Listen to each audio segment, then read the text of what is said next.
kama msanii, unaona vipi kwamba ndio the first event inafanyika hapa? Hii imefanya mpaka sisi wanamuziki tumejitolea kabisa, tuonyeshe umoja na tufanye kitu ya maana hapa Kisumu, ndio ikue kwa sababu hii ndio mara ya kwanza. So hii ni historia na itabaki kama kumbukumbu. Kumbukumbu. Ama inasema aje, umejua? Uko sawa kabisa. Nimejaribu So sisi kama wanamuziki, sisi tunaumia sana. Sisi kama wanamuziki tunaumia sana juu ya hii COVID. Hii COVID imefanya wanamuziki hatuperform, na tunaelewa ni ugonjwa imefika, hii janga lazima tupiganie hii ugonjwa ituondokee. Na hii njia president anafanya ndio hii vile president anafanya ndio inaweza fanya tupigane na hii ugonjwa. But kuna pesa president alitoa. Hii pesa hatujapata. Hii pesa president alitoa ya wanamuziki, hatujapata hiyo pesa. So mimi ningeomba waangalie, watoe hata kama ni hizo ma inquiries, ionekane hii pesa ilipewa kina nani. Mimi kama Dola Kabari nilipata 5,000, wengine hawakupata. So malandlords wetu na wanamuziki wetu wamejua eti sisi tuko na pesa. So tunaomba president atuangalilie sisi kama wanamuziki. Saa hii tunapata pesa kwa skiza tunes, kwa viewership, but percentage ile watu wa Safaricom nao wengine wanachukua ni mingi sana, inaumiza wanamuziki. Niko sure they have heard you, Dola. Asante sana. All right, so that was Dola Kabari, and this one on face. So for you, what exactly would you want the president to address concerning the arts industry as a whole? Unaona kama sasa hivi tuna depend kwa live performances, na venye janga la corona iko, hatuwezi perform na hakuna kitu yote inaweza endelea. Sasa at least sasa hivi government imejali wasanii kama sisi, tuna represent youth, na tumefurahia sana kupata nafasi kama hii kuperform kwa Madaraka holiday, na tunashukuru sana. Just to get a chance to perform kwa hii Madaraka already, that is something big. It's a big platform, yeah. It's a privilege. Yeah, and we are happy, we are so grateful for that. Appreciating the government for that. So much.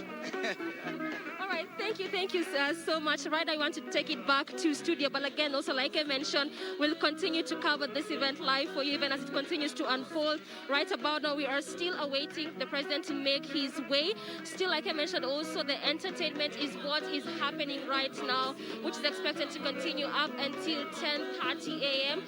When the event will begin officially with a word of prayer before it commences all officially. So we'll just continue to cover it up for you as it continues to unfold. Keep nusu.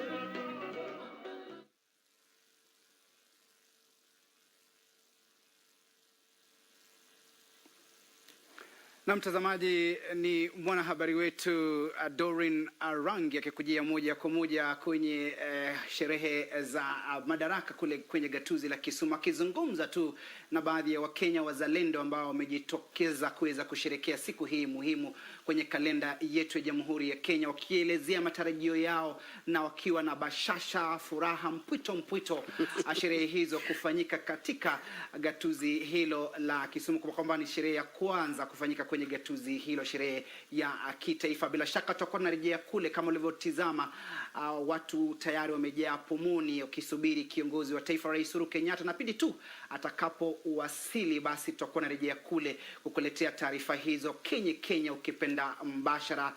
Narejea hapa studioni, mtazamaji, kama ndio mwanzo unajiunga nasi, ninapiga gumzo na baadhi tu ya Wakenya wazalendo ambao wamebahatika sana kupata tuzo ya kitaifa, akiwemo mwanahabari tajika hapa Badi Hussein ambaye hana historia tumbi mtazamaji kuhusiana na sherehe za kitaifa, na vile vile niko naye Isaac Kalua ambaye ukipenda utamuita Kalua Green. Yeye amepewa tuzo ya kitaifa mtazamaji katika jitihada zake za kuhakikisha kwamba anahamasisha Wakenya kuhusu umuhimu wa kuhifadhi mazingira. Kadhalika vile vile ni mwenyekiti wa Honda Kenya na vile vile mwanzilishi wa wakfu wa Green Africa. Kabla ya mapumziko, Badi alikuwa anatuelezea kuhusiana na changamoto ambazo zimekumbana nazo hapa nchini na umuhimu wa serikali kubuni nafasi za ajira, ile mamlaka ya uajiri ya kitaifa ya National Employment Authority. Pengine ukiendelea, Dr. Kalua.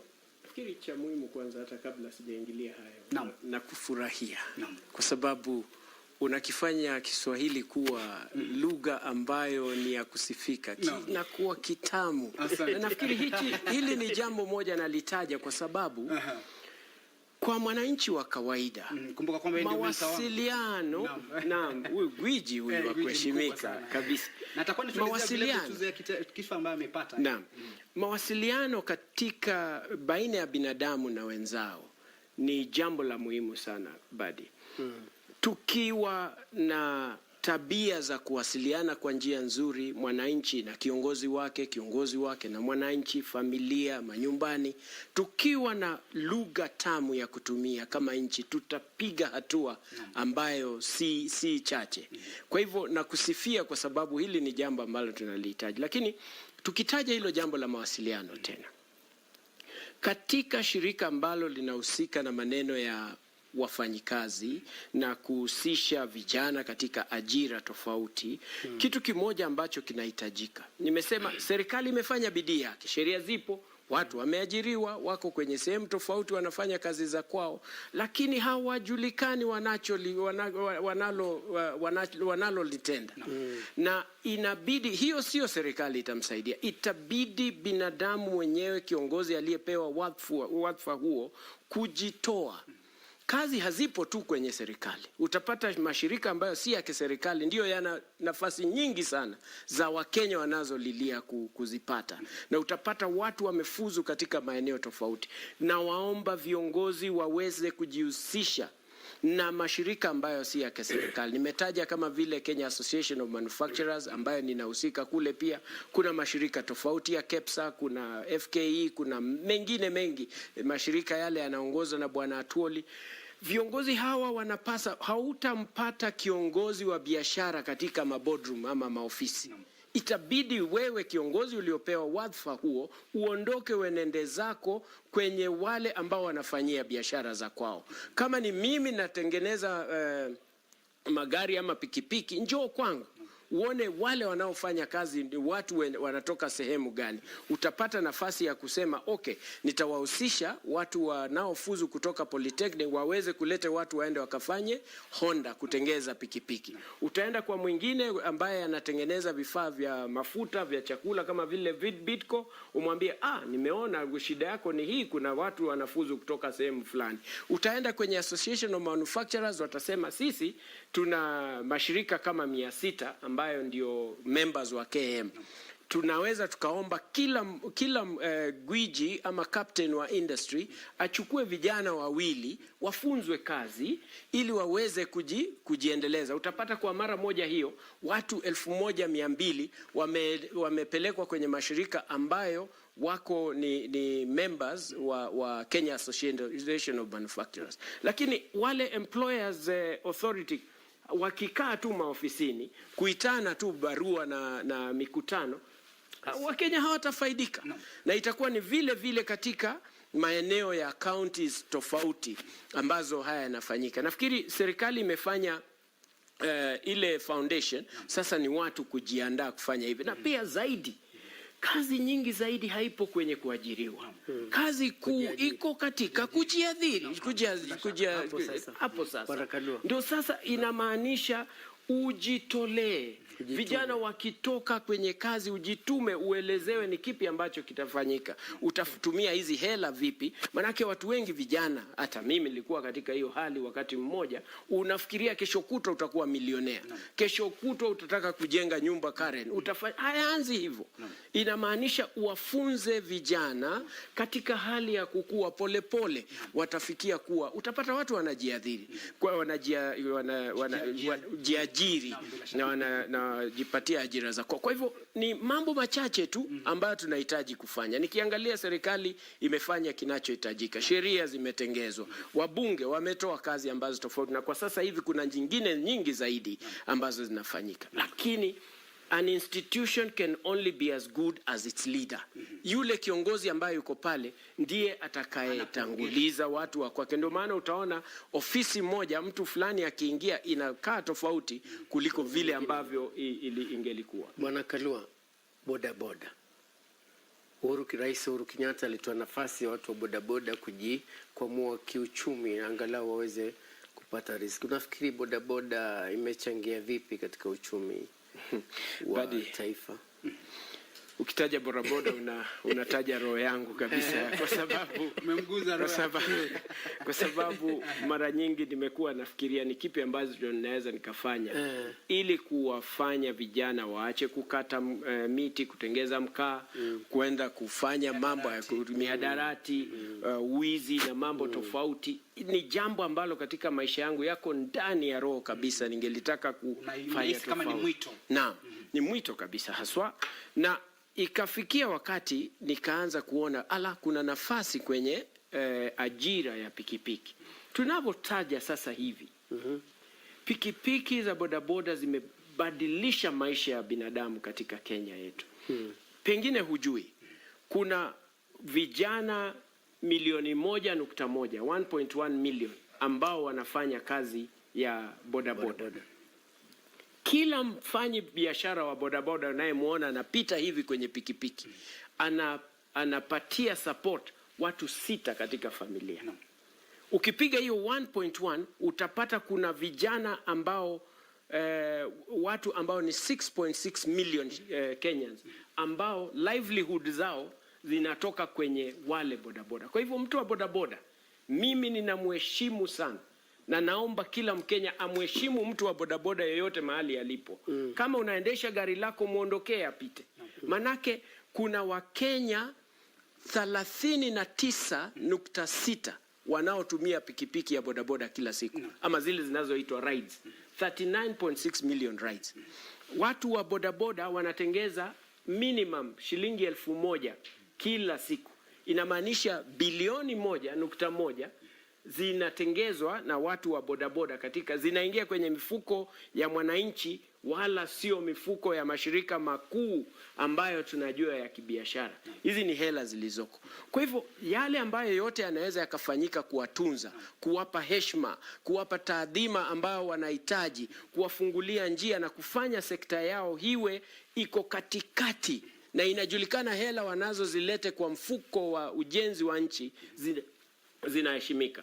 Kwa hivyo hayo ni mambo ya muhimu. Kwa hivyo tunapasa kuheshimu, sheria zinapasa kutunzwa, hizo pikipiki zinapasa kutengezewa zile local parts hapa Kenya ili ajira izidi kuwepo kwa wengi ambao wanawezekana. Ni economy kuu zaidi. Kuna maoni mengine upande wa bodaboda kwamba hawa wengine, sisemi kama ni wote, hawazingatii nidhamu ya sheria za barabarani.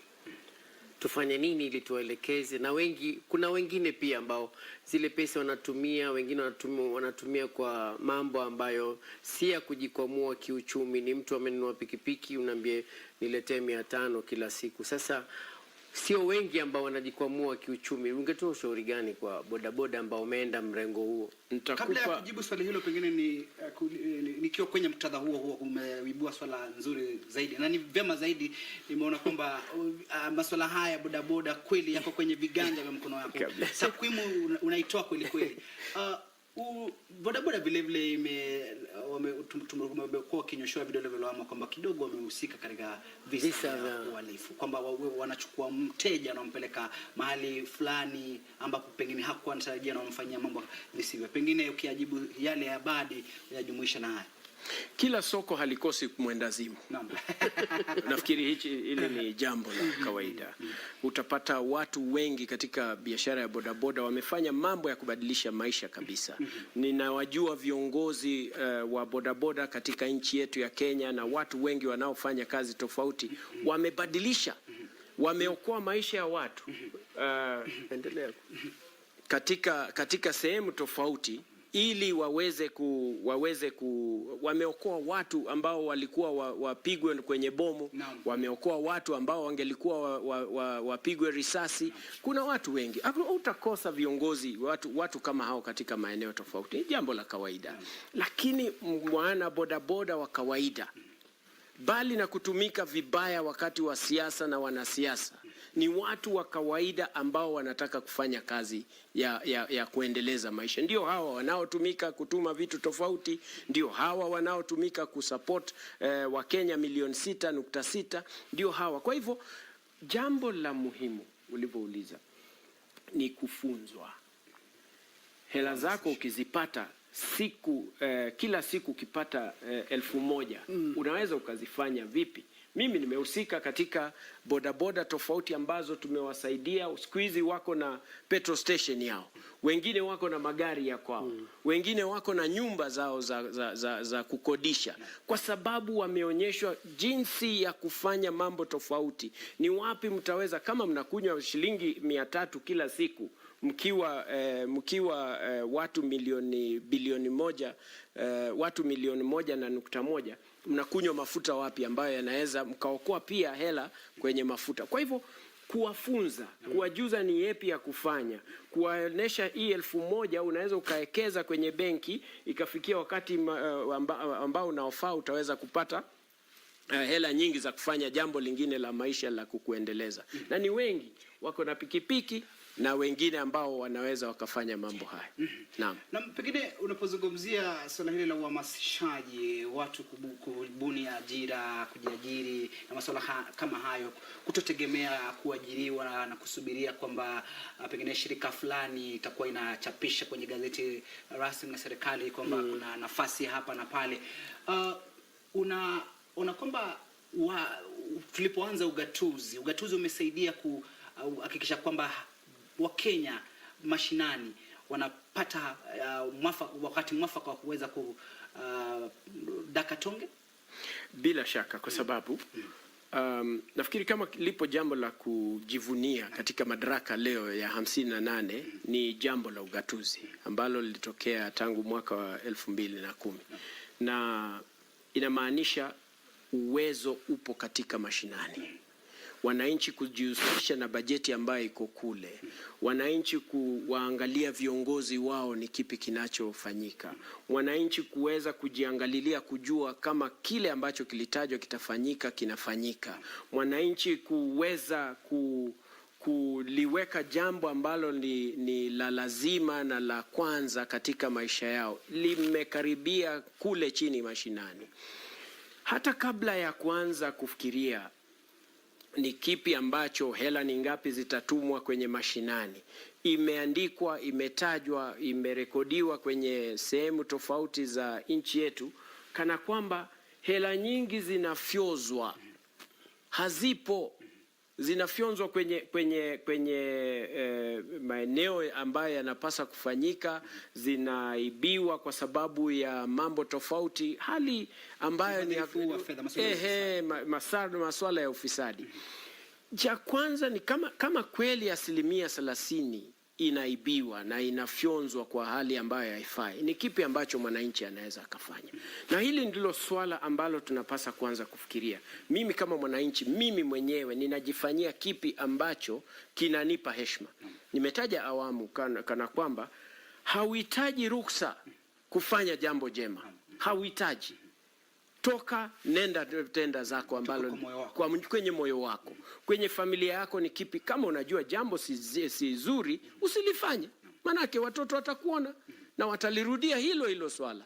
Na kwa hivyo msingi wetu katika utunzaji wa hela kuwepo na ile wajibikaji, nafikiri ni jambo la muhimu kabisa tunapasa kuliona. Na madaraka yetu itakuwa ni sisi wenyewe kujichukulia madaraka ili tuweze kufanya mambo tofauti ya uendelevu. Naam. Napozungumzia ugatuzi pengine Dr. Kalua, tumekuwa kwenye ngazi za kimataifa, ukizungumzia Kenya, mojawapo ya taifa ambayo imekuwa ikipigana na swala hili la usawa wa kijinsia. Na kwanza kabla tuanze hapo kwenye usawa wa kijinsia, kuhusiana na uongozi, kujumuisha wanawake kwenye uongozi, tuko wapi kama taifa? Nafikiri Kenya imepiga hatua ya kusifika katika madaraka ya leo, tukiasifia na tukiwa katika hii hali. Ukiangalia katika mambo tofauti kama vile uongozi, tuko sawa.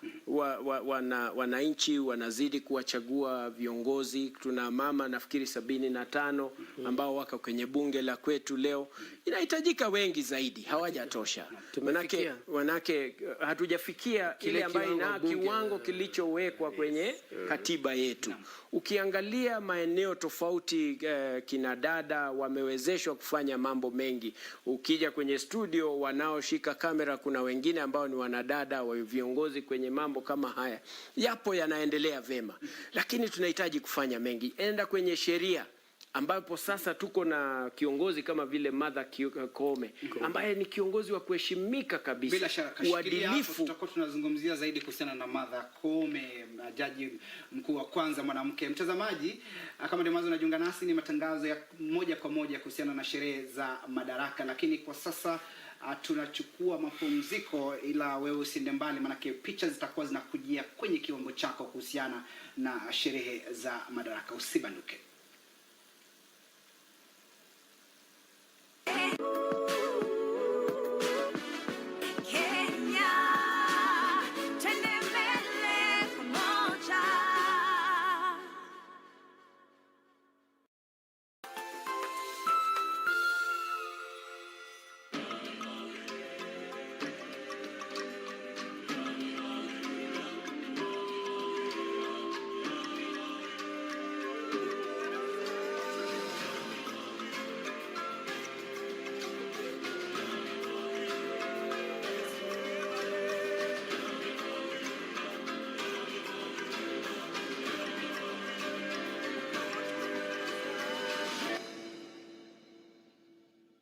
Kupata skiza tune hii, Ufunuo wa Yohana 38 dial *811 *817#. Wakati mwingi katika maisha binadamu hujipata kwa shida. Unapata ya kwamba hauna usaidizi unaohitaji, biashara zinaisha, hakuna mapato ya kila siku.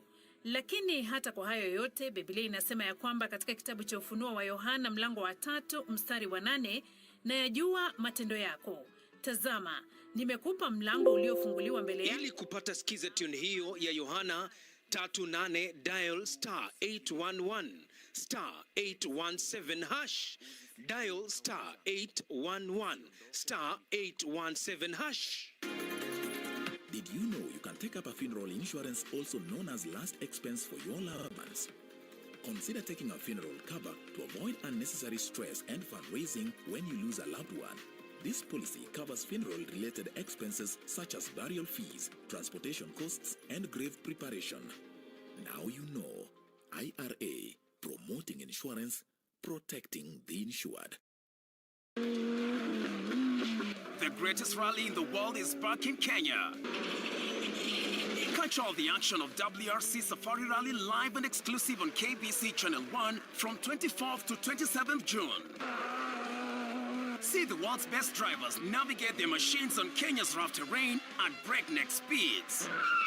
Experience the thrills, adrenaline, drama, and excitement as man and machine do battle. Don't miss out. WRC Safari Rally, live and exclusive on KBC Channel 1, your true sports partner. Je, umeomoka? Kama hujaomoka, kwenye QuickBin ndio mambo yote. Hapa tuko na fridge, kodi yake ni CM. Tuko na gas cooker, kodi yake ni CK. Tuko na TV, kodi yake ni TV. Tuko na simu aina ya Samsung ni SM, ama Oppo ni Oppo. My friend, mahali popote unanitizama, eka hizo kodi zake kisha utume kwa 4032353. 4032353, alafu utakuwa unaomoka na hizi bidhaa. Kumbuka, kwenye QuickBin ni bidhaa bora zaidi kwa bei ya chini kwa chini.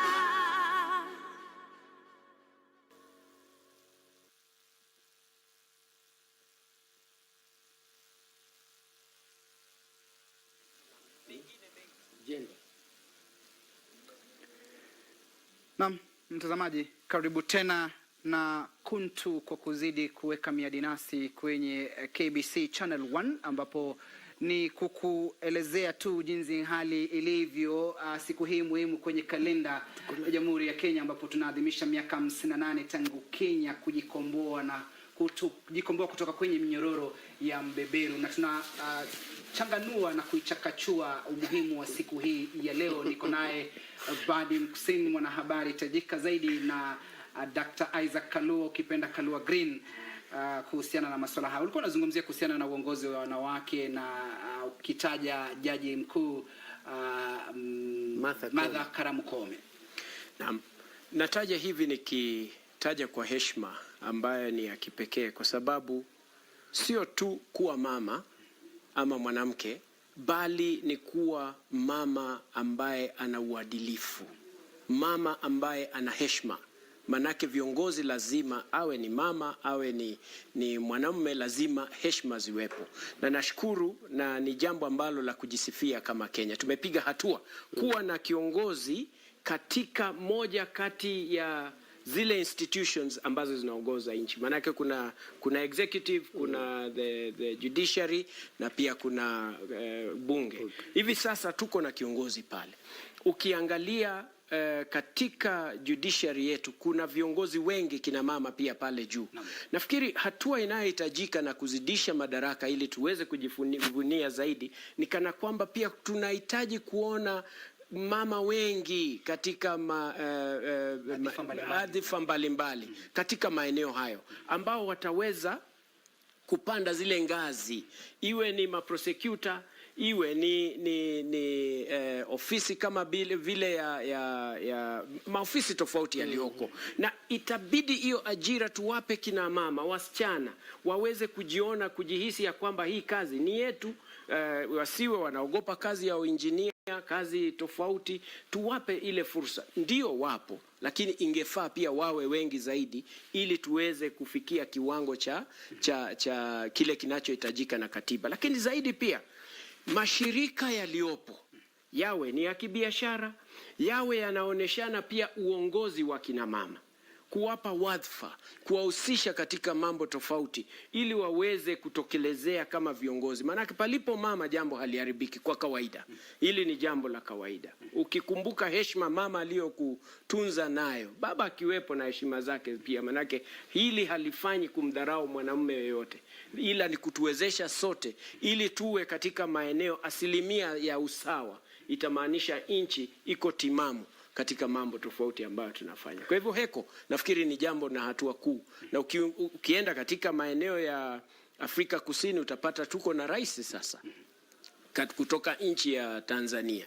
Itakuwa mawasiliano yako katika hali ambayo ni bora, ambayo inaweza kuna faida kuu ya kuwa na kina mama katika maeneo. Hebu tutoke Kenya twende katika Jumuiya ya Afrika Mashariki. Unafikiri mabadiliko ya uongozi Tanzania, Kenya na vile vile uongozi wa Museveni, ile jumuiya, ule ushirikiano uliokuwa wa kiuchumi, kisiasa na kijamii, utapiga hatua? Nchi inaongozwa na uwepo wa katiba. Ukiwa na katiba nzuri, nchi itasimama wima. Manake inamaanisha, na kuwa na katiba haitoshi peke yake. Inamaanisha pia mwananchi kuhusishwa, kujua umuhimu wa sheria. Manake Kenya itasonga mbele tukiheshimu sheria, tukiheshimu majaji wetu, tukiwapa jambo na kuwaachia, bali sio kuchukua sheria kwenye mikono. Manake wapo viongozi wengine wanachukulia sheria kwenye mikono, na mwendo wao utauona tu, utaishia pasipo pakuu, itaishia tu kwa karibu, kwa sababu sheria inazidi binadamu yote. Hivyo basi nchi zetu za Afrika, sio Afrika Mashariki pekee, zikiwa na sheria ama katiba zinazofaa, viongozi watatokea wanaofaa na wananchi watawachagua viongozi wanaofaa. Yale mengine yote yatakuwa tu ni mbwembwe na mambo tofauti aliyotaja ndugu yangu Kibnusu. Kiswahili chako kitamu. Asante. Nikimwondosha mwenzangu Badi kule Jumuiya ya Afrika, turejea hapa Kenya ulipokuwa ukizungumzia kuhusiana na Martha Karamukome. Kwa mtazamo wako, manake hapo awali watangulizi wake kama vile David Kenani Maraga wamekabiliwa na mawimbi makali kutoka kwa pengine serikali na masuala kama hayo. Pengine kwa mtazamo wako ataweza kuyakabili haya, na pengine mwito wako kwa idara ya mahakama kuhusiana na kuhakikisha kwamba uhuru wake utingiziki? Najua cha muhimu, na hili ni jambo ambalo ni la muhimu sana. Asante kwa kulitoa. Nilikuambia lugha jinsi unavyoitengeza ikawa tamu inafanya mawasiliano kuwa bora. Kila kiongozi yoyote ana wadhifa wa kuhakikisha kwamba jinsi anavyowasiliana na mtoto, jinsi anavyowasiliana na kienzake na kiongozi mwenza, vile anavyowasiliana na mwingine ni jambo la muhimu. Likikosekana hilo, kwa sababu mimi eti ni Muislamu, mimi eti ni Mkristo, mimi ni wa dini hii, inaanza kufunga ule uhusiano ambao ungelikuwa.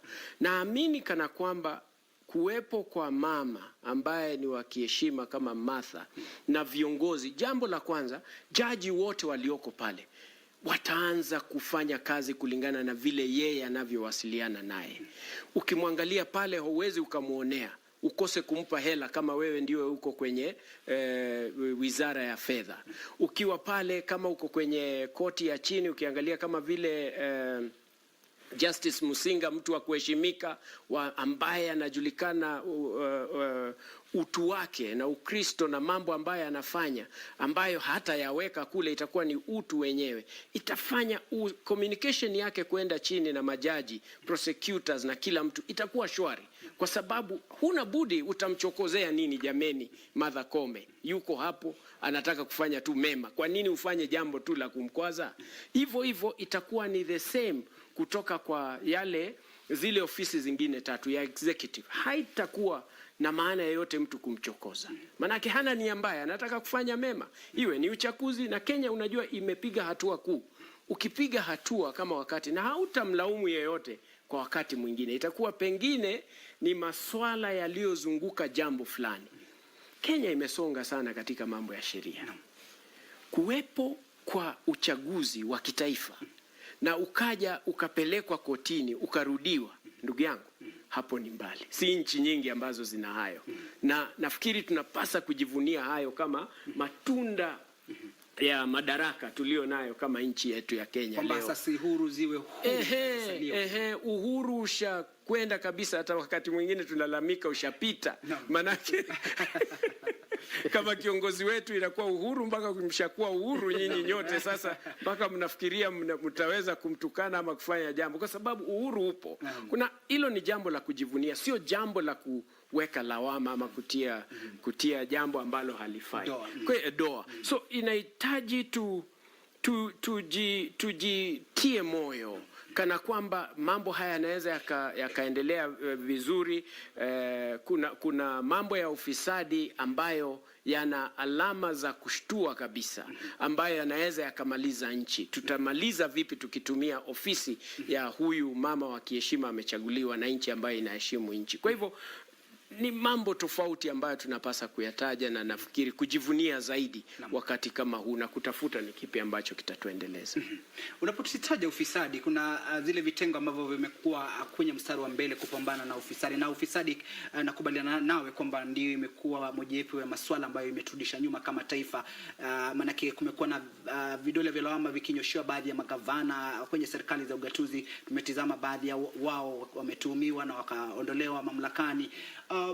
Asasi kama vile idara ya upelelezi wa jinai, tume ya maadili na kupambana na ufisadi SEC, afisi ya mkurugenzi mkuu wa mashtaka ya umma, kwa mtazamo wako vitengo hivi vitasaidia, na kwa mtazamo wako vimeweza kusaidia wakati ambapo zilichukua hatamu? Kuna mambo ambayo yamejikita tele katika nchi yetu, inakuwa yapo katika damu zetu, kwa sababu msingi wetu mbeleni ulikuwa na tashwishwi. Lakini jinsi tunavyoendelea kuwa, jinsi vijana wetu tuliowazaa wanaendelea kuja, nafikiri mambo yataanza kuwa tofauti. Ninachoomba ni kana kwamba tusichoke kutenda wema. Manake kama jambo linajulikana, wanaoiba ni nani? Wanaohusika katika ufisadi si ni sisi tu. Unamjua fulani amefanya jambo, amepata hela kwa njia ambayo haifai, na unazidi kujiringa na kufurahi naye, kujihusisha naye, na hautaki kufuatilia kwenda kushtaki hili jambo. Zile hela ambazo ni zako tu zinatumika kukumaliza wewe, kukosa dawa katika mahospitali, kuwa na hali ambayo haifai katika nchi yetu ya Kenya. Kwa hivyo natia Wakenya moyo. Jambo la kwanza, uchaguzi wa viongozi ambao wanafaa, ili isiwe ni kwa sababu ya hela ambazo mtu amekupa wewe ndio ukamchagua. Na nafikiri hilo ni jambo linaweza likabadilika. Mkenya wa kawaida kwenda kujitolea, kujihusisha katika mambo ya bajeti ya kuhusu hela zao zinazohusika kutoka katika Wizara ya Afya na zinazokuja katika Wizara ya Fedha na zinazokuja katika ugatuzi. Jambo la tatu, kujitolea kwenda kushtaki haya maswali kwenye maofisi yanayohusika. Hata kama unajua linalotajwa litasaulika, linaloandikwa litasomeka. Hivyo basi hata kama mtu hatafanya kazi leo, haki itakuja, manake Mwenyezi Mungu yupo. Haki ipo njiani, itaweza kuwasaidia Wakenya. Kwa hivyo haya maofisi yote na wapa heshima. Tunao viongozi walioko katika maeneo hayo ama maofisa. Unapata kiongozi yako sawa, lakini uhusiano na maafisa wale wako chini kidogo unakuwa uko katika hali ambayo si ya kikweli. Na tunapasa kutia bidii. Wale ambao hawafanyi kazi vizuri, watu waondolewe tu kama kwekwe na kazi iendelee na heshima kama enzi za Moi na hata sasa, kwa sababu ya sheria. Mtu ambaye hafanyi kazi inayofaa anatolewa na kazi inaendelea. Kwa hivyo tusichoke. Nafikiri leo si kama yaliyokuwa zamani. Naam. Daktari, ofisi ya Kinoti inaonekana licha ya changamoto inajaribu sana kukabiliana na visa vingi. Visa vya ugaidi, visa vya jinai, kuna visa vingi vya ambavyo kwa siku za hivi punde unaona kwamba maafisa wa upelelezi wameshika hawa. Nini maoni yako katika hii ofisi ya Bwana Kinoti? Unajua, jambo moja ambalo tunapasa kujua, kuna hali ya usalama katika nchi. Mimi namheshimu askari yoyote aliyoko mahali popote katika nchi yetu ya Kenya. Walinda usalama kutoka jeshi, polisi, watu wa DCI na wengine. Wanayoyapitia badi, wewe huwezi ukaamini. Tunawatuma kule, inakuwa mtu ako na swala lake la shamba, mwingine ako na swala la jambo hili, mwingine ako na mambo tofauti. Wanayoyapitia si haba. Tunapasa kuwaheshimu na kuwapa hekima, kuwaombea hekima, Mwenyezi Mungu awalinde. Zaidi, utapata interference ipo kutoka kwa watu wa kisiasa. Wanajua uhaki upo, jambo hili halifai, iwe ni jambo, ni kama kuna jambo kama eneo moja, nitakupa example kabisa ya kwangu, sio jambo pengine. Kuna land ambayo iko mahali fulani, inajulikana kabisa mwenyewe, hakuna hata swali ambalo ni lipi, ni nani mwenyewe. Imeshtakiwa kwenye ofisi ambayo ni ya DCI husika. Wamefanya upelelezi, wamemaliza kila kitu chote, wamefanya kazi ya kwao yote, makaratasi yepo, ni ya kwangu, inajulikana. Jamani, mtu mwekezaji anataka kuweka kazi ambayo ipo tayari kufanyika, usaidia mwananchi wa Kenya, kusaidia yule kijana ambaye hana ajira. Lakini kwa sababu siasa zipo, inakuwa sasa siasa ndio zinaingilia. Sasa mimi sina nia ya siasa, sina jambo ambalo halinatakana, lakini inazidiwa ofisi kukua ya kwamba mwanasiasa kwa sababu yupo na kwa sababu kuna mambo fulani ambayo lazima yafanyike, inakuwa lazima. So ile interference ipo. Nataja tu swala la kwangu ili tufikie kiwango cha kufeel wale mwananchi, kwa sababu ofisa anaona hili halifai, lakini keshatiliwa nguvu na mwanasiasa kuwa lazima lifanyike. Wakenya wanaoumia badi nchi yetu ya Kenya kwa sababu ya hiyo interference ya hizo institutions ni wengi sana. Okay, Bwana Kalua, tuende kwa haki za binadamu. Hapa tunawaambia polisi wanafanya kazi nzuri. Shirika la haki la binadamu linasema kuna masuala mengine ambapo watu wanapigwa risasi bila kujua kwa nini, wamepotea ni kwa nini. Tuwe na uhusiano vipi kati ya mashirika haya na idara ya polisi. Haki za binadamu zimetunzwa katika sheria na katika katiba yetu ya nchi. Lazima kila mtu lazima awe na kule, na nashtumu katika hali yoyote ambayo napasa kushtumu haya katika nchi yetu ya Kenya. Watu wanapasa kuheshimiwa, haki za binadamu zinapasa kuwepo, na ndio sababu tuna koti zetu, majaji wanahakikisha ya kwamba haya yapo sawa. Kwa hivyo halifai mwananchi yoyote kuuliwa ama kufanya mambo tofauti. Na serikali ina njia nyingi za kufanya mambo. Nafikiri kuua mwananchi sio jambo moja ambalo linahitajika. Kwa hivyo yanapasa kuchunguzwa, mashirika ambayo yanahusika na wale wapiganiaji wa hali ya binadamu wanapasa kujihusisha kusukuma ili jambo ambalo halifai liweze kupelekwa kwenye mahakama na ukweli uweze kujulikana. Na serikali kama nilisema usalama wa nchi una mambo mengi tu. Nayo pia kuna watu ambao wanajificha kwenye sheria kuzuia mambo ambayo hayafai.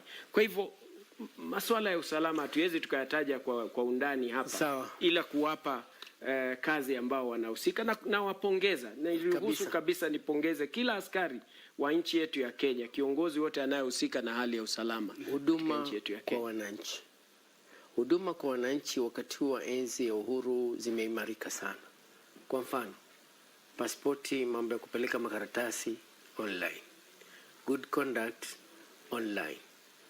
Vitambulisho na mambo mengi, hata birth certificate. Nini maoni yako kuhusu mfumo huu ambao umeletwa na serikali katika kuhudumia umma? Unajua nimekuja leo kwenye studio yako na kalamu yangu ninayoipenda. Manake babangu aliniambia ananitegemea mimi kama vile kalamu. Nikienda kwenye shule ya upili na kutegemea kama vile kalamu. Kalamu hata ikiwa ya hela nyingi vipi, bila wino haina maana. Na kila wakati nikibeba kalamu nakumbuka hata anayenisikiliza sasa hivi ananitegemea, anataka kuona ukweli upo kwenye moyo wangu vile tulivyo. Lakini nakuambia hivi, kalamu sasa tuko katika enzi ya mwisho ya kutumia kalamu. Na kuona kwa sababu vijana wangu kwa saa zingine naongea nao na ninaona naongea swala la muhimu sana, nataka afanye hili na namuona ako kwenye simu. Bana, na kuongelesha, mbona uko kwenye simu? Baba, naandika ujumbe, naandika yale ambayo wewe unafikiri kwamba amekupuuza. Manake inamaanisha tuko katika enzi ya mwisho ya kutumia kalamu. Hivyo basi Kenya na hali ya maisha inaendelea kubadilika kwa sababu future yetu inategemea mitandao. Soko lililokuwa soko la kwangu nyumbani sasa si soko la kwangu nyumbani tena, ni soko la dunia. Ukitengeza mianzi yako ukiwa na asali ya nyuki unaweza ukaiuza Amerika ukiwa hapa kwenye mtandao.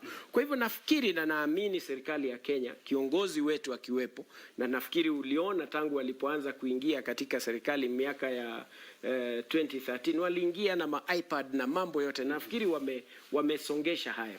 Huduma zimekuwa bora zaidi, wananchi wanaendelea kupata vile leseni, unaweza ukapata huduma. Naamini ya kwamba jinsi ilivyo katika kama vile mataifa yanayoendelea zaidi itaweza kuwa rahisi, kwa sababu ukiwa na kitambulisho kimoja uko na document ya kujulikana kila chochote unachofanya. Angalia kwenye benki, kwa sababu ya muda pia sasa siku hizi hauhitaji kwenda kwenye benki kama sio jambo ambalo si la kawaida. Kwa hivyo ni jambo naamini ya kwamba serikali yetu na kiongozi waziri, na lazima nimpe heshima sana waziri husika wa maneno ya Joe Mucheru. Na udogo wake ule wa mwili bwana, akili zipo, jamaa anazifanya kazi kabisa, na mheshimu sana. Ni vema Badi ameibua swala hilo la huduma alipochukua usukani Rais Uhuru Kenyatta, na nakumbuka kwamba vile vile tunapozungumzia huduma swala la ufisadi, nikirejelea swala la ufisadi, pengine kwa mtazamo wako alipochukua hatamu, nakumbuka hatamu ya uongozi mwaka 2013 na hasa mwaka 2017 alisema kwamba atapambana na ufisadi, na wale marafiki zake walikuwa amewapatia ilani kwamba uwezi nipigia simu iwapo wewe umehusika na ufisadi, ili kwamba uweze kusitiriwa au kuondolewa kesi na masuala kama hayo. Kwa mtazamo wako, utawala wa kiongozi Uhuru Kenyatta na marais wengine, jinsi walivyokuwa kikabili ufisadi na rais anavyokabili ufisadi, ufisadi, hasa kwa viongozi kama mawaziri ambao pengine wametuhumiwa kuhusika na ufisadi. Na baada utakuwa unatueleza alivyofanya rais mstaafu Moi wakati huo ambapo kidogo mtu yeyote yule ameenda anafutwa kazi mara moja. Pengine tuzungumzie swali. Unajua, kukua kwa nchi, kuwepo kwa uzoefu wa mambo fulani, jinsi tunavyofanya mambo, unabadilisha mambo mengi tele. Ni kama vile sheria. Tumetaja ya kwamba Kenya imepiga hatua kuu na Madaraka ya kuwepo na sheria na usisitishaji wa maneno ya kikatiba na pia kisheria. Mtu wa kawaida atadhania kana kwamba, na haya nasema kutoka moyoni na ni maoni yangu mwenyewe, atadhania kuwa rais wa Kenya hajafanya chochote kuhusu ufisadi. Mtu atafikiria yeye amekwenda pale amejisaidia. Ukisikia maneno ya Ministry of Health, ukisikia maneno ya NYS, ukisikia maneno masuala KEMSA, ukisikia nini, ni rahisi sana kumrundukiza kiongozi wa Kenya kusema huyo ni Kenyatta na watu wake. Huyo ni Ruto na watu wake. Huyo ni nani? Rahisi sana kutaja hayo. Lakini ukweli ni kwamba ni nani ambaye amekosa hatua? Utapata wewe mwenyewe unahusika. Manake umehusishwa either directly ama indirectly. Cha pili, utapata kuna watu wengine wanajificha katika sheria. Manake sheria zinasemekana zina pande mbili, zaweza zikakata pande yoyote. Kwa hivyo wengine wamefanya mambo ama wengine wamejipata. Kuna watu wamejihusisha, wamejipata katika hali hawajui wafanye vipi, na wamekwenda kule alafu kisha wanajificha kwenye sheria, na inakuwa rais mwenyewe hata hakitaka afanye hawezi akafanya chochote, ili hali tunamrundikizia mambo na ni rahisi sana mtu akitaka uongozi wa Kenya kusema huyu ameharibu, amefanya, mimi nitaenda kutengeza, lakini akifika pale unasikia mambo ni tofauti. Haya ndiyo mambo tunapasa kushughulikia kama Kenya, kufikiria ni kipi ambacho tunaweza kufanya ambacho kitaweza kubadilisha watu wasijifiche kwenye sheria, utu wetu. Nilipobadilisha jina langu kuwa Green, jambo la kwanza ni kutreat watu kindly. Jambo la pili ni maneno ya sustainable livelihoods. Jambo la tatu ni kutunza mazingira. Haya ni mambo ambayo nimejitilia moyoni. Nikiwa na jina hilo najikumbusha kila siku ya kwamba lazima nimheshimu Mwenyezi Mungu na niheshimu mwananchi na niheshimu yoyote aliyenipa hiki kiti. Kila Mkenya anapasa kujiuliza haya maswali na kuyafuatilia kwa njia nzuri ambayo ni ya kuheshimika. Mimi sioni, kama maoni yangu, rais kidogo amesita katika upande wa ufisadi. Manake angekuwa anachukua kama wakati wa Moi. Ijapokuwa wakati wa Moi ufisadi kidogo pia ulikuwa zaidi, kwa sababu ilikuwa ni chama kimoja, serikali, hakuna kutoa maoni, hakuna upinzani, ilikuwa unafutwa chembelecho kama ulivyosema hapo awali. Acha nikutajie hili na tutaje mzee Moi kidogo. Kwa sababu ni vizuri kujikumbusha historia na yale yaliyoko kutoka pale. Ukiangalia hata wakati wa mzee Moi ilikuwa sherehe kama ya leo, wananchi wanajitosa kwenye viwanja, kwenye sehemu tofauti na heshima nyingi, wakijisikia ni Wakenya kabisa. Lakini kuna jambo ambalo Wakenya wanasahau mara nyingi. Jambo la kwanza, Rais Moi alikuwa ni mwalimu. Hivyo basi aliongoza katika ile, na naheshimu walimu wote katika nchi yetu ya Kenya. Manake wanafanya mambo tofauti kufikia kiwango fulani ambacho wanaweza wakawezekana. Alikuwa ni mwalimu. Aliwasaidia Wakenya kuona mambo tofauti. Jambo la pili, alikuwa ni mpenzi wa watoto. Hivyo basi wewe mtu akimpenda mtoto wako lazima umpende. Akimchukia mtoto wako hata jiwe utamchukulia. Kwa hivyo aliunganisha nchi. Wakati wa kusema ni mwalimu, hata akienda kupanda miti, akienda kuzuia mmomonyoko wa udongo, alikuwa anakwenda yeye mwenyewe, anainua mawe, na hafanyi tu ile ya sherehe mawe tatu, anafanya mpaka lisaa lizima ama muda mrefu. Hivyo anakuwa na mapenzi na wakati huo pia sheria ilimruhusu kana kwamba anaweza akaajiri na akafuta na akampeleka mtu nyumbani kwa mara hiyo hiyo. Kwa hivyo ilikuwa end to end. Sheria ilikuwa anaweza kwanza, ilikuwa wakati wa chama kimoja, kwa hivyo angelifanya chochote kile na hakuwa na makosa. Hatupasi kumlaumu. Unafutwa saa 7. Kufutwa Badi ndiye alikuwa anasoma taarifa. Analetewa saa 7 na Linjiru ameniambia hapa, baadaye alikuwa anaambiwa wewe ndio unasoma news. Basi soma ndio hiyo. Niwasomee. Alikuwa Niwasomee. Naam. Tupe taswira hali ilivyokuwa Vile ilivyokuwa. Nijikumbushe kidogo. Mtukufu Rais Daniel Arap Moi leo amefuta kazi waziri wa habari Bwana Daniel Mutinda mara moja. Nafasi hiyo imetwaliwa na waziri Sharif Nasir na kazi yake ameanza hii kazi kutumika Bwana Sharif Nasir mara moja. Wakenya wametakiwa washirikiane na waziri huyo mpya na huyo mwingine akapumzike. Na wakati unaposema hivyo sheria bendera bado inatolewa, unaona bendera inatolewa kwa gari bila kuambiwa, na dereva anaondoka anaenda zake anakuacha. Siku hizi rais akinini mpaka unapigiwa simu kwamba kuna ile katasi kwamba bwana nini yako, hata nyi labda hatapeleka kutangaza. Hauwezi sasa ukamtarajia rais alioko sasa kuwa anafanya kazi vile mzee Moi alifanya kazi, kwa sababu sheria imebadilika.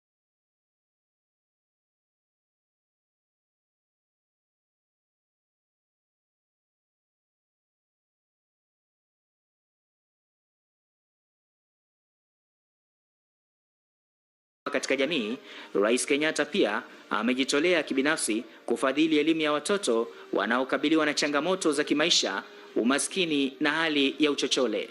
Hapo mbele nilikuwa na mzigo wa hawa watoto wangu wakati hata wakiwa primary. Nimesukumana nao wakiwa wagonjwa. So wakati nilipata ujumbe ya kwamba Esther amepata ufadhili kutoka kwa rais wetu mpendwa, nilifurahi sana. When I heard the news that I had received the scholarship from President Uhuru Kenyatta, it felt so good, because you see, when you did not have a hope, it was just a few days, 3 or 2 to opening of schools, and you're sitting in the house and looking at each other blankly. You don't even know where to start. You don't have shopping, you don't have the school fees. Ya kuwaita viongozi, kuwakalisha chini wa kisiasa na kuwaomba ili wafanye kazi kama marafiki wa nchi na kuvuta kamba na kufuatilia, manake kuna arms nyingi. Ikishindikana DCI anaweza akatumia nyingine tofauti, ili wale walioko na hela ambazo hazifai. Ukiona maswali ambayo yamepelekwa kotini na kesi ambazo ziko kule, hela zipo, zinajulikana, ziko nchi ya ng'ambo, zitafutwe, zirudishwe, ili Wakenya waweze kuwa na ile confidence na yeye. Manake nafikiri hicho tu ndicho kinachohitajika. Ukweli, yeye mwenyewe akilala akiamka anasema fulani yeye nishajua, hata ingawa sheria imenikataza kukufuata wewe, nishakujua wewe, na unamkazia nati tuelezea vile Dr. Kalua kuhusiana na enzi ya rais mstaafu mwenda zake Moi, kuhusiana na alivyokuwa mkali zaidi kwa viongozi, ikifikia hata hali ambapo wanasasa unafurahia unaposhereheni kwenye hafla mbalimbali. Nchi kuongea lolote. Nafikiri hili ni jambo ambalo linapasa kukaribiwa kwa heshima ya kipekee. Nimetaja uongozi wa Rais Moi ambao ulikuwepo kwa hali ya mbeleni na jinsi ambavyo sheria ilimfanya kuwa aliheshimika, na yeye mwenyewe alikuwa kama vile mwalimu. Na nafikiri nchi inahitaji discipline. Pasipo na discipline utahitaji nidhamu. Pasipo nidhamu hitajika katika, hautatokezea mahali popote kama msingi wako haukuwa sawa. Kwa hivyo basi, tukiwa viongozi na ambao lazima mwananchi, manake kuweka tabia na hizi ndio sasa tofauti ya siasa ambayo inawekwa. Mbeleni tulikuwa na tashwishwi kwa sababu tulikuwa na shida ya kama vile ukabila. Bado upo. Katika miaka 58 bado tunafikiria katika hali ya ukabila. Na sio mwananchi wa kawaida anafanya hayo, ni mwanasiasa analeta hilo jambo wakati ufaao ili autumie. Ukiangalia South Africa walikuwa na hayo, ambaye ilikuwa ni mzungu na Mwafrika.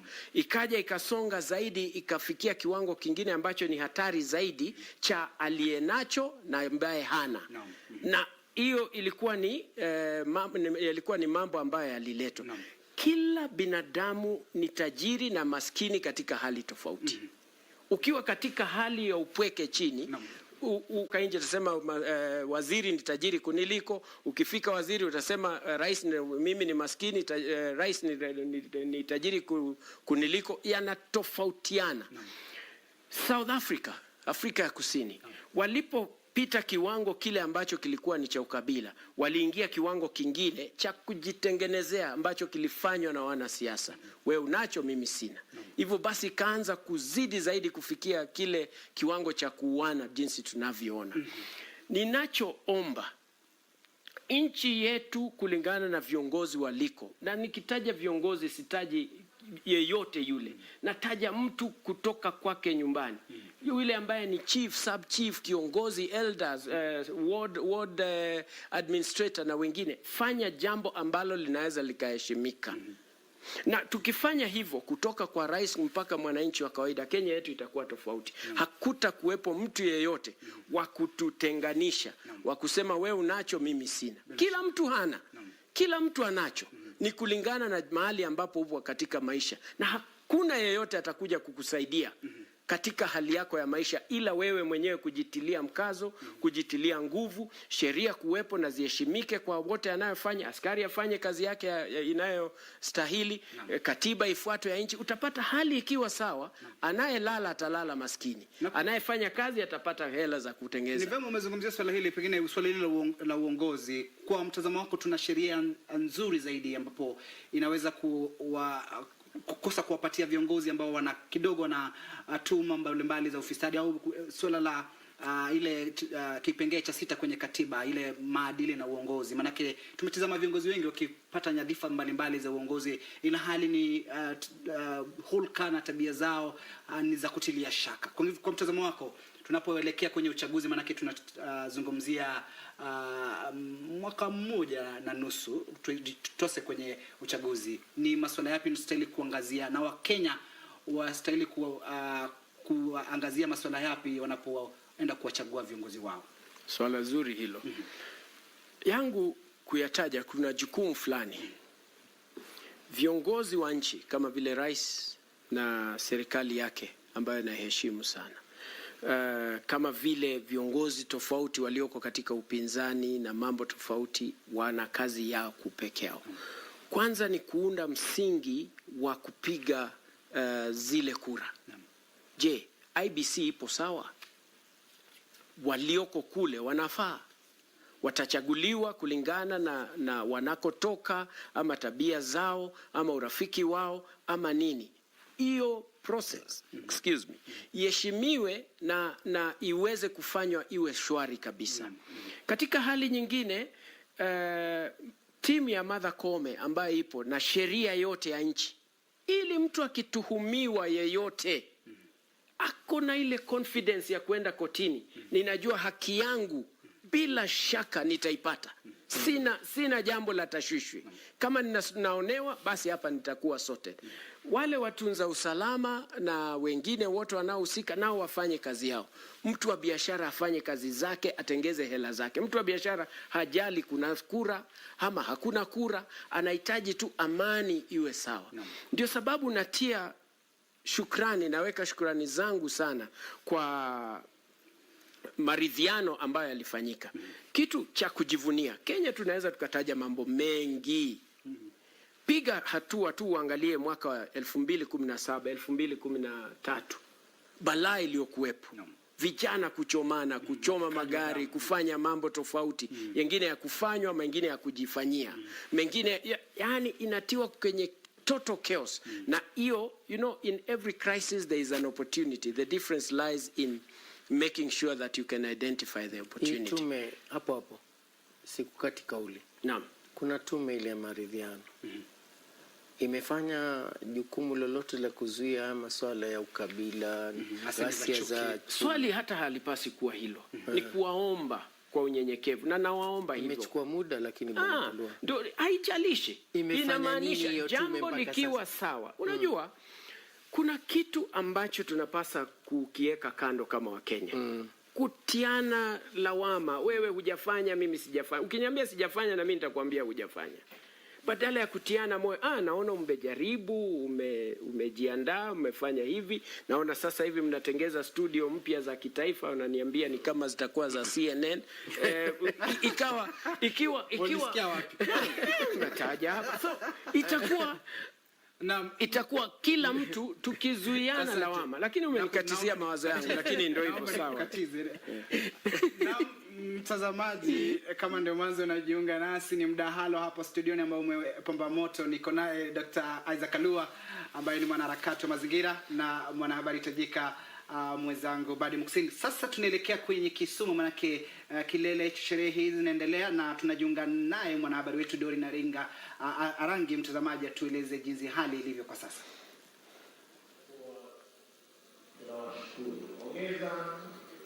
All right, so the celebrations are still continuing here at the Jomo Kenyatta International Stadium in Kisumu, where this particular place gets to hold the 58th Madaraka Day celebrations. And actually, this is the first time in the Nyanza region where the national celebrations are being held.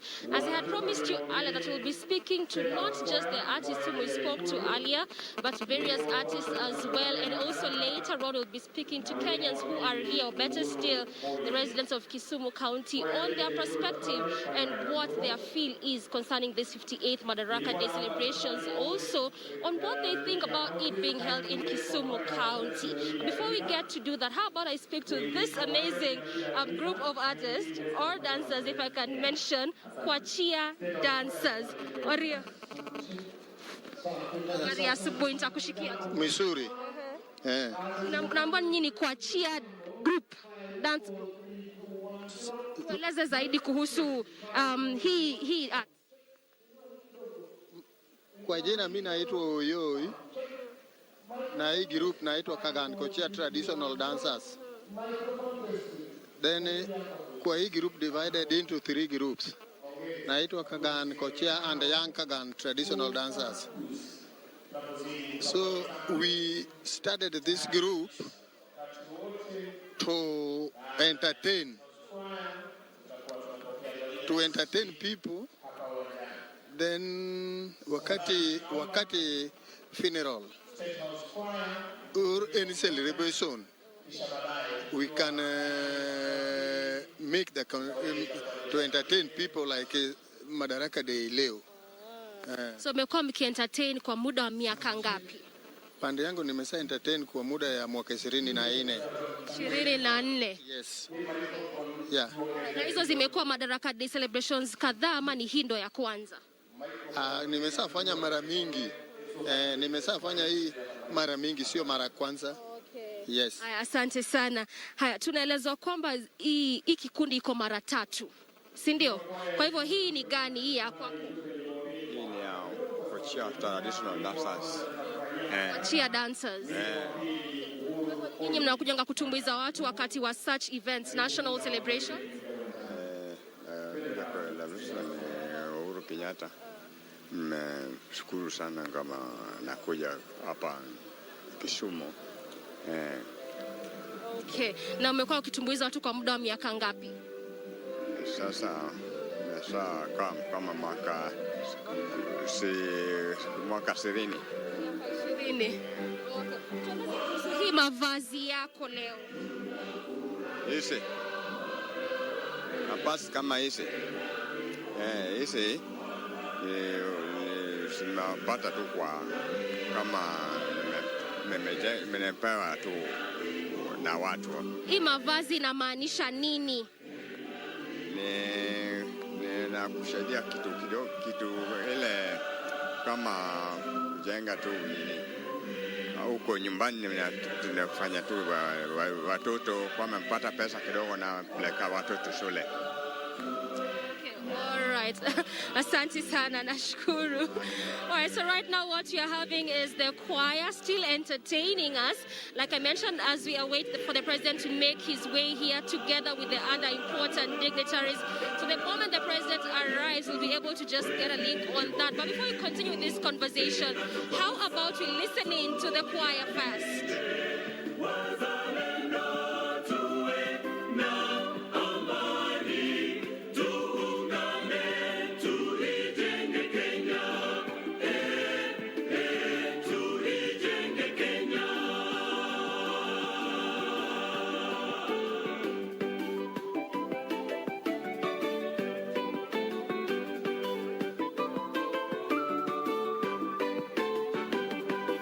Maendeleo mengi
Ape makofi State House Choir, kwa pamoja tuijenge Kenya.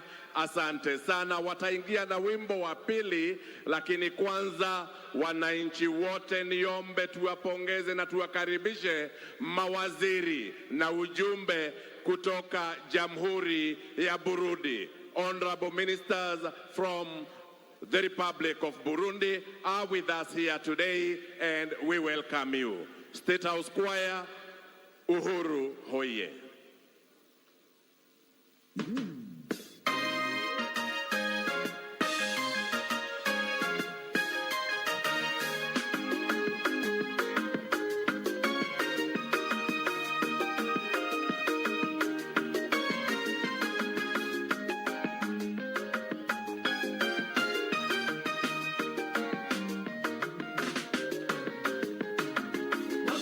Hatuna budi kusema ukweli, ijapo kuna chuma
Asante sana, tuwapongeze tena kwa shangwe. Kwaya, tubaki bado, tubaki. Wa Kenya tumejionea yale yamekuwa yakiendelea kwenye reli zetu za Kenya. Mashamba yote yaliyokuwa yamenyakuliwa sasa yamerudi kwa mikono ya mwananchi, kwa mikono ya serikali ya Kenya. Mwalimu, tuletee reli zetu za Kenya, zimeimarika. Mwalimu, reli zetu za Kenya zaimarika. Na hivi karibuni wananchi tutaanza kutumia reli yetu vile tulikuwa tunafanya hapo beleni. Asante mwalimu, reli zetu za Kenya.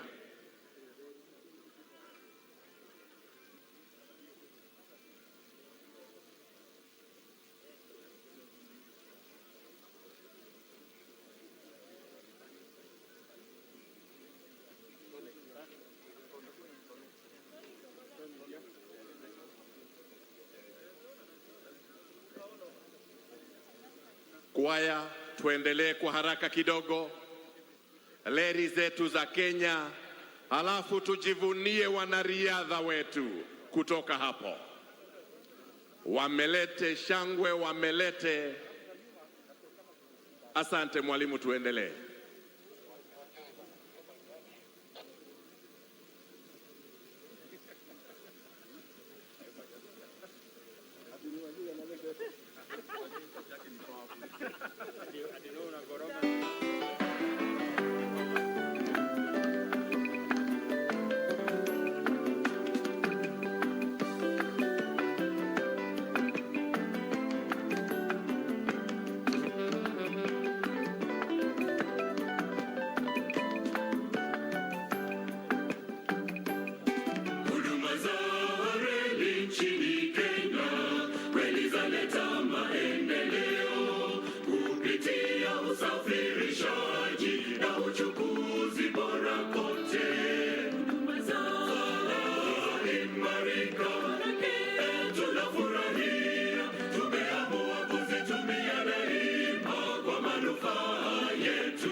Asante sana kwaya yetu ya Ikulu, reli zetu za Kenya na zile nyimbo zingine mmetupea. Asante, tunaweza kupumzika kidogo.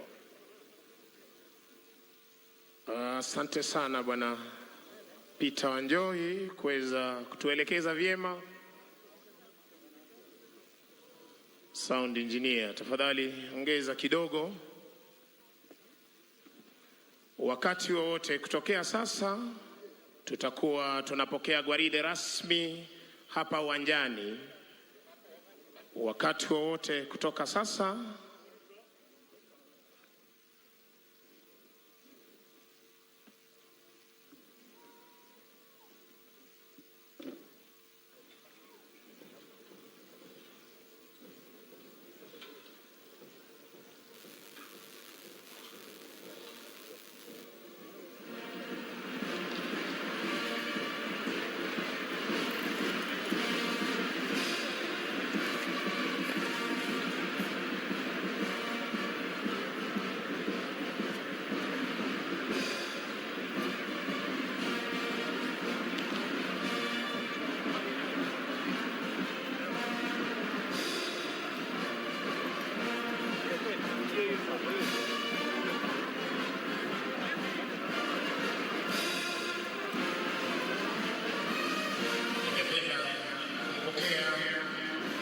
majeshi ya ulinzi ya Kenya, Jenerali Robert Kochi, hali kadhalika mkuu wa jeshi la nchi kavu, Luteni Jenerali Walter Raila wa Equatorial, majeshi ya wanamaji, Meja Jenerali Nelson Mutai, pamoja na msaidizi wakuu wa majeshi ya ulinzi, Meja Jenerali Fatma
Asanteni kwa heshima yenu.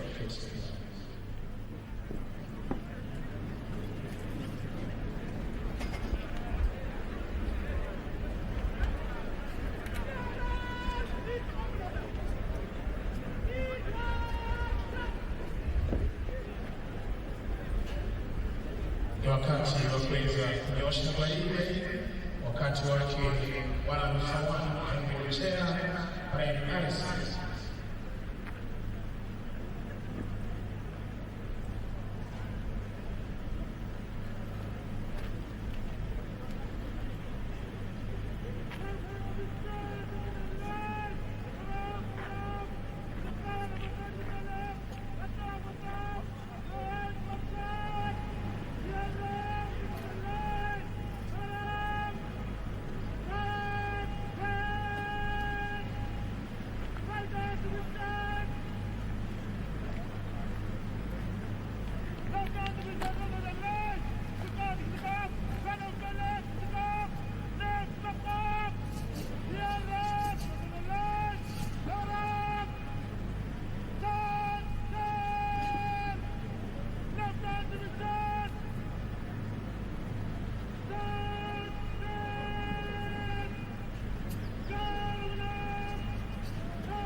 Sasa kwa vikundi mbalimbali, kikundi cha kwanza, cha pili, cha tatu na cha nne wanajitayarisha tayari kabisa kuweza kusimama mbele.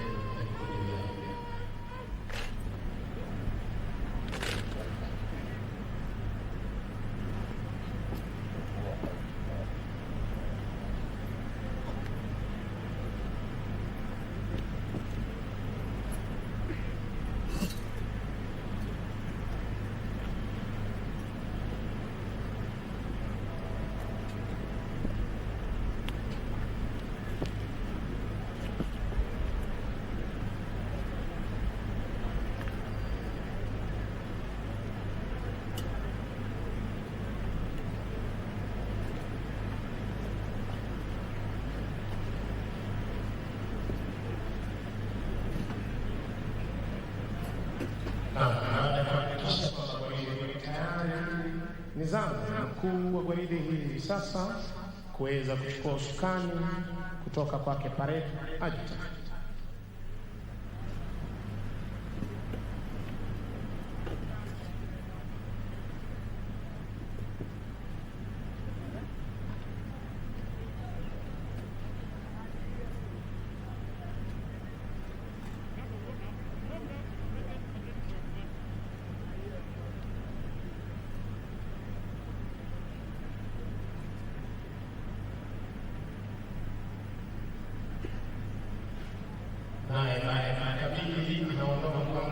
fupi sana uliopewa toka nje kabisa kwa hiyo iliyoungana na maafisa wenzake tayari kwa gwaride.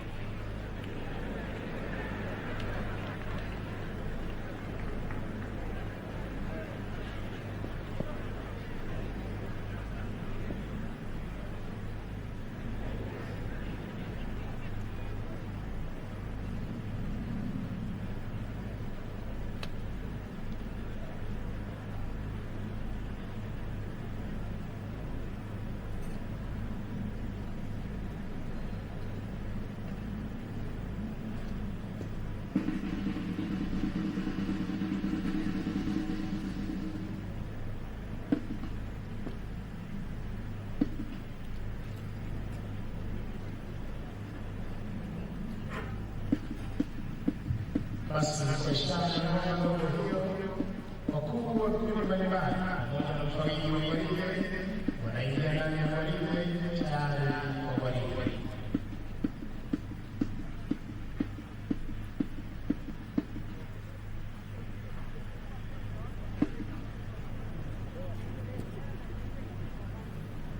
Na pia sasa kuweza kuweka sawa na mfupi.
Ningependa kutangaza uwepo wake hapo uwanjani.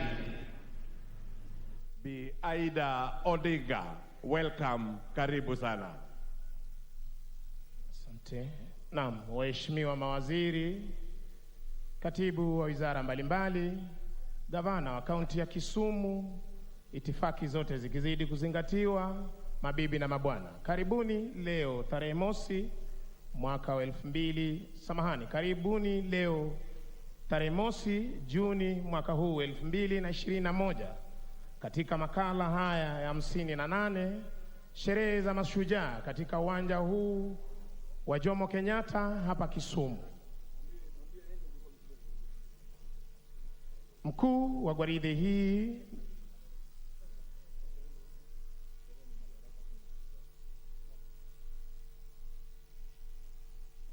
katika makala haya 58 ya sherehe za Madaraka katika gatuzi hili la 42.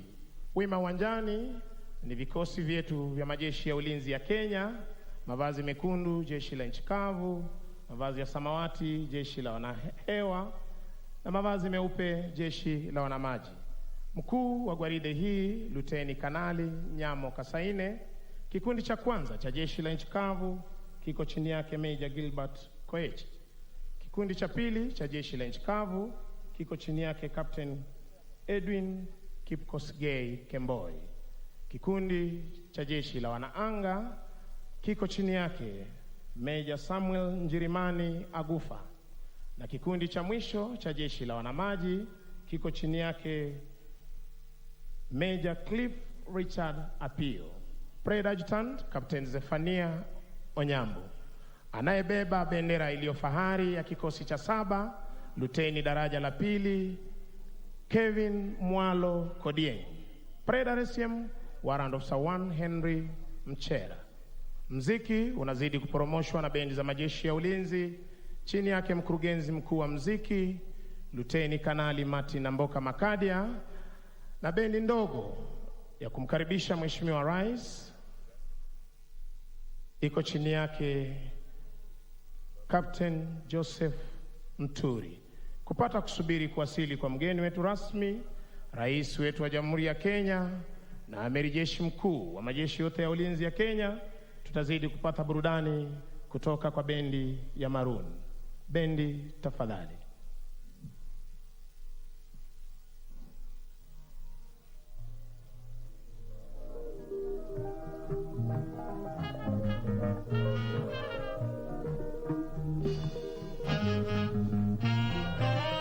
Karibu Kisumu, karibu Kisumu Kenya, baba wetu wa taifa, uongozi wako wa hekima tuna amani, kiongozi mwadilifu, kiongozi wa upendo, baba wetu wa taifa, ongera, tunakupenda, kiongozi wa wote, umeunganisha wa Kenya, asante, umeunganisha wa Kenya wote, asante, nia yako kuu, Kenya isonge mbele, nia yako kuu, ni Kenya ibadilike, wa Kenya, usonge mbele pamoja, wa Kenya, usonge mbele pamoja, usonge mbele kwa umoja na amani, usonge mbele pamoja, tushirikiane, tushikane mikono, bendera yetu sasa, bendera yetu ya pepe, bendera yetu leo, bendera yetu ya pepe, tusimameni sote, bendera yetu ya pepe, ni siku ya furaha, bendera yetu ya pepe, ni siku ya kusherekea, ni siku ya Madaraka, bendera yetu ya pepea,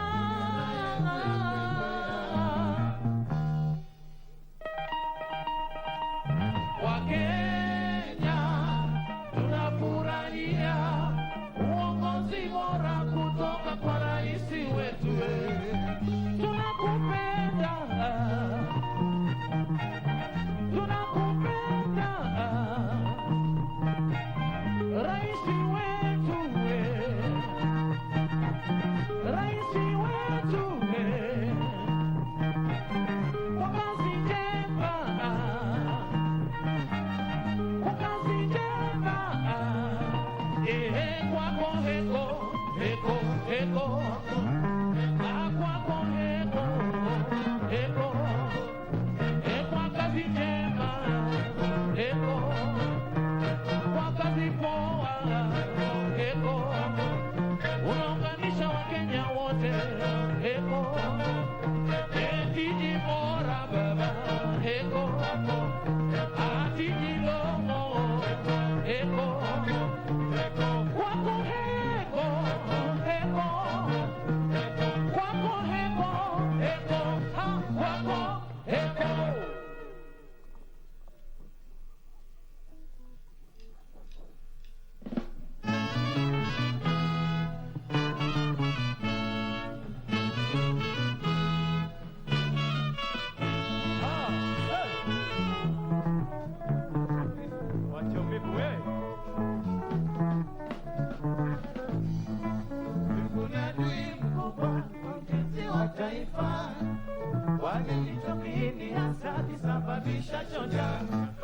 Ewe ndugu yangu, amka kumekucha, kamata jembe na panga, twende shamba. Hata wewe mwanangu, amka kumekucha, kwani hizi ndizo saa za kwenda shule. Hata wewe karani, amka kumekucha, kwani hizi ndizo saa za kwenda kazi. Vivu ni adui mkubwa wa ujenzi wa taifa, kwani hicho kiini hasa kisababisha choja. Asanti sana Maroon Commandos, wananchi, na kwa sasa tumkaribishe kwa shangwe naibu wa rais wa Jamhuri ya Kenya, Mheshimiwa Daktari William Ruto. Welcome, Your Excellency. Karibu sana, Your Excellency. Nabii Rachel Ruto. Welcome, Your Excellency.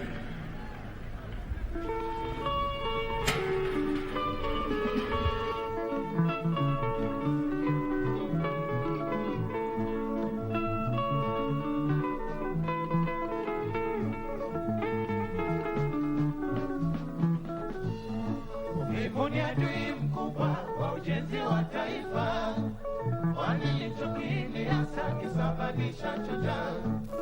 Ewe ndugu yangu, amka kumekucha, kamata jembe na panga, twende shamba. Hata wewe mwanangu, amka kumekucha, kwani hizi ndizo saa za kwenda shule. Hata wewe karani, amka kumekucha, kwani hizi ndizo saa za kwenda kazi. Wivu ni adui mkubwa wa ujenzi wa taifa, kwani hicho kiini hasa kisababisha choja. Ewe ndugu yangu, amka kumekucha, kamata jembe na panga, twende shamba. Hata wewe mwanangu, amka kumekucha, kwani hizi ndizo saa za kwenda shule. Hata wewe karani, amka kumekucha, kwani hizi ndizo saa za kwenda kazi.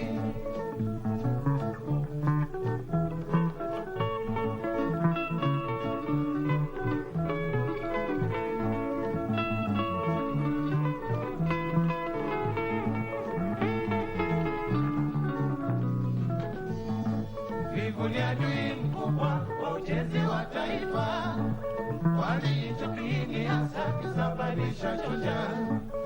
Ewe ndugu yangu, amka kumekucha, kamata jembe na panga, twende shamba.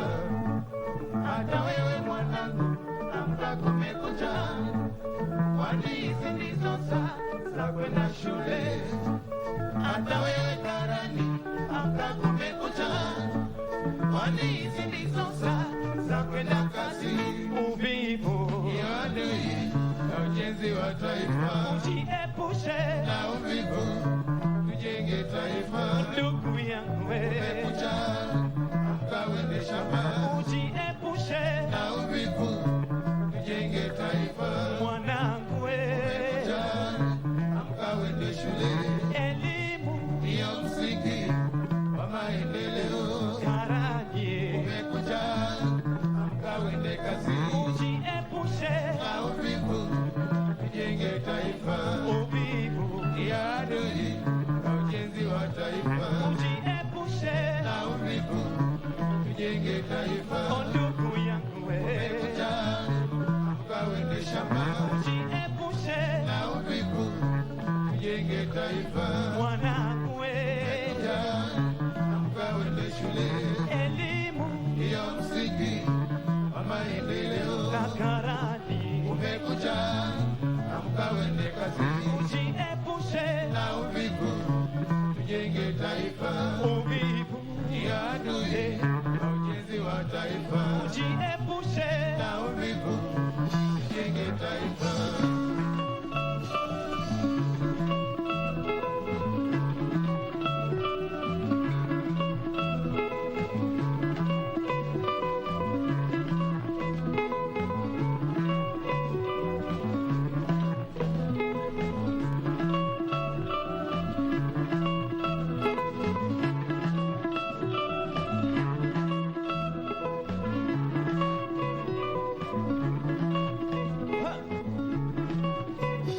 Wacha uvivu. Wacha uvivu wewe.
Asante sana bendi ya Maroon Commandos. Tutazidi kupata burudani kutoka kwa bendi za majeshi. Bendi tafadhali.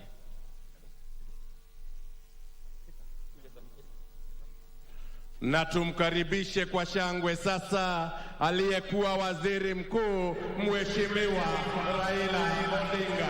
Tumkaribishe kwa shangwe.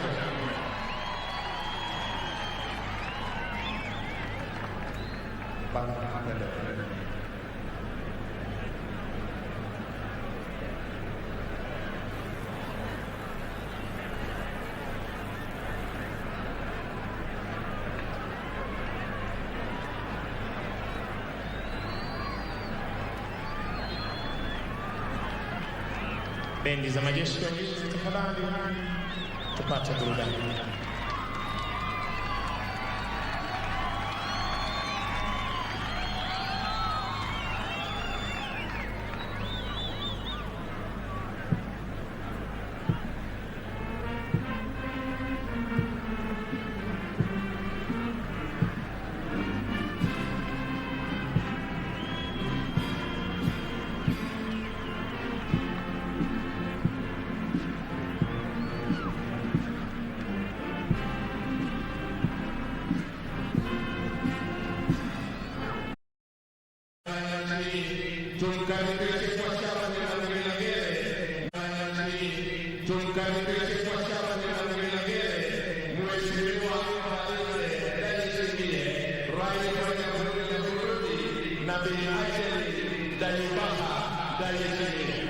Welcome, Your Excellency. Welcome to Kisumu. Karibuni sana.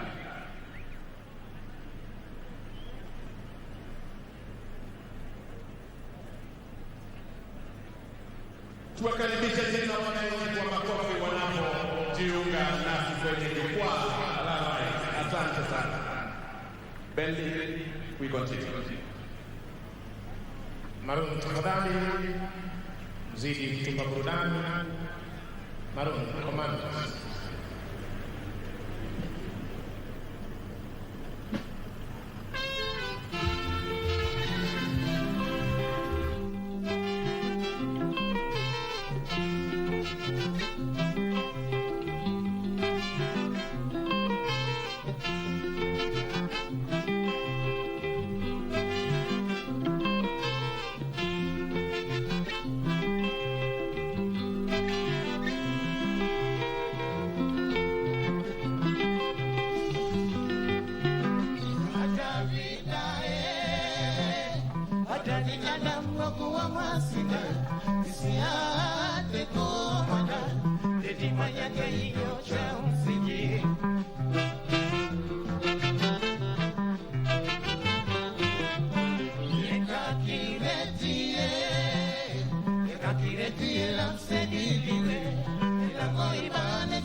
Brown.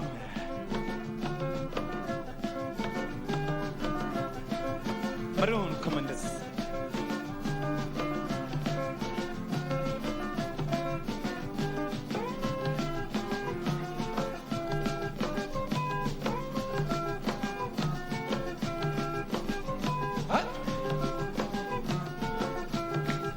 Wapi makofi?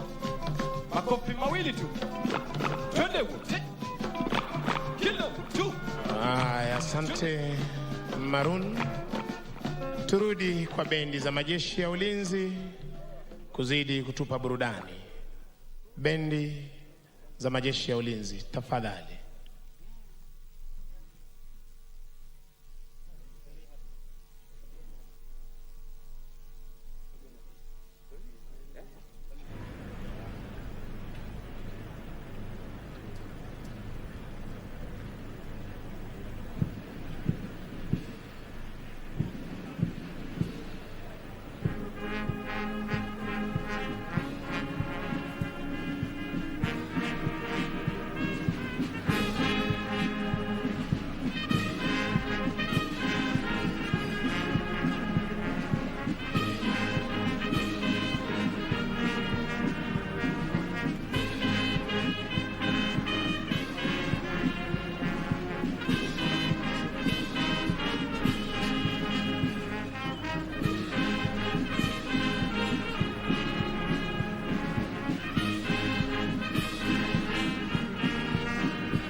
yote twaikuza. Mbuga zetu za wanyama zote zapendeza, toka pwani hadi bara kote kwavutia. Sisi sote tupendane hapa kwetu Kenya. Weusi na weupe hawa wote sawa. Maendeleo tuliyoyapata toka tujitawale, ni haki tujivunie nchi yetu Kenya. Nimekubali kuilinda nchi yangu Kenya. Mchana na usiku sitarudi nyuma. Nimekubali kuilinda nchi yangu Kenya. Mchana na usiku sitarudi nyuma.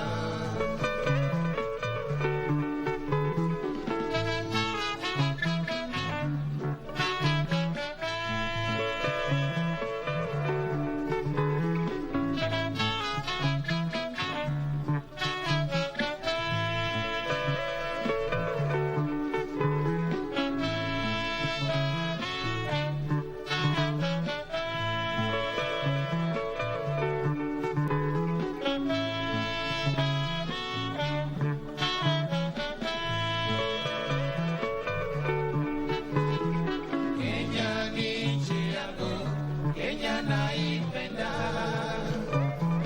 Asante sana bendi ya Maroon. Asante bendi ya Maroon. Kwako.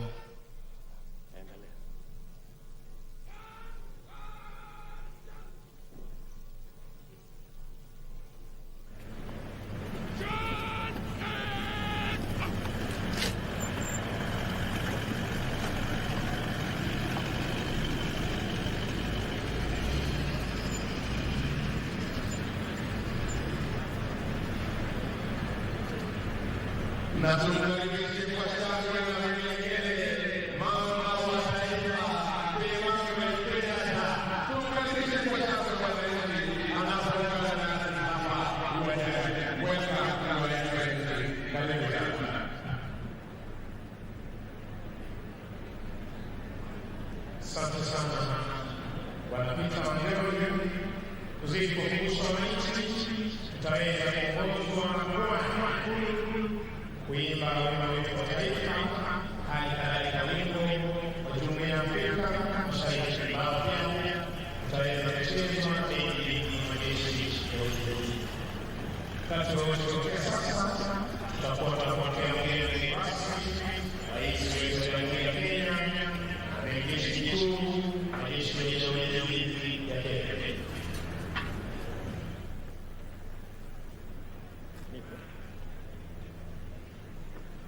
Kwako Gitone.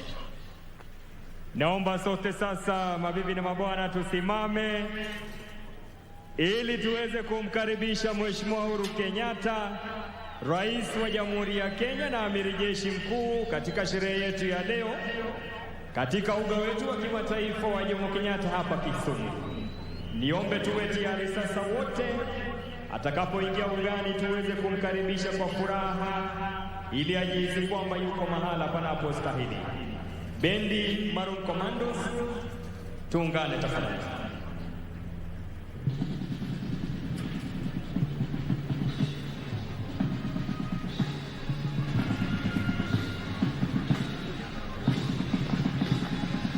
Kukula.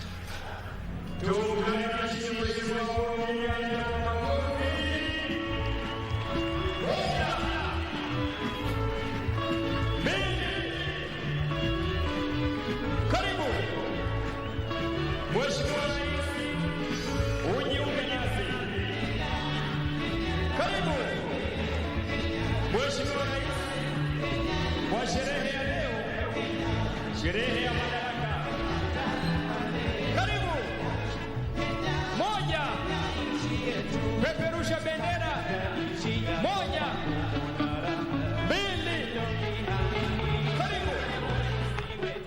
Mheshimiwa Rais, uga wetu wa kimataifa Jomo Kenyatta hapa Kisumu. Karibu, karibu, peperusha bendera, 1, 2, 3. Karibu Mheshimiwa Rais. 1,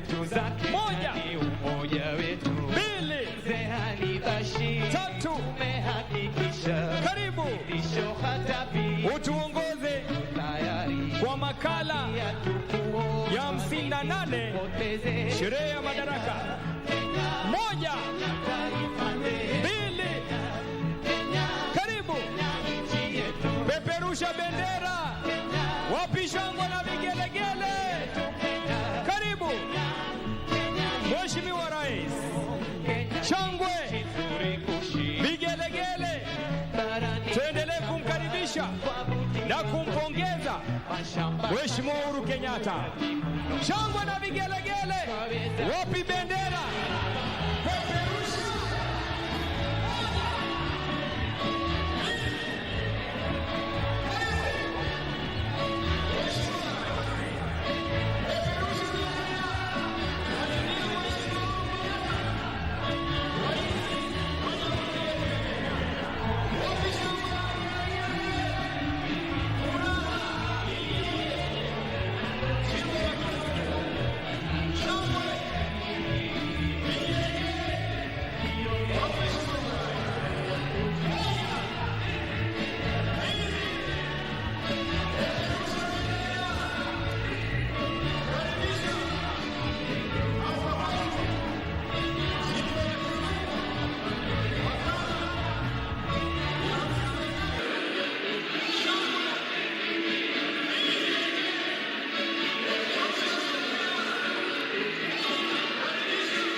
sasa mkuu wa gwaride hili kuja kuomba ruhusa kutoka kwake Rais wa Jamhuri ya Kenya na Amiri Jeshi Mkuu wa Majeshi yote ya Ulinzi ya Kenya kuweza kukagua gwaride lililoandaliwa na Majeshi ya Ulinzi ya Kenya.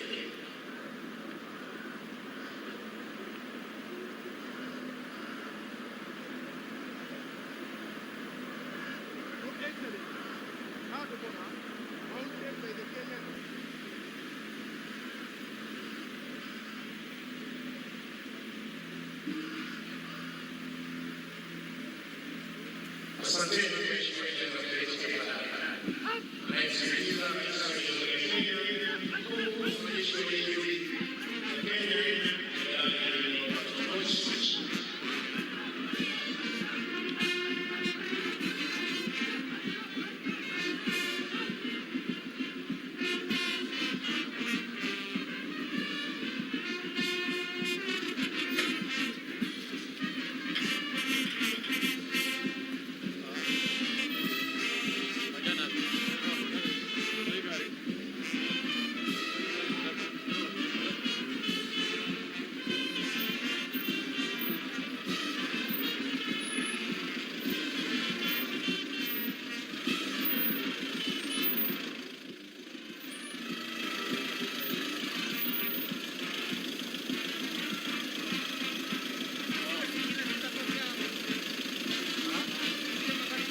Sasa mkuu wa gwaride hili naomba idhini kutoka kwa rais wetu na amiri jeshi mkuu wa majeshi ya ulinzi kuweza kuondoa wanajeshi hao wajane kule Tuju yenye rasmi atakapokuwa kuchukua nafasi yake kwenye jukwaa maalum.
desturi za kijeshi, bendera ya kikosi, shati huwa mbele unavyoshuhudia uwanjani, kala ofsa pamoja na parade arrest.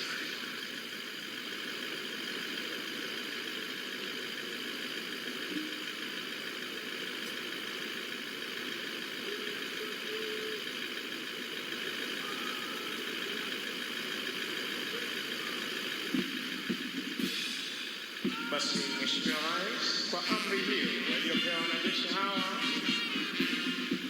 by the electric march, wanajeshi hawa wanaondoka hivi sasa uwanjani kupata kujiunga na wenzao, kuzidi kuhakikisha kwamba mipaka yetu iko salama, anga letu liko salama, na fuo za bahari zetu ziko salama.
Wapigieni makofi. Hawa ni vijana wetu hapa nyumbani, hakuna mgeni hata mmoja. Kumbuka hizi ndege kwa kweli zina uwezo mkubwa wa kuweza kuruka kwa kubeba makombora mazito, na yanaweza kupiga na kurudi nyuma zikiwa kitumia mwendo wa kasi kabisa. Mheshimiwa Rais, ndege ya tatu ambayo inakuja ni ndege aina ya Tiara, aina ya Puma. Inakuja uzuri kabisa ikiwa imebeba bango kubwa kabisa, bango ambalo linasema God bless Kenya. Wapigieni makofi hawa marubani. Mheshimiwa Rais, jambo la kufurahisha ni kwamba marubani wa ndege hii ni akina dada. ambaye ni Captain Orina na Captain Mutua. Wapigieni makofi wanapopita hapo mbele ya jukwaa ya rais, wakiwa wamebeba bango ambalo lina ombi nzuri kabisa, Mwenyezi Mungu aweze kuibariki Kenya. Basi Mheshimiwa Rais, wanapopita ndege ambayo nitakuwa nikitarajia sasa hivi ni ndugu Kopro Emmanuel Banzi aweze kutuletea tafrija za wanaanga wanamyavuli. Asante sana mwenzangu. Mheshimiwa Rais wa Jamhuri ya Kenya na Amiri Jeshi Mkuu wa majeshi yetu ya ulinzi, angani hivi sasa ni wana Green Eagles, mojawapo wa vikosi vinavyokamilisha brigedi ya operesheni spesheli za jeshi letu la nchi kavu. Kikosi hiki kiko chini yake Kanali John Njeru ambaye ndiye kamanda wa brigedi hii kwa sasa. Kikosi hiki kilianzishwa mnamo mwaka 1987 na baada ya mafunzo ya mwaka mmoja, wanajeshi wa kikosi hiki walikuwa wamebobea kwa kuruka na kudhibiti parachuti wakiwa angani tayari kabisa kwa shughuli mbalimbali za ulinzi wa taifa. Basi kama mantiki ilivyopangwa, mantiki ya leo ni mantiki ya sherehe na moshi unaopulizwa. Huyu ni gwiji wa maruko anayefahamika kama afisa mteule daraja la pili Sami Tirop, akitumia kilipuzi cha moshi kuashiria wana Green Eagles kwamba hali ya anga ni shwari na vile wanausoma kadri upepo unavovuma. Wanakuja vizuri kabisa hivi sasa, ikiwa kuna bendera 4 hewani ambazo zinapeperushwa na wana kikosi hiki cha Green Eagles. Ya kwanza kabisa ikiwa ni bendera ya Jamhuri yetu ya Kenya, ya pili ikiwa ni bendera ya majeshi yetu ya ulinzi, ya tatu bendera ya kaunti ya Kisumu, na ya 4 ni bendera ama bango lililo na maudhui ya sherehe hii nalosema pamoja tusonge mbele. Kikosi hiki Mheshimiwa Rais kinafahamika kwa kutekeleza operesheni zake usiku wa manane ili kuweza kumnyemelea adui. Anakuja kwa maridadi kabisa hapa akitumia ujuzi wa hali ya juu alionayo Jump Master Warrant Officer 2 Sami Tirop. Anatulia kidogo angani, anaangalia atatua wapi. Kwa uzuri kabisa, tumpe makofi anapotua hapa uwanjani kwa umaridadi mkubwa. Tuongeze makofi kwake Jump Master, huyu akiwa ni gwiji wa maruko. Mheshimiwa Rais, hivi sasa tunatarajia bendera yetu ya Jamhuri ya Kenya kuweza kutua mahali hapa kulingana na mantiki kama ilivyopangwa, mantiki ya sherehe hii ya Madaraka.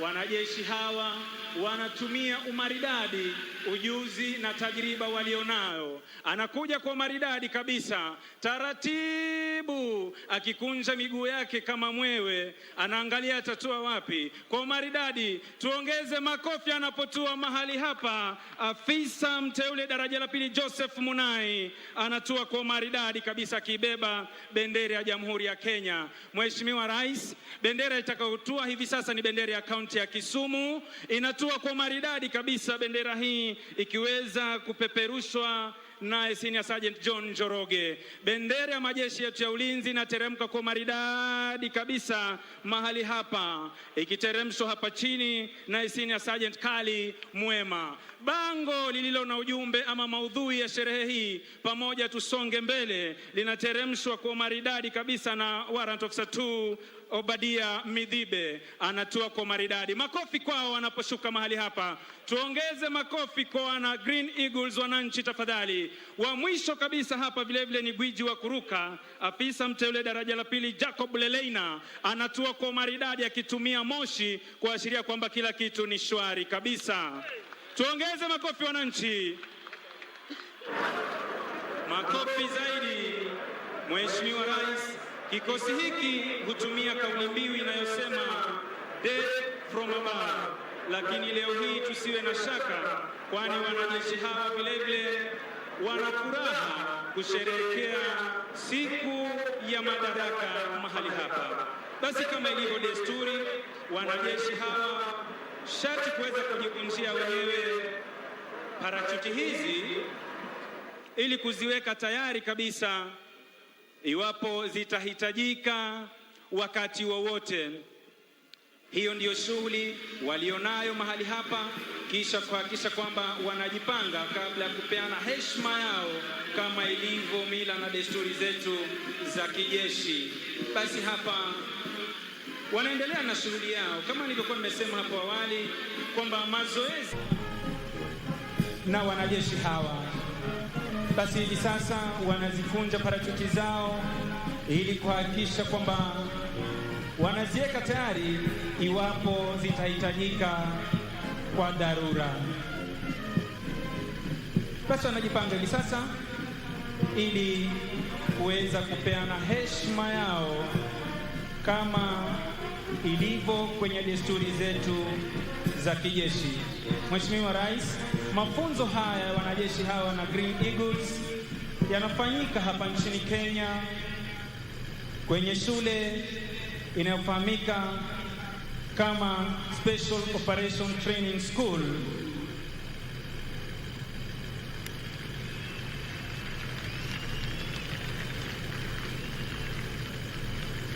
Wananchi tuongeze makofi wanapoondoka hapa uwanjani wanajeshi hawa. Makofi tafadhali. Baada ya onyesho hili lao wana Green Eagles.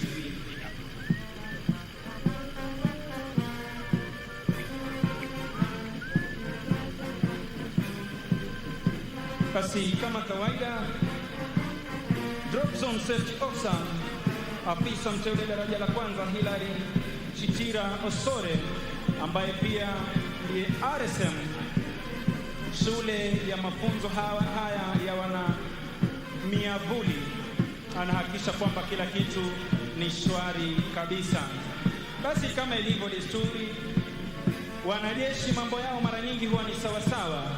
Wanatembea sawasawa, wanavalia sawa na wanapigana vita vilevile kisawasawa. Tuwape makofi wananchi wanajeshi wanapoondoka mahali hapa. Makofi na vigelegele. Tuongeze vigelegele tafadhali.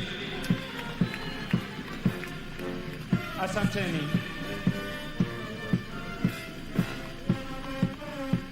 Basi Mheshimiwa Rais wakiondoka hapo uwanjani, wana Green Eagles wakiongozwa na aliyekuwa wa kwanza kabisa kutua mahali hapa, afisa mteule daraja la pili Sami Tiro.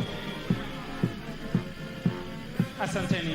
Mheshimiwa Rais, hivi sasa nitarudisha kwake mwenzangu Ben Misango aweze kuendelea.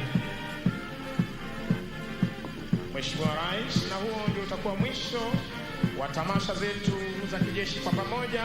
Ningependa kuwashukuru flag staff wetu, Major Douglas Gitonga Mturi, Major Ismail Olwang, Warrant Officer 1 Elijah Koranga akiwa Defense Forces Sergeant Major, Warrant Officer 1 Amur Said Abdalla, Kenya Army Sergeant Major, Warrant Officer 1 Dennis Talengo na Munyu, bila kumsahau Warrant Officer 1 Bwana Omar Haji akiwa Kenya Navy Sergeant Major, pamoja na wenzangu hapa afisa mteule daraja la pili Achanga Koprobanzi.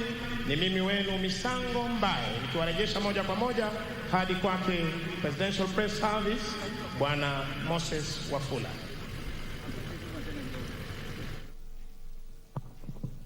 Asante sana wafawidhi wenza. Naomba tutulie kwa maombi. Tutaongozwa kwa maombi ya kimila na mzee Jotham Ajiki Ondu kutoka kaunti ya Kisumu. Walam nyasachira mogajuang nyasachingwe ugi warom hini obongo nyakalaga nyasai moklokre hachungi nyimi kalami gwedhie pinyo mar Kenya gijomodake haja nangaruodhi gwedhie ker mar Kenya moluor gi lala migoso Uhuru Kenyatta gi jogo duto makonyo rito piny. Gwedho Uhuru ongo wang'ariek sipon lidho chieng' jamondo kuone bwanga ka chieng' wuok ugwe owuok ne maber, ka chieng' podho ingo opodh ne maber. Alami ne Madaraka makawuono odichiengni remb jo Kenya no ochwe koula mon gi chuo no yiecho lepgi ni mondo wayud gimo kaka wayudo loch maber.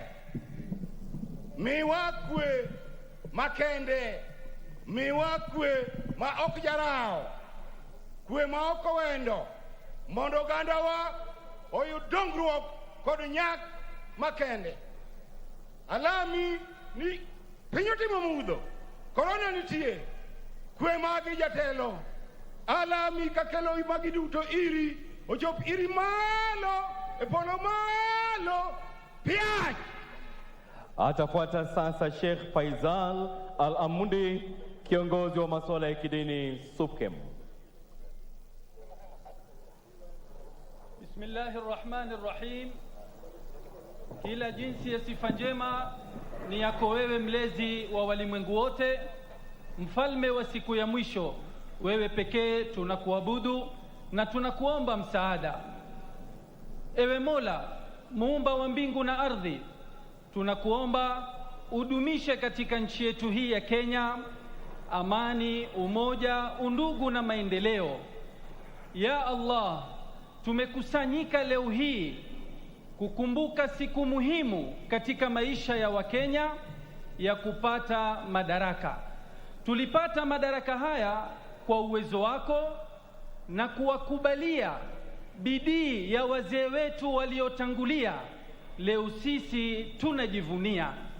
Tunashukuru kwa hilo na tunazidi kukuomba umjalie na kumuafikia kiongozi wetu mheshimiwa Rais Uhuru Kenyatta pamoja na viongozi wote waweze kutumia madaraka haya kuzidi kuinua hadhi ya nchi na maisha ya wananchi. Ewe Allah, tunazidi kusumbuka na janga la korona katika afya zetu, katika uchumi wetu, hata kupoteza wapenzi wetu. Tunakuomba utuondolee janga hili kwa haraka, tuweze kurudi katika maisha yetu mazuri. Ya Allah, tunakukosea, tunakuasi, tunaomba msamaha kwako na utuongoze njia ya wale uliowaneemesha. Ya Allah, mwisho kabisa namtakia rehma na amani mtumishi wako wa mwisho, naye ni Muhammad, pamoja na manabii wote.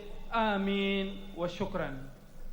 Atakayetufungia kipindi cha maombi ni Askofu Mkuu Winnie Owiti of Voice of Salvation and Healing International. Na tuombe. Baba Mwenyezi Mungu, tunakushukuru sana siku ya leo. Umetukusanya hapa kutoka tabaka mbalimbali kwa sababu ya sherehe ya Madaraka. Tunakushukuru kwa nchi yetu ya Kenya, taifa lenye makabila mbalimbali. Utofauti wetu Mwenyezi Mungu ndio nguvu yetu. Ubariki nchi yetu ya Kenya tunaposherehekea madaraka yetu. Bwana, ponya nchi yetu ya Kenya kutoka katika janga hili mbaya la korona. Wape wana Kenya uzima, amani, umoja na maendeleo. Baba Mwenyezi Mungu, namwombea rais wetu wa Kenya, His Excellency Honorable Uhuru Kenyatta, na viongozi wengine, ili uzidi kuwapa afya njema, maisha marefu, na wazidishie hekima ya kuongoza taifa hili tukufu la Kenya kwa maendeleo na ufanisi. Ubariki serikali ya rais wetu wa Kenya, na umpe uhusiano wema na wale wote wanaofanya kazi pamoja naye.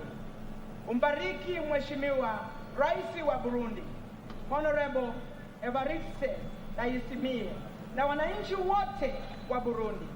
Mwenyezi Mungu, bariki sherehe ya leo ya Madaraka Day, tunapokumbuka siku ambayo tulijitawala kama wana wa Kenya kutoka katika unyanyasaji wa ukoloni. Sasa tuko huru, tunajitawala. Asante sana Mwenyezi Mungu. Bariki Kenya, bariki viongozi wetu wote, na ubariki sherehe ya leo, katika jina la Baba na la Mwana na la Roho Takatifu tunaomba. Amen.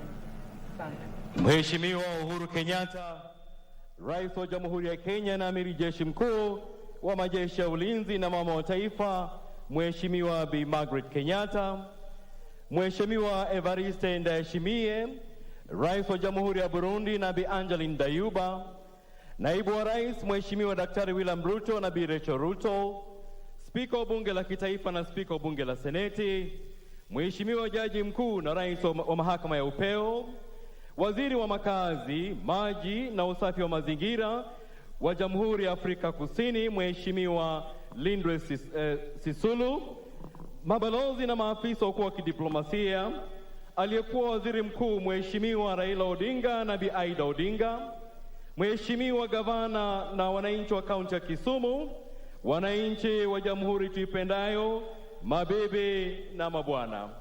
Mheshimiwa Rais, nikubalie sasa niweze kualika wenzangu watuandalie burudani.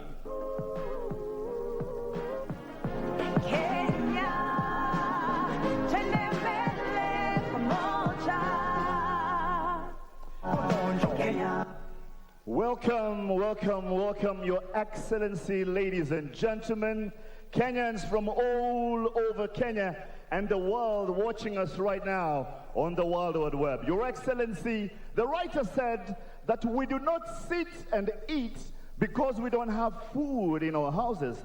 We don't sit to light a fire because we don't have warmth in our houses.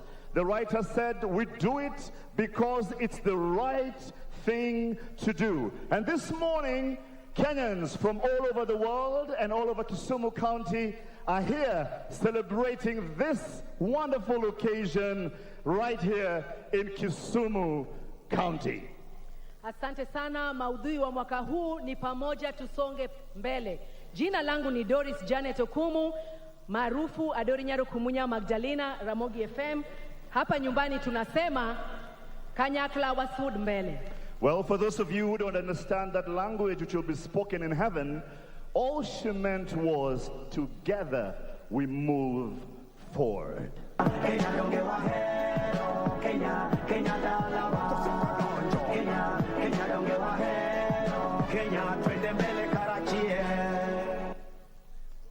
Kwa sasa tunawakaribisha waimbaji wetu, wanamuziki ambao wamekuja pamoja kwa tunaita hapo kolabo. Wanamuziki wamekuja pamoja, tunao Ohangla team pamoja hapo na Benga team. Na kabla tuende huko tafadhali, Your Excellency, we took a walk on the streets of Kisumu and this great region, and we have some voices would like to play for you. Your Excellency, sauti ya mwananchi.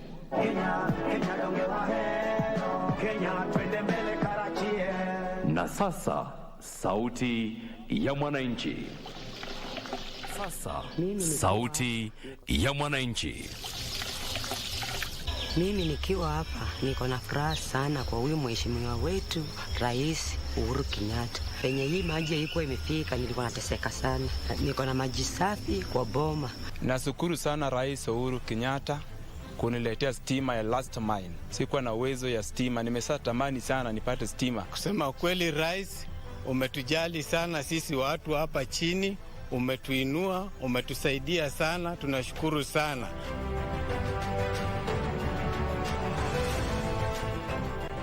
Tunashukuru sana Rais Uhuru Kenyatta kwa kupatia sisi hii barabara.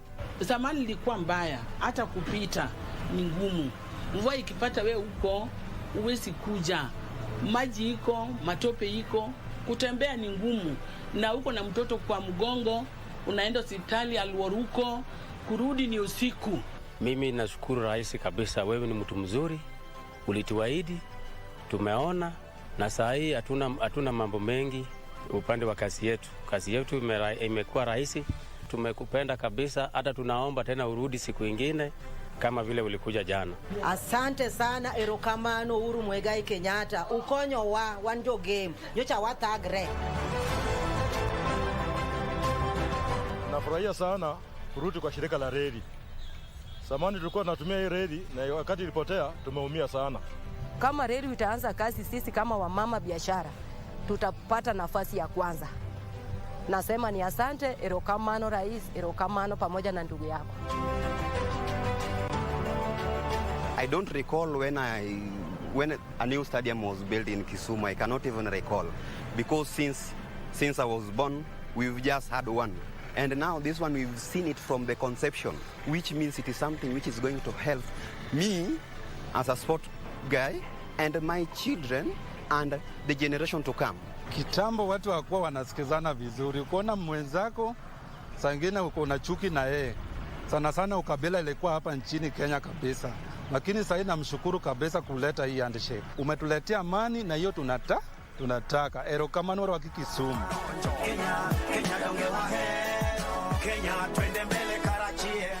Made up from groups from all over this region.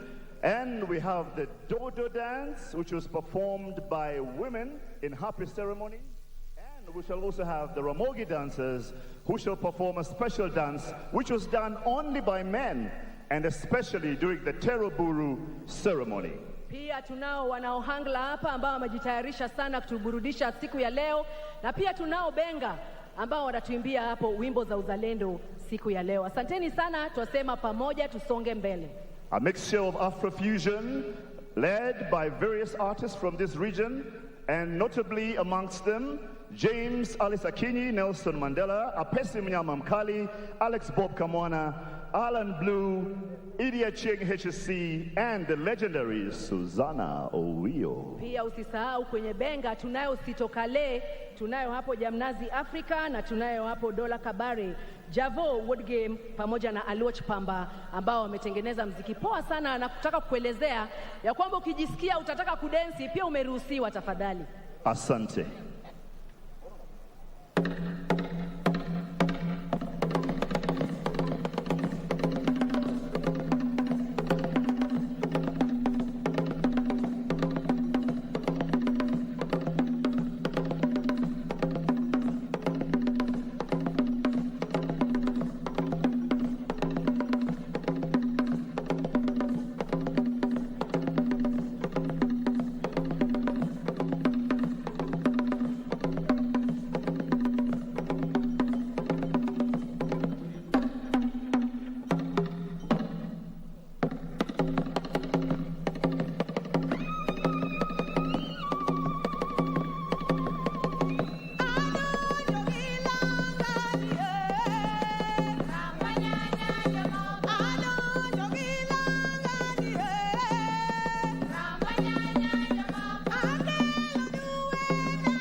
Donge wail, donge wakwe, donge wa moriawa.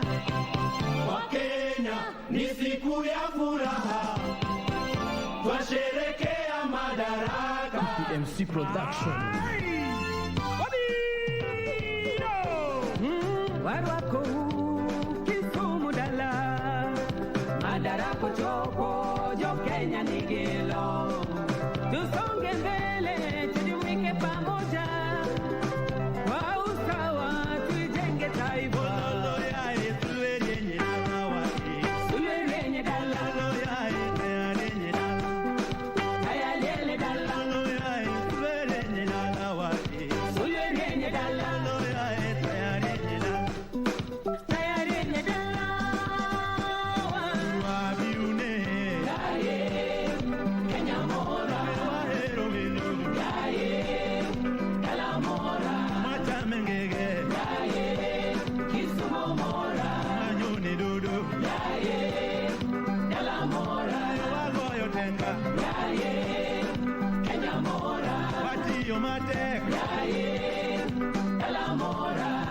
Madaraka tunayo ya kujenga taifa.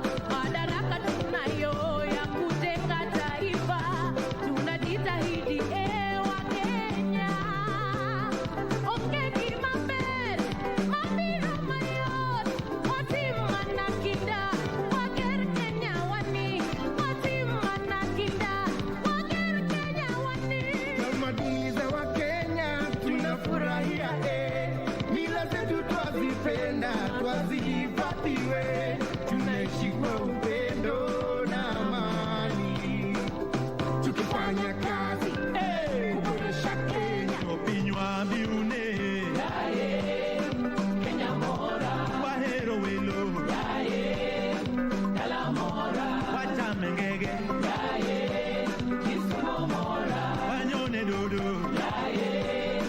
Kala mora, wagoyo tenga Kenya mora, watiyo mate Kala mora.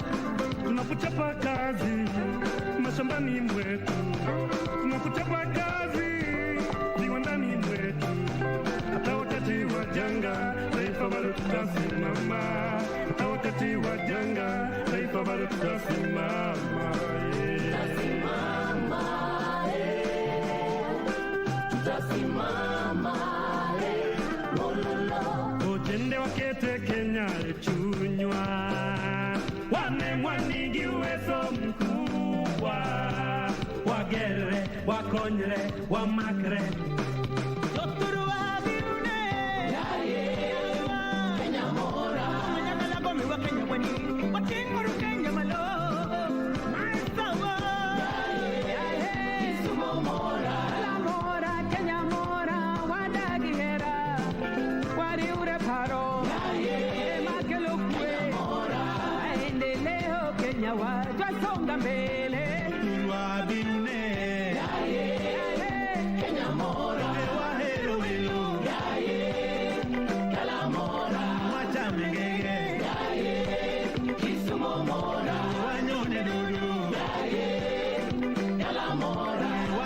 tenga yaye Kenya mora watiyo mate yaye dala mora.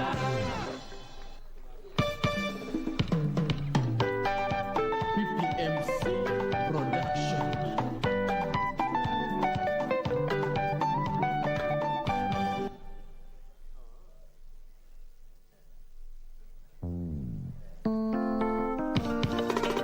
PPMC Production.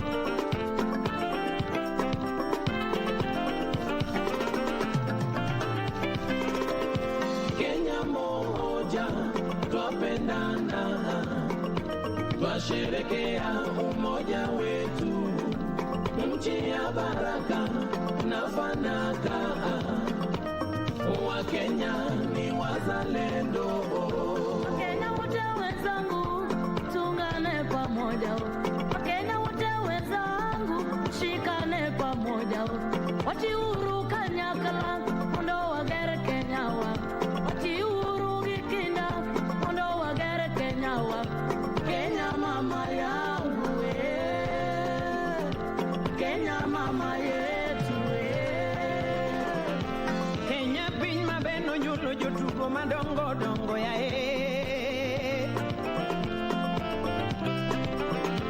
Kenya piny mabeno nyulo jong'wech madongo dongo ya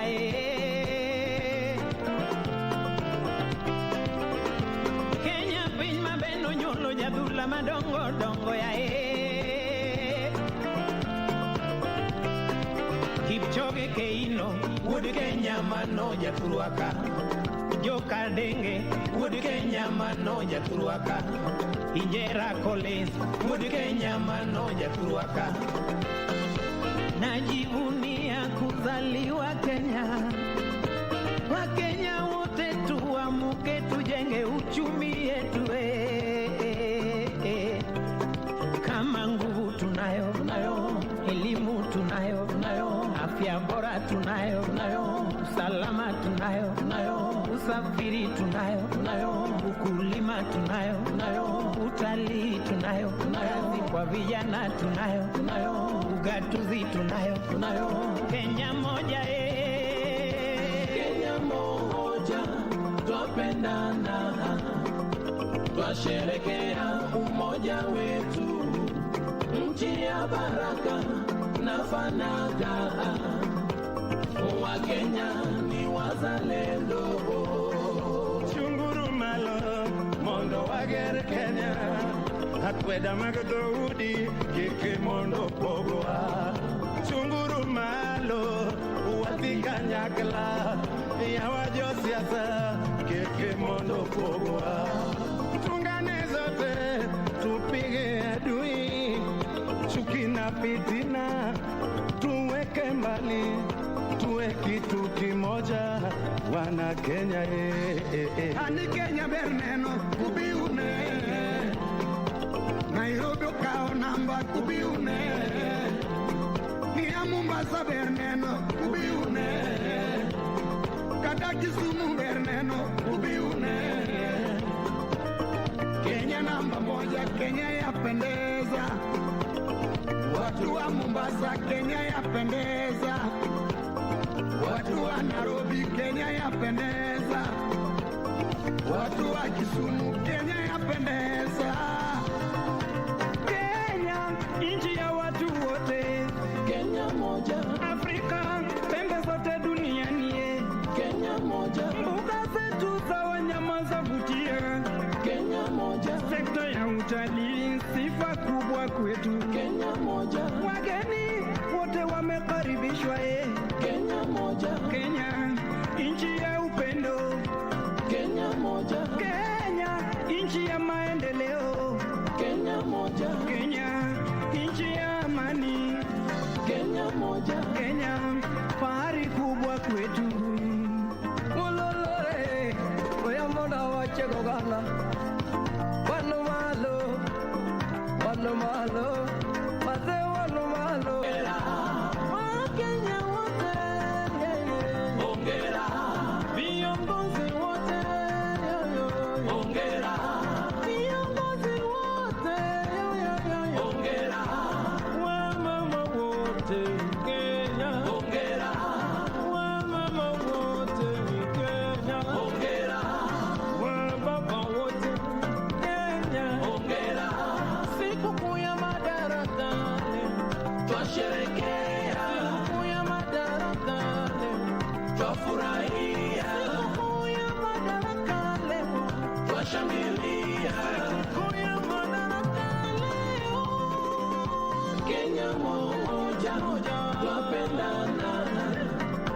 twasherekea umoja wetu, nchi ya baraka na fanaka.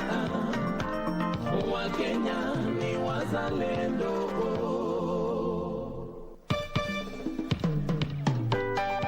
PPMC Production.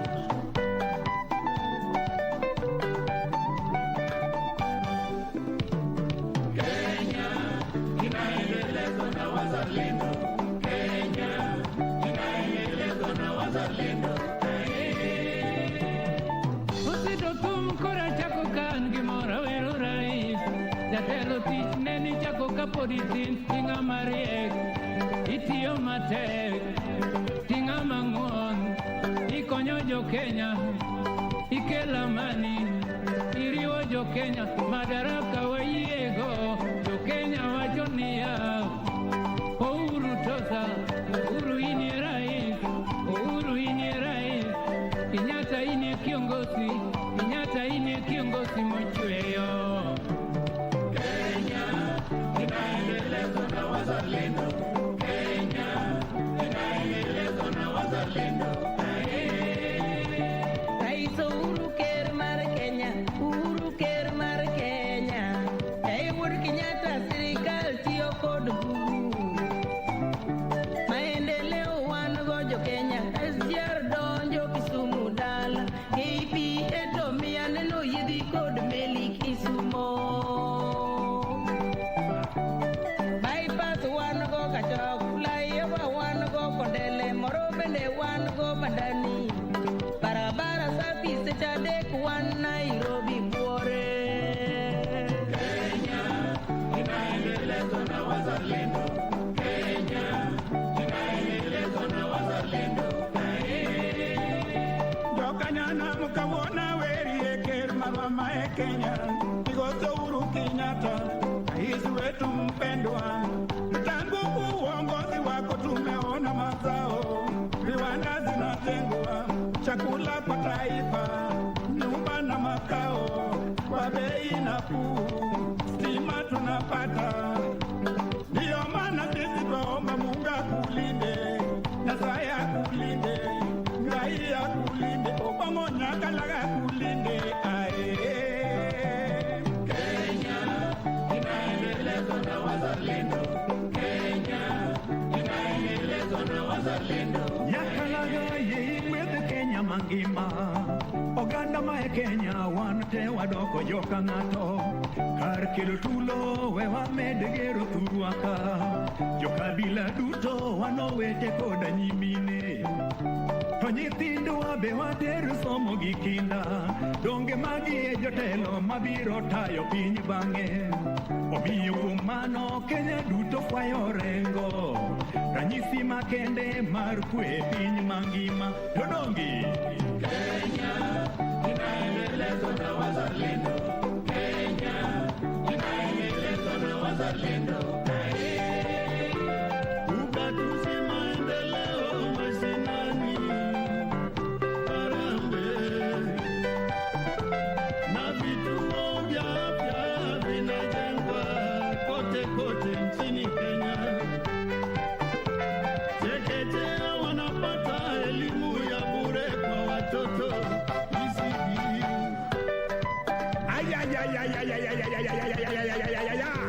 President wetu mpendwa, tunakupenda sana.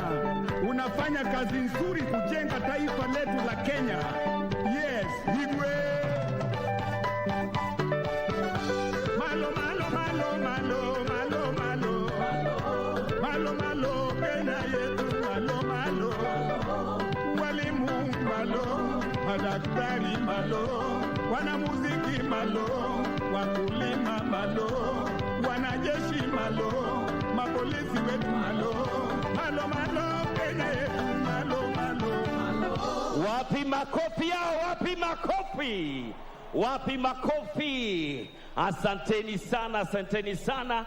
Mimi naitwa Mzee Jalas mwenyewe na kushukuru sana Mheshimiwa Rais. Tusonge mbele pamoja, na kwa kuwa pamoja tumetembelewa na wageni kutoka Burundi, wanaitwa Burundi Drummers. Hawa wameletwa kwa pamoja na rais wa Burundi mwenyewe ili waje watutumbuize hapa nyumbani. Tunakaribisha Burundi Dramas. Karibuni Machegni Uhuru Kisumu.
Makofi, makofi, makofi.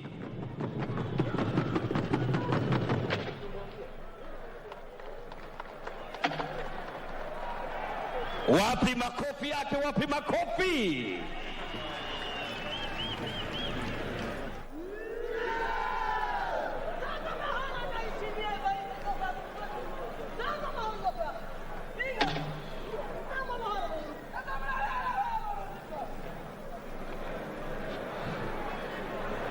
Hapo sasa, wapi makofi?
Tuwapongeze kwa makofi mabibi na mabwana.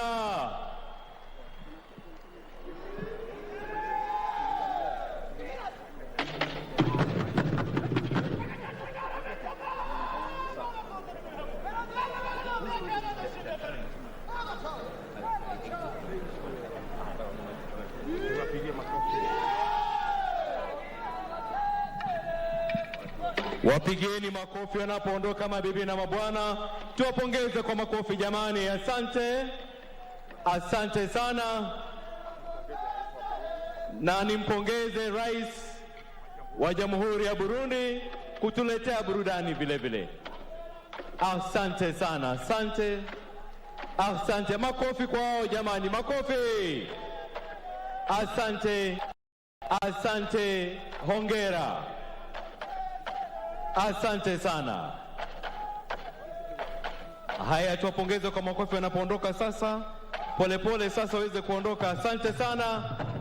Asante Burundi dancers.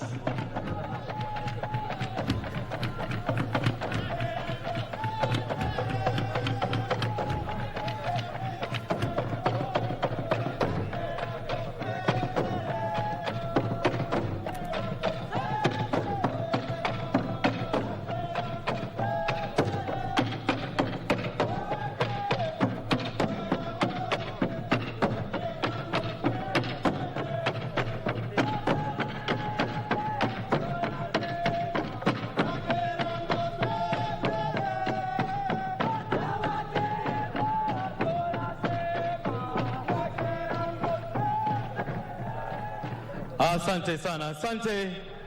Asante. Naomba kwa heshima tuwapongeze wasanii wote waliotuletea burudani la siku ya leo kwa makofi jamani. Vile vile niweze kupongeza wafawidhi wenza Big Ted, Jalango na Dori Nyar Okumu kwa kazi nzuri. Kwa heshima kuu na unyenyekevu, Mheshimiwa Rais, naomba niruhusu nimwalike gavana wa kaunti ya Kisumu, Mheshimiwa Profesa Anyang' Nyong'o atukaribishe kirasmi kwa ufupi. Asante Mheshimiwa Rais.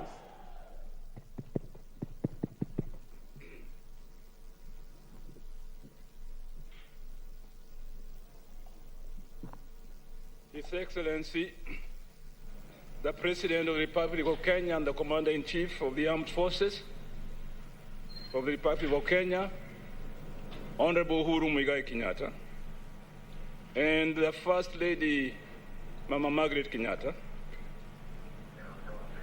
His Excellency, the President of Burundi, Evariste Ndayishimiye, and Her Excellency, the First Lady of Burundi, Angeline Ndayabaha, the Deputy President of the Republic of Kenya, Honorable William Samoei Ruto, and Mama Rachel Ruto, the Right Honorable Prime Minister Raila Odinga, Mama Ida Odinga, fellow governors present here, cabinet secretaries present, excellencies, ambassadors and high commissioner, members of parliament, senators, and members of county assembly, the Chief Justice, all judicial officers herein present, the Speaker of the Senate and the Speaker of the National Assembly, Honorable Saka and Roy Muturi, respectively, wananchi wenzangu, mabwana na mabibi kwa jumla, hamjambo.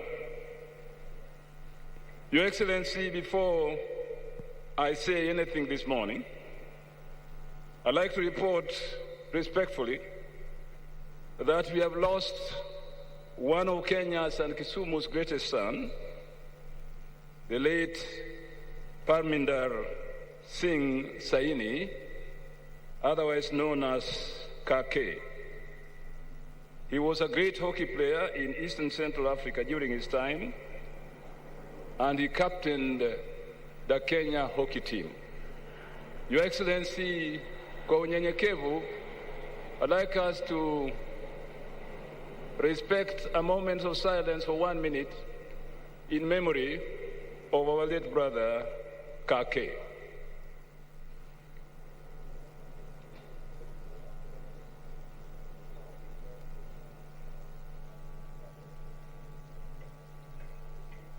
May the good Lord keep his soul in eternal peace. Amen. I would like to welcome you to this lakeside city of Kisumu, Your Excellency, and all your guests, and to the Lake region in general, on this great and memorable day when we are assembled here to celebrate the 58th Madaraka Day of our beloved Republic Kisumu, of Kenya. A day when we achieved our internal self-rule after being a British colony since 1920. Without the tremendous sacrifices that our nationalists made and the blood that was shed by the freedom fighters, we would not perhaps be here today.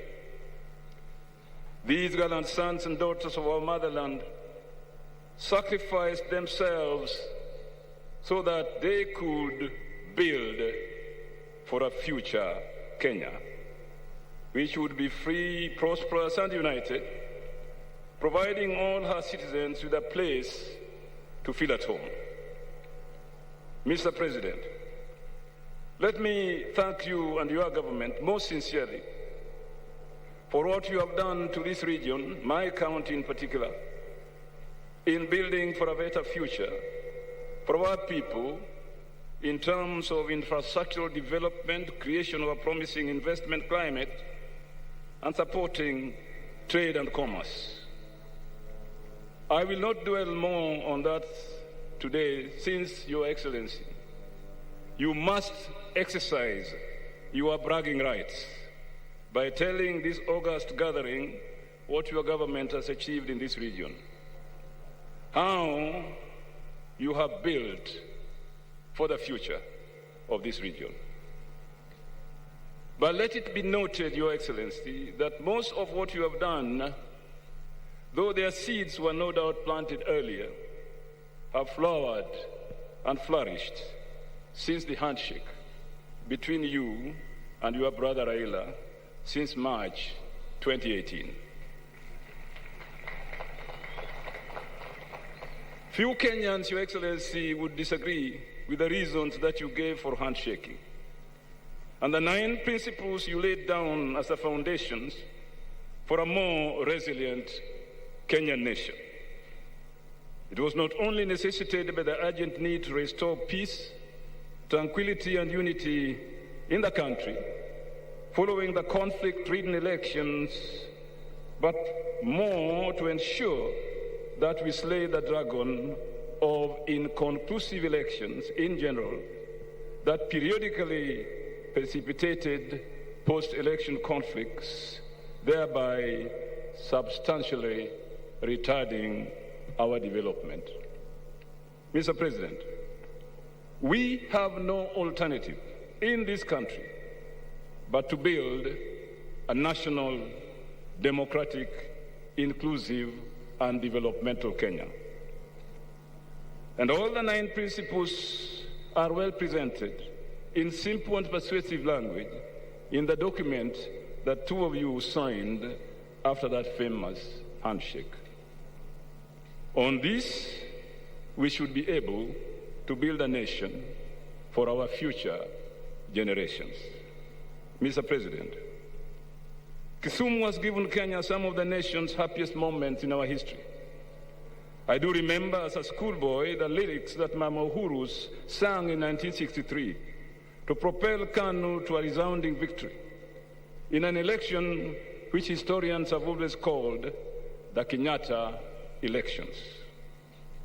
With Mzee Jomo Kenyatta and Jaramogi Oginga Odinga wearing Luo traditional beaded cap and addressing huge impromptu rallies in 1964, as they drove to Bondo to open Jaramogi's new home, it was quite clear, Your Excellency, that a new era had dawned in Kenya. Mzee Kenyatta and Jaramogi were ready to build a nation for the future generations of Kenyans.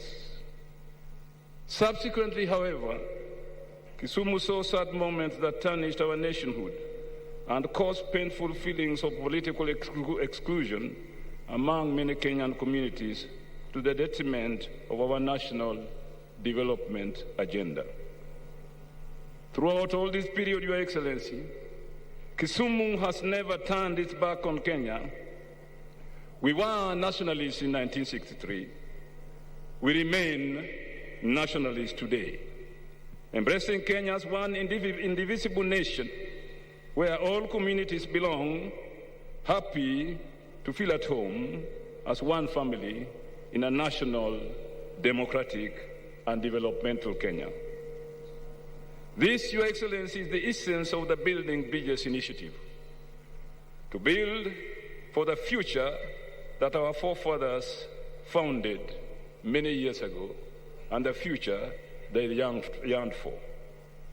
You and your brother Raila have once more recommitted yourselves to this noble mission. Please, don't look back. For as the Christian song goes, once to every man and nation comes a moment to decide. Then it is the brave man chooses, while the coward stands aside. Mr. President, I would also like to take this opportunity to plead with you to continue supporting devolution, because devolution works. And it's good for Kenya's agenda for political inclusion and a shared national prosperity from the grassroots upwards. The decision to hold national celebrations on a rotational basis across the counties is not only innovative on your part, Mr. President, but a visible and living demonstration that you are committed to devolution in building a prosperous Kenya, not just today, but for the future of our nation as well. Your government's commitment to promote universal health care has been embraced by all counties, and surprising innovative measures have been taken in that regard from one county to another. In Kisumu, for example, we have established maternity theaters in sub-county hospitals where mothers can now have cesarean section births outside Kisumu city. We are currently building a comprehensive cancer care center at the Jaramogi Oginga Teaching and Referral Hospital, complete with a complementary sickle cell anemia treatment and research center, maybe the first of its kind in our republic. Finally, Your Excellency, let it not pass unnoticed that you have today laid the foundation stone for building the Kisumu Convention Center, where Kenya will host the 9th edition of AfriCities in April next year. On behalf of the Lake Region Economic Bloc and the Council of Governors, I would like to thank you and your government for supporting this novel initiative of holding this continental gathering in an intermediary city like Kisumu. This is a clear message to all the 47 devolved governments that, working interdependently with our national government, as our constitution says, we can open doors for development into the African continent and beyond. One of the key issues that the AfriCities Summit will address itself to is the issue of greening urban space to respond effectively to climate change issues, carbon emission, and sustainable development. I thank you, Your Excellency, and all your guests for honoring Kisumu with this wonderful Madaraka Day celebrations. Pamoja tusonge mbele. God bless you all. Let us build for the future of our nation. Tichtire, aluta continua.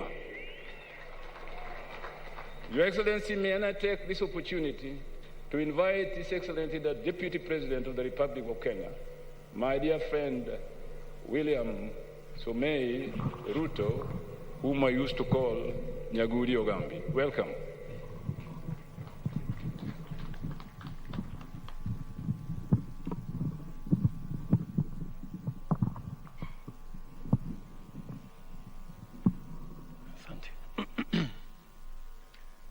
Your Excellency Uhuru Muigai Kenyatta, President of the Republic of Kenya and Commander-in-Chief of Kenya Defense Forces, Your Excellency First Lady, Margaret Kenyatta, Your Excellency Everest Ndayishimiye, President of the Republic of Burundi, Your Excellency Angela Ndayishimiye, First Lady of the Republic of Burundi, my friend, the former Prime Minister, Raila Amolo Odinga, aka Baba,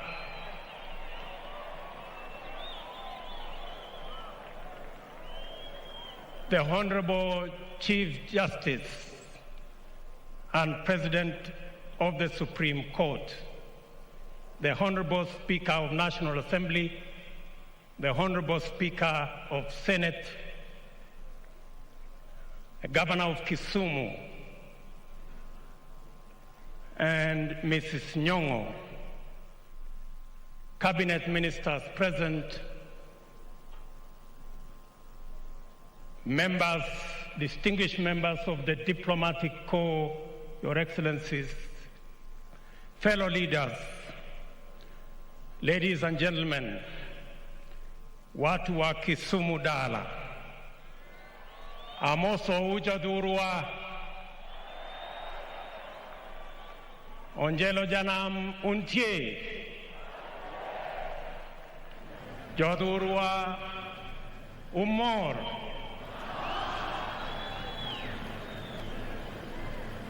Mheshimiwa Rais, mimi nitasema kwa kifupi. As we celebrate this 58th Madaraka Day in this historic and great city of Kisumu, I want to laud your 2 days launch of various projects in this county and in this region. It is a testimony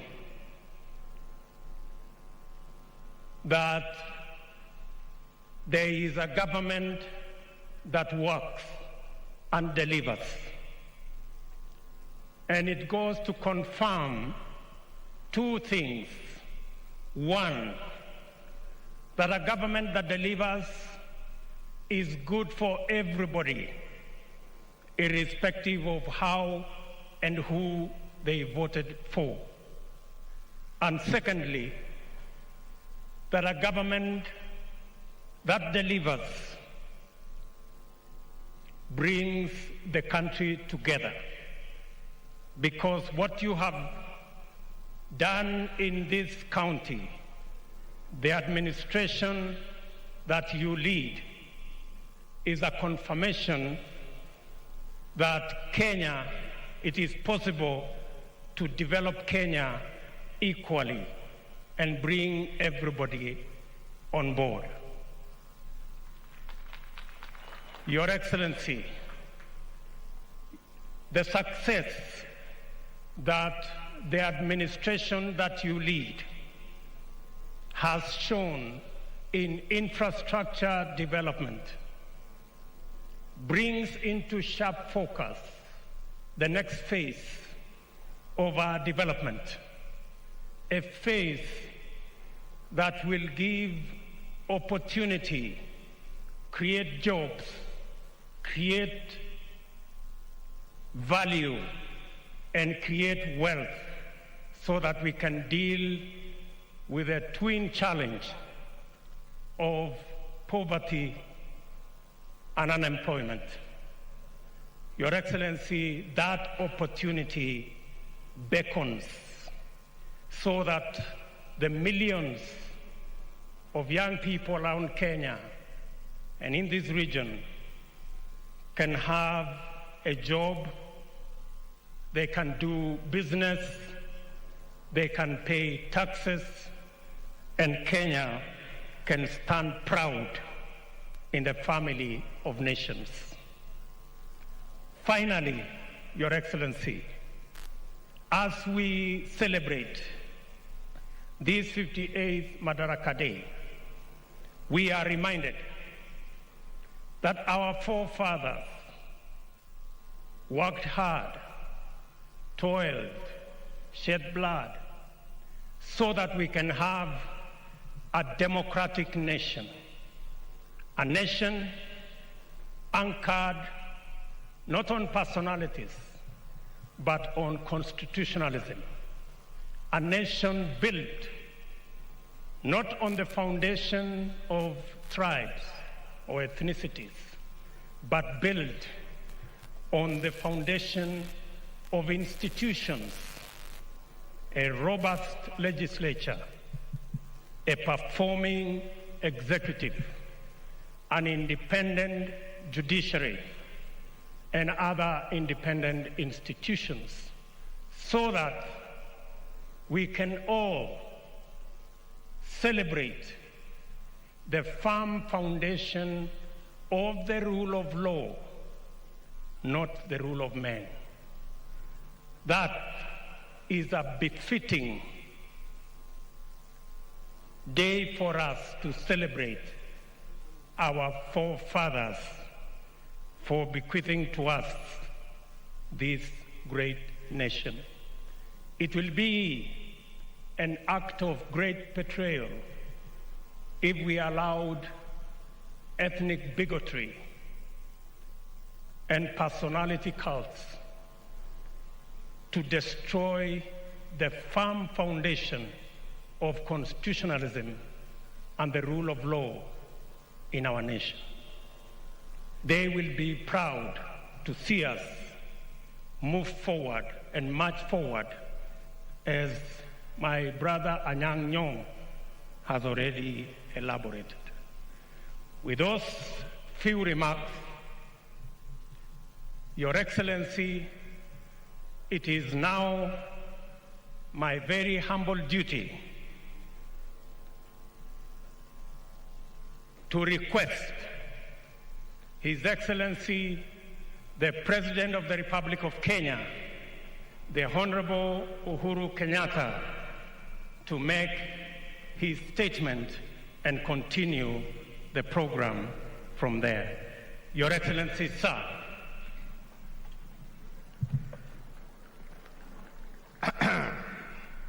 Asante William. Tafadhali tuketi.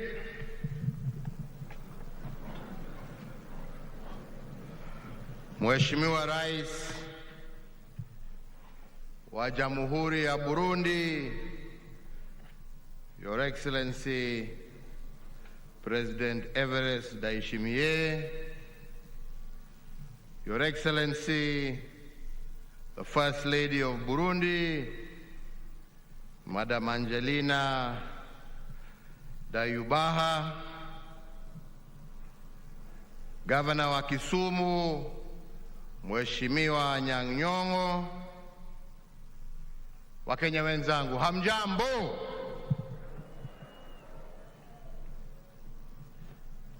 Sasa leo nitavunja protocol kidogo, mtanisamehe. Ningependa mbele ya niseme yale ambaye niko naye, nimualike ndugu yangu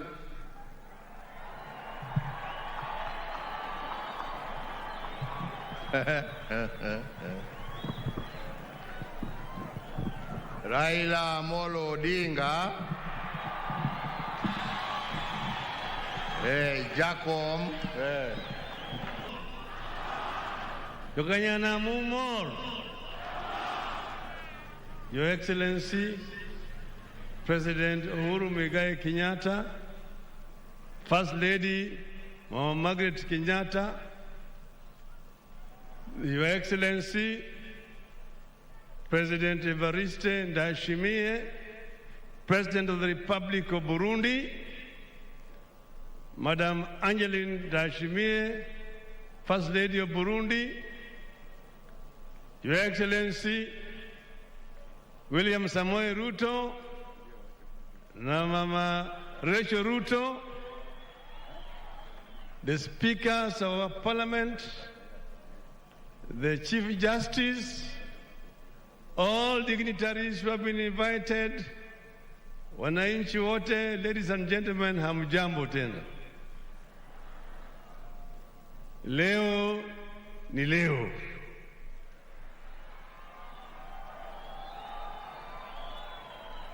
Heroes Day hapo Kisii. Na baada ya kutoka Kisii tukaenda Nyamira. Kisha tutakuja hapa Kisumu. Na siku hiyo ndio gavana ya Kisumu akaomba angependa sherehe ya Madaraka iwe celebrated hapa Kisumu, ili aweze kuangalia miundo msingi kabla hajaandaa ile mkutano ya Free Cities, na ukakubali. Na tukakuja hapa na wewe na ukazindua ujenzi ya hii stadium tarehe 22 Oktoba, na wakasema watamaliza by April. Stadium imekwisha, Your Excellency.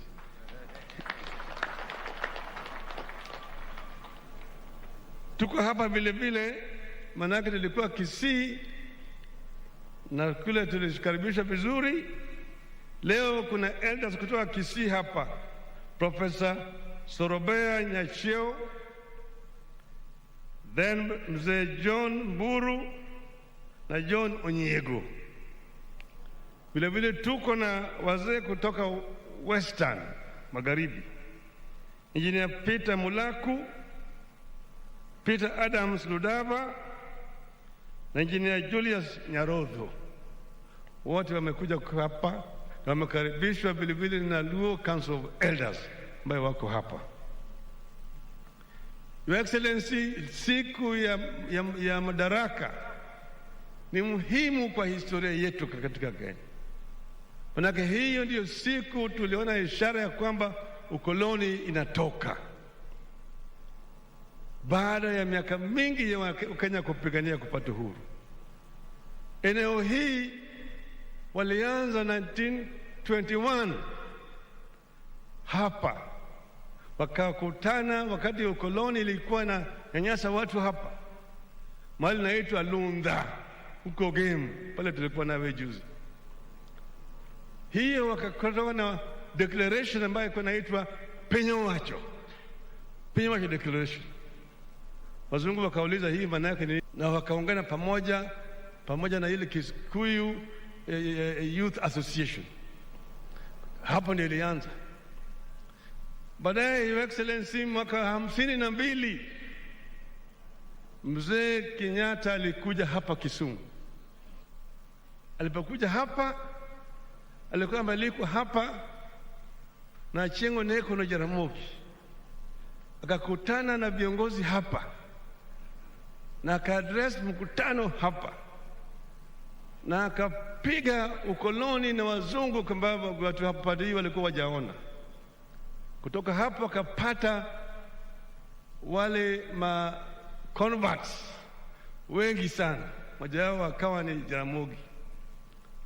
Baada hiyo, Your Excellency, hali hatari ilitangazwa na Mzee Kenyatta na wengine wakashikwa, wakapelekwa Kapenguria na kafungwa ndani ya ziwa ya Victoria. Kuna visiwa huko, moja yetu tunasema the Kenyan equivalent of Robben Island, na inaitwa Mageta Island, nyingine inaitwa Oyamo, inaitwa Sinyanya. Pale ndio Maumau waliletwa na walikuwa nafungwa huko. Jela hizo bado yuko mpaka leo. Walipelekwa katika Mageta Island ili wakithubutu kutoroka, kuna mamba wataongea naye katika maji. Ilikuwa ni mateso makubwa wakati huo, lakini wananchi wakazidi kupigana. Ndio mheshimiwa, 1961 hapa Kisumu kulikuwa na mkutano ya kihistoria. Hapa ilikuwa katika stadium ile nyingine. Hapa kulikuwa na Mwalimu Julius Nyerere, kukawa na Kamuzu Banda, kukawa na Kenneth Kaunda, kukawa hapa na Joshua Nkomo, ukawa hapa na Tomboya na Joe Murumbi, Biu Koinange, Achieng' Oneko, Paul Ngei, Kungu Karumba, Fred Kubai. Jaramogi ndiye alikuwa ameandaa hiyo mkutano. Mazo zile alikuwa ni Dio Ruko Makasembu. Hapo ndio walipitisha azimio kusema Kenyatta must be released. Na wakasema KANU haiendi kwa serikali bila Kenyatta kufunguliwa kwa huru. Wale wengine wakati walikubaki kwenda katika serikali wakati huo, lakini KANU ambayo ilishinda uchaguzi ilikataa kuunda serikali mpaka mzee Kenyatta afunguliwe awe huru. Baadaye mzee alifunguliwa, akaja akaongoza Kenya kwa uhuru. Na wakati huo Kenya walikuwa naungana pamoja, walikuwa nasema tunataka tutoe mkoloni ili tuweze jitawala peke yake, tupigana na maadui matatu makubwa ya nchi yetu: ugonjwa, ujinga na umaskini. Miaka mingi, Your Excellency, yale maadui bado wako na sisi mpaka leo. Lakini sasa tunasema tunataka tu mwanzo mpya, yale ambayo mmeanza. Hii mwanzo ni kwanza kuunganisha Wakenya wewe kama kitu kimoja. Bila hiyo hakuna maendeleo. Na hiyo ndio maana ya handshake ambayo tulifanya mimi na wewe, ya kuleta Wakenya bila kuangalia wewe ni kabila hii au kabila hii, wewe ni Mkenya. Hiyo ndio sisi tunataka. Na tukifanya haya tutaweza kumudu mambo mengi zaidi. Your Excellency, wakati huu Kenya iko na shida. Janga ya corona iko na sisi hapa. Hata mimi hiyo corona ilikuja ikanitembelea, ikasema nataka kuniangusha. Mimi nikamuuliza, wewe ni nani wa nani? Iniwodinyanga kanga. Nikapigana naye mpaka mimi nikamangusha. Lakini hii corona imeleta shida mingi. Hawa watu unaona hapa wako na dhiki mingi zaidi. Ukosefu wa kazi, kazi imepotea. Wengine wamepoteza wenzao, wamekufa. Wengine biashara yao imeporomoka. Kuna shida mingi zaidi. Sasa tunataka tuwe na program ya kureconstruct, na tuanze na stimulus program kubwa ya kusaidia hawa wetu wananchi. Juzi ulileta mpango mzuri zaidi katika mijini inaitwa kazi mtaani. Nasema hiyo kazi mtaani kirudi na kazi mashambani. Na hiyo kirudi kama kazi mashambani, tutaweza kupata ajira kwa hao watu wetu wakati hii ya shida, ili tutoke katika hii janga tukiingia pale ile nyingine. Tuna hakika ya kwamba hii corona tutashinda.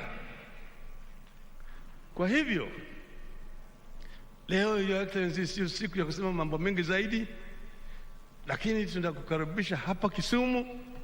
Wameona yale ambayo umefanya, hakuna haja ya kuyarudia.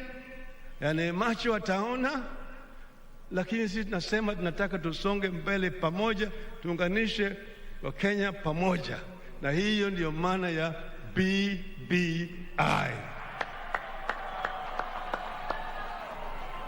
Wananchi, BBI ndio mbele. Mnaunga mkono? Wangapi wanaunga mkono BBI? Your Excellency, karibu Kisumu. Asante sana ndugu yangu, nashukuru sana. Niwatambue kiongozi wa mahakama ambaye ako hapa pamoja nasi na ambaye ndio mama wa kwanza kusimamia mahakama zetu hapa Kenya. Tunakumpongeza, shukrani.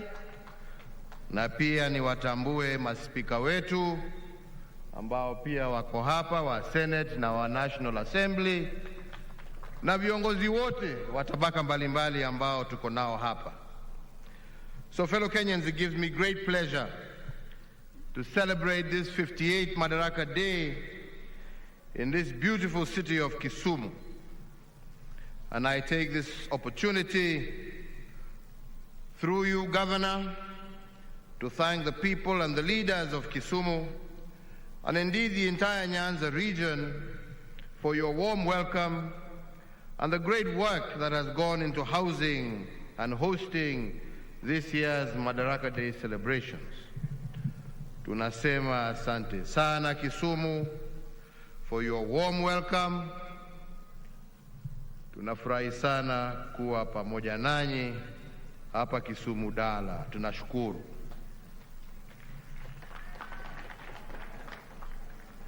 Mbele ya niendelee zaidi, tuko na wageni wawili ambao wamekuja kuungana nasi. Moja ni dada yetu, ni shemeji yetu, ni Mheshimiwa Lindwe Sisulu, Waziri wa Human Settlement, Water and Sanitation wa nchi ya South Africa. Ningependa naye nimpatie dakika mbili asalimie wananchi wa Kisumu na wa Kenya na wapatie salamu zake za Madaraka. Welcome.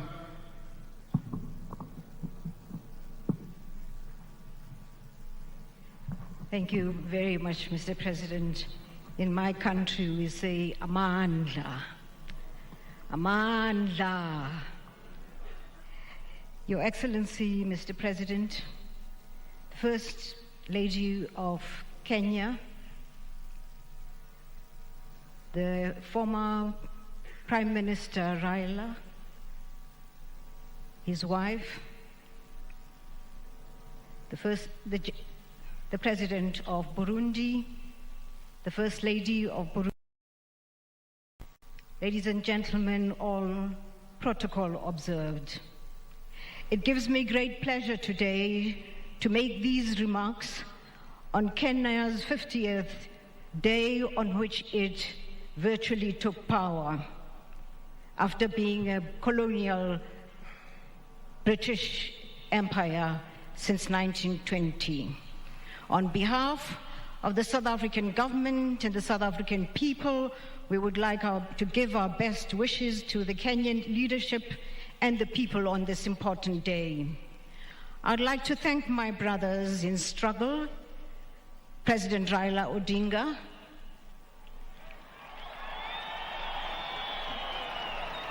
Prime Minister President Raila Odinga, President Uhuru Kenyatta, for the joy that they have given to my president to be represented on this day in Kisumu.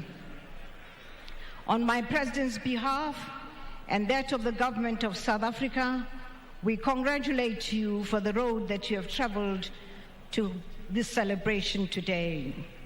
Kenya was an inspiration to South Africa at the time of its independence, giving hope to our people that it was possible that we too in South Africa would be free.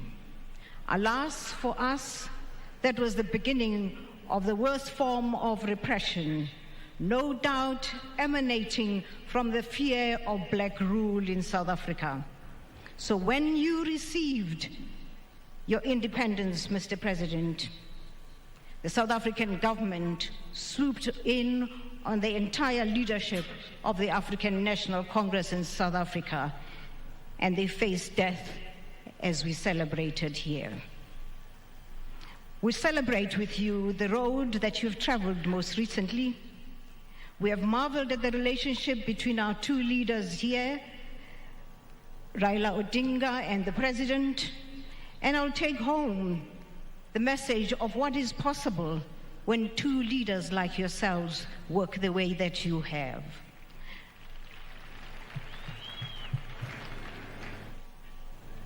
I've traveled with you, Mr. President, as you took your rounds around Kisumu for the last 2 days. And on behalf of my country and my president, I wish you well. I've seen the difference that you've made in all the developments that have been unveiled in the last 2 days. When I go home, I will tell of what is possible when we work together. I wish you well in your prosperity, in your unity, Mr. President. I wish you well in the prosperity you brought to Kisumu. I am a South African, but married Luo.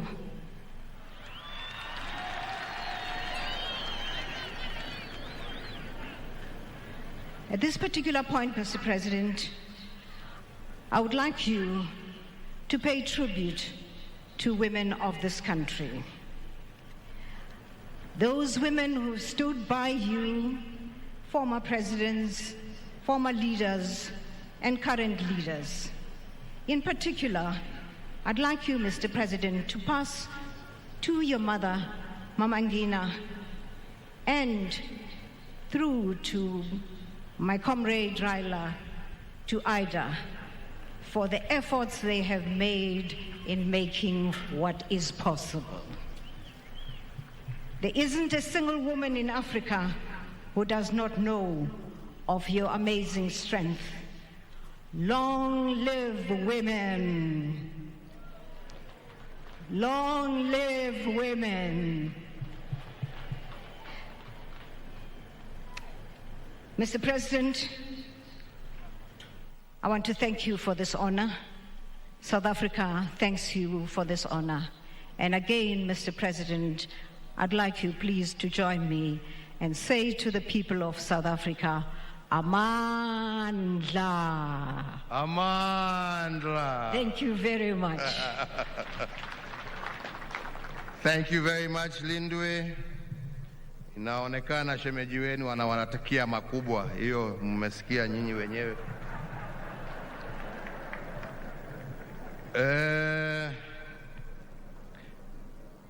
So as I proceed, fellow Kenyans, this city and indeed this region of ours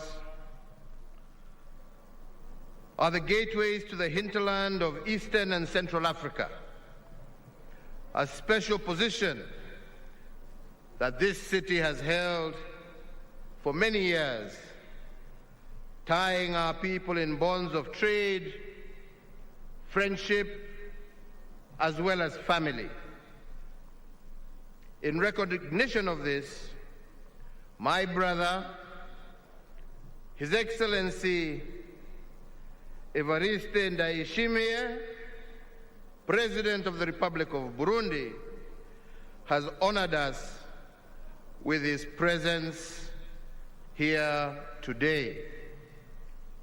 We thank you, Your Excellency, and the First Lady, and indeed your entire delegation, for this honor, which will go a long way in strengthening the bonds between Kenya and Burundi. And indeed, your presence here today shows that the East African community is continuing to grow stronger day by day. Wananchi wenzangu, ningependa niwaulize kwa heshima, tusimame na tumkaribishe Rais wa Burundi aweze kunena nasi, na tumkaribishe kwa shangwe na vigelegele kwa kutuheshimu kuja kuwa nasi siku ya leo. Karibu ndugu yangu. Asante sana mheshimiwa. Kenya oye! Wananchi wa Kenya oye! Mheshimiwa Rais Uhuru Kenyatta, tena ndugu yetu na mkubwa wangu, waheshimiwa viongozi vya ngazi mbalimbali za serikali ya Kenya, wananchi wa Kenya wote, all protocol observed. Sisi kwa Kirundi tunasema, tunasalimiana kwa amani. Amahoro. Amahoro ni amani. Mheshimiwa Rais, tuna furaha kubwa sana kuwa hapa. Tuna furaha ya kuungana nanyi kwa hii siku kuu, siku ya furaha. Waafrika wote wanakumbuka, wanajua mateso tuliteswa na wakoloni. Ndio sababu kama tuko pamoja na sisi tunafurahia siku hii. Cha kwanza, naanza kuwapongeza nyi wote wananchi wa Kenya. Cha pili ni kuwafikishia salamu za Warundi, salamu za amani, salamu za upendo, salamu za undugu. Warundi walinituma niwaambie kwamba wanapenda nchi ya Kenya, na wanajua kwamba kama wanafika Kenya ni kwao, hakuna matata. Mheshimiwa Rais, mimi nashukuru sana kwa mwaliko wako kuja hapa kujiunga nanyi kwa hii sikukuu. Tunafurahi kwa mwaliko wako kuja tuzungumuze macho kwa macho na tuonane macho kwa macho na wananchi wa Kenya, especially hapa Kisumu. Nilikuwa nasikia Kisumu kwa masikio, nilikuwa sijaona huyu mji, na furaha sana. Asante sana.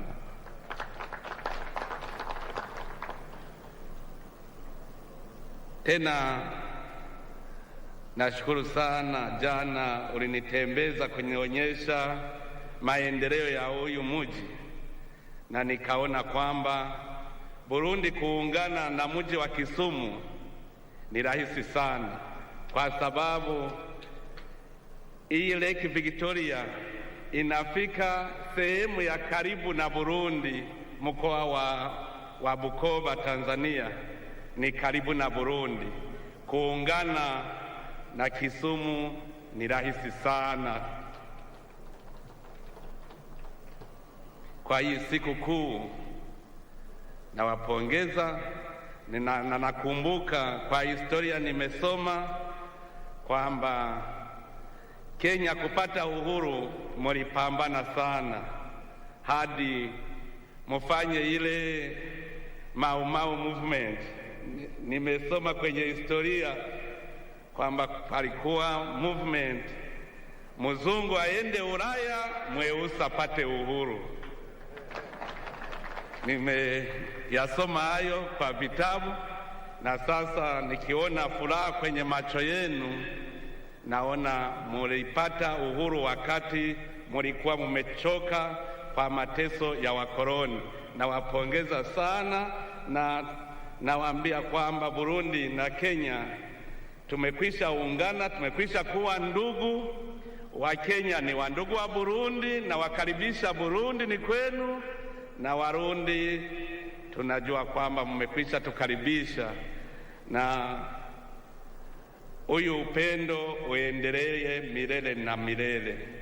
Mungu abariki Kenya. Asante sana.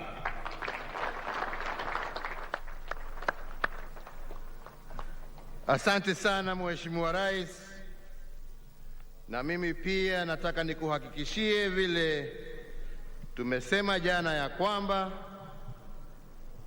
Warundi wajisikie wakiwa nyumbani hapa kwetu Kenya, na tuendelee kutenda mema ya kuinua hali ya maisha ya wananchi wa nchi zetu mbili na pia wananchi wa Afrika Mashariki kwa jumla. Lakini pia Mheshimiwa Rais, ningependa kukushukuru kwa kazi njema ambaye wewe na serikali yako mnaendelea kufanya ya kuhakikisha ya kwamba tumerudisha amani kwa nchi ya Burundi na wananchi wa Burundi wameanza tena kuona maendeleo. Na nataka nikuhakikishie leo ya kwamba sisi na wenzetu wa Afrika Mashariki tutaungana pamoja nawe tuhakikishe ya kwamba hii economic sanctions ambayo imewekwa kwa nchi yako imeondolewa, na ndio wananchi wa Burundi waweze kupata maendeleo ambayo wanastahili. So fellow Kenyans, today we celebrate the cultural diversity of Kenya, and we further strengthen our nationhood. For in the year 2015, I issued an executive order on the rotational hosting of our National Day celebrations in all our counties. Today, Kisumu City joins the growing list of counties that have played host to a National Day celebration. That is the counties of Nakuru, Nyeri, Machakos, Meru, Kakamega, Narok, Mombasa, and Kisii. This tradition allows for a focus on the positive contributions being made under devolution, while also enabling the hosting county to showcase itself on the national stage. Being in Kisumu today is significant and uplifting as we forge lasting bonds between the people of Kenya. This congregation here today is also a celebration of the handshake, a new political normal that not only embraces competition, but also encourages reconciliation and the healing of wounds, irregardless of how fierce the competition was. The choice of Kisumu to host Madaraka Day this year is also intertwined with our national heritage, for there cannot be a better place to celebrate our liberation struggle and ponder the future of self-rule than here in Kisumu City.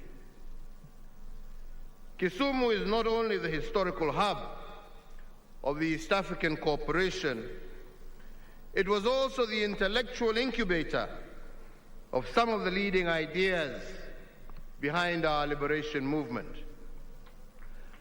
The national motto of Harambee, even though an import from India, was, for instance, introduced as a political rallying call here in Kisumu during the 1950s. After independence, our founding fathers popularized it as the national mantra of pulling together. Similarly, and led by Jaramogi Oginga Odinga, Kisumu was the epicenter of the push to release Mzee Jomo Kenyatta and the Kapenguria Six from their illegal detention by the British colonizers. Furthermore, during the detention of the liberation heroes at Kapenguria, union leaders from this region joined other Kenyans and quickly stepped into the gap to ensure that the liberation momentum was not lost. It was pre-independence leaders from this region who taught us that wacha aende mambo yake bana.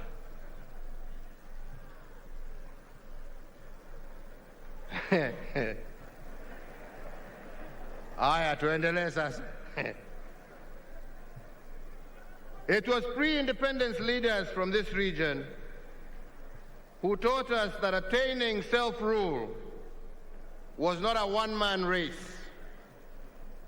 Rather, it was a relay in which one set out of runners fell out, another set was ready to continue the race. With such a well-appointed history of the struggle and the history of reconciliation that we are marking today, there cannot be a better place to commemorate Madaraka Day than here in Kisumu.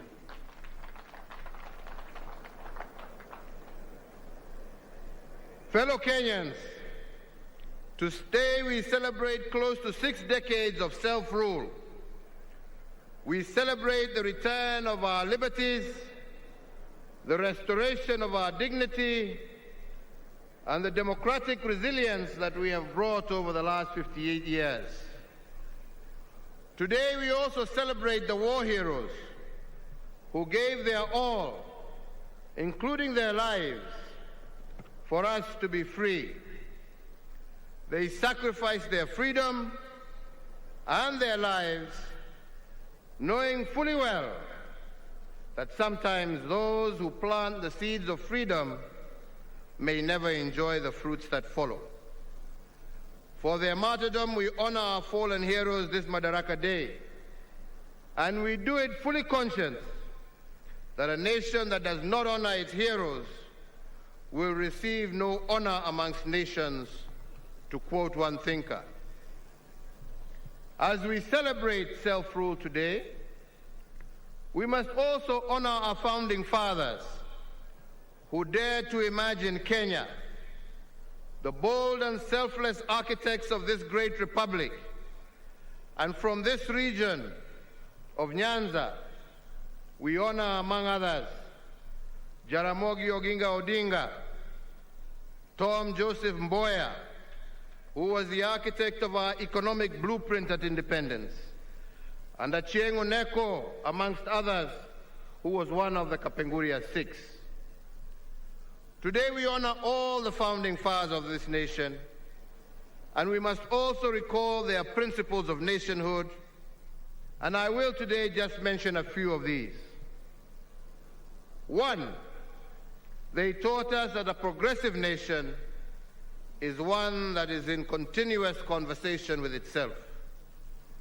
This is because nationhood is a negotiated process that needs constant alignments and adjustments in the pursuit of perfection. The architects of Madaraka, however, warned us, a fact that I will not tire to remind you, that in making such adjustments and alignments, we must always avoid the paralysis of constitutional rigidity. Two, they taught us that self-rule is not an end in itself. It is a means to a greater end. Indeed, to quote T.J. Mboya, he said, and I quote, "Only through freedom and human rights could a people cooperate fully with their government," end of quote. But fellow Kenyans, freedom and human rights to be realized, the paradox of choices must be resolved. Three, they reveal the paradox when they emphasize that self-rule is the granting of opportunities, but accompanied by the burden of choice. Every opportunity in the exercise of freedoms and self-rule must be tempered by the consequence of choice. Every right granted must have a corresponding responsibility, and those who enjoy opportunities but neglect the burden of choice cannot be said to be truly free. This paradox of choices and freedoms applies to both individuals as well as institutions. Fellow Kenyans, based on some of these teachings, I believe we have built one of the most robust democracies in Africa. The fields of individual freedoms have expanded and citizen participation has become emboldened. Our independent institutions have also occupied their rightful positions, and all of this because of the 2010 Constitution. And as I have said in the past, ours is probably one of the most progressive constitutions in the continent and indeed the world. However, since the 2010 Constitution expanded our individual fields of freedom, it also expanded the burden of the choices we make.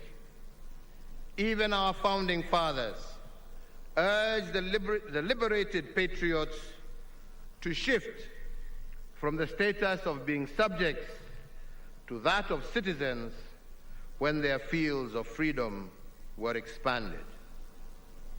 They made it clear that a citizen is someone who understands the responsibility that comes with freedom, while a subject will squander opportunities granted by self-rule and refuse to shoulder the burden of choice. Similarly, I believe the framers of the 2010 Constitution did not envision a situation where expanded fields of rights resulted in diminished responsibility by citizens and institutions. They saw a balance between freedoms and the consequences of choice. But this balance is probably most challenged by the growth of our independent institutions. Their growth has stretched our democratic boundaries to the limit, but it has not cracked them. It has bent the will of the people, but it has not broken it. In fact, any other African country experiencing the political turns and twists that we have experienced in the search of greater perfection in our nationhood, I believe would have burst asunder, and we have seen many such examples across our land and continent. From the nullification of a presidential election in 2017 to an attempt to stop the will of the people as expressed through the BBI, the judiciary has indeed tested our constitutional limits. While I stand by the rule of law, and I will always obey the decisions of the courts, I am also compelled by my position to heed the sovereign and supreme voice of the people of Kenya. And that is why our national conversation today must focus on the consequences of choice. If citizens are required to exercise their will and shoulder the burden of their choices, should the independent institutions therefore not do likewise? In the field of independence, we have expanded the independence in the judiciary. But how should they expand their field of their responsibility and respond to the summons of nationhood? Shouldn't their decisions also be accompanied by the burden of choice? These are the questions of our national conversation, and we should objectively ponder them. And here I must be frank and ask what I believe to be legitimate questions. It is a fact that we were losing close to 1 billion shillings every working hour for the 123 days we held the 2017 election. The question the national conversation should therefore ask is who carried the burden of this choice? Was it the judiciary or the people? The truth of the matter is that it was the people who carried the burden of the choice. Development programs meant to make a difference in the lives of people had to be shelved. The second is that as a consequence of 2017, we initiated, together with millions of Kenyans, the BBI process that was meant to build bridges and create inclusive politics and end ethnic majoritarianism. If the court had subjected its decision to stop BBI to a cost-benefit analysis, in other words, if it had considered the burden of choice, then there are questions the judiciary would have asked. If we indeed were at a constitutional moment, is a decision against BBI a decision in support of the status quo? If BBI were to be stopped, who carries the burden of choice? On whose shoulders will ethnic majoritarianism rest? And who will carry the burden of losing 30% of our national budget every 5 years due to the toxic politics that BBI sought to resolve? The judiciary would have asked itself another question. Can Kenya truly be a democracy if the people are denied the opportunity to express their sovereign and supreme choice at the ballot box on the basis of elevating technicalities over the overriding objectives of the law? Our Constitution, fellow Kenyans, is not a yoke around our necks, but rather it should be a mighty sword that can break the chains that limit all of us as citizens. The moral foundations of justice demands that the judiciary bears the burden of choice and the consequences, therefore, especially when the burden of judicial choices is proposed to be carried out by the people. Fellow Kenyans, as I turn to the national question of our times, as is the national tradition every Madaraka Day, I wish to remind us of an instruction left behind by the founding father of our nation, Mzee Jomo Kenyatta. He said, and I quote, "Our children, born and unborn, may learn about the heroes of the past, but our present task is to make ourselves architects of the future." End of quote. This, fellow Kenyans, was a call to action. It was a call to predict the future by creating it. And against this backdrop, the national question of the moment must be poised. If indeed freedom is nothing but an opportunity to become better, how have we enriched what the founding fathers placed in our custody? Have we made it better than we found it? And has Kenya occupied its rightful place in the society of nations as a result of our improvements? I believe that that is the national question of the day. And in response to this question, I will use the 4 frames of our liberation struggle that have informed my administration. The first is economic. This frame is informed by the notion that political freedom in the absence of economic freedom is nothing but an illusion. Given that the founding fathers stood for economic inclusion and the administrations before mine was about economic recovery, my administration has embraced the maxim of economic acceleration. Economic acceleration in my administration is about increasing the speed of achieving our national goals. And we have increased the speed at national, county, as well as individual levels.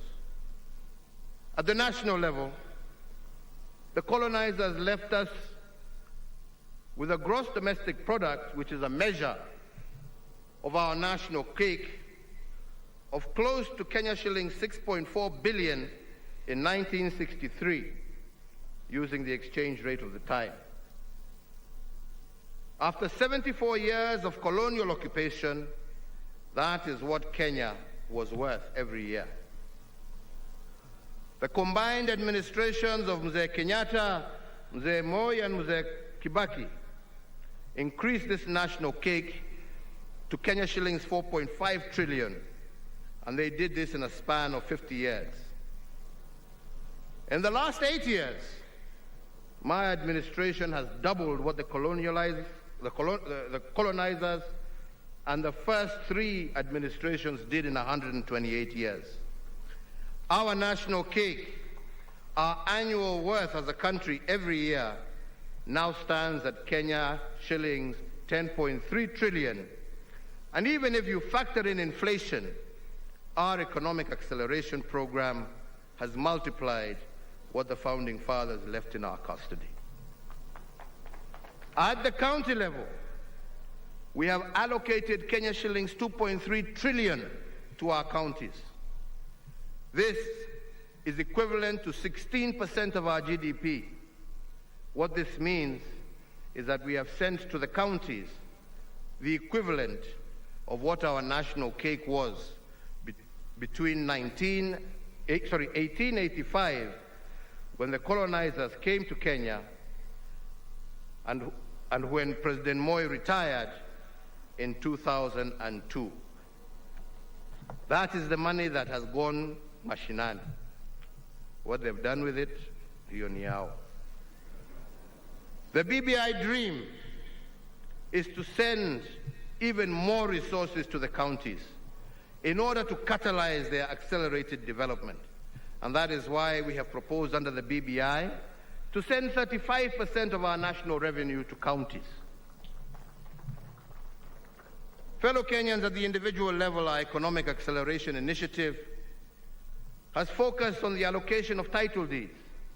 And I'm proud to say that we have accelerated land adjudication in a way that is unprecedented. The previous administrations combined issued 6 million title deeds to Kenyans in 5 years. In the last 7 years, my administration has issued 5.1 million title deeds. On a pro rata basis, ladies and gentlemen, this is 7 times what previous administrations had done combined. I am happy that close to 20% of those title deeds we have issued are in the Nyanza region. In fact, most of them right here in Kisumu County. The title deed is what our founding fathers fought for when they made land ownership a central plank of our independence struggle. And by accelerating land adjudication and settlement, my intention is to ensure that we give security of tenure to as many Kenyans as possible. The next frame is what I call the big push investments. Our founding fathers laid the foundation for the future they dream of. Then they dared us to build that future by doing big things. But on this, they also cautioned us that to do big things, you cannot be distracted by small things. The big push investments are about laying the ground for our economic takeoff. Many Kenyans have asked why my administration is investing in big infrastructure projects. Why roads, rail, why ports? Indeed, when Cecil Rhodes, the British colonizer, and his cohorts dreamt of the road from Cape Town to Cairo, their vision was not the road. The road was not their dream. The dream was what the road would do for them. In the same vein, our brick and mortar investments of roads, rails, and ports are not the dream. The dream is what the big push investments will do for Kenya and how they will transform our standing in the community of nations and form the basis of national prosperity and the creation of decent and steady jobs for our people. Take, for instance, the Lamu Port, which I commissioned 2 weeks ago. It is the first port to be built in Kenya since the port of Mombasa in 1896. For 115 years, no government has built a deep-sea port on the East African coast of the Indian Ocean. Kenya is the first country to do so. Similarly, the history of this port dates back to 1972, when the idea was first hatched. It took 49 years for us to conceptualize and mull over this port, but we, in a period of 8 years, have made it a reality. Once this port is operational, Kenya will have claimed its stake in the Indian Ocean real estate. The port of Lamu will be able to handle ships the size of those that transit through the Suez Canal. And this capacity will not only increase our transshipment business, but will also impact over 130 million residents of the East African region. Another big push investment that we have been engaged in is the revival of what I call dead capital. We have done this because the instructions of our founding fathers was to take care of what they had built.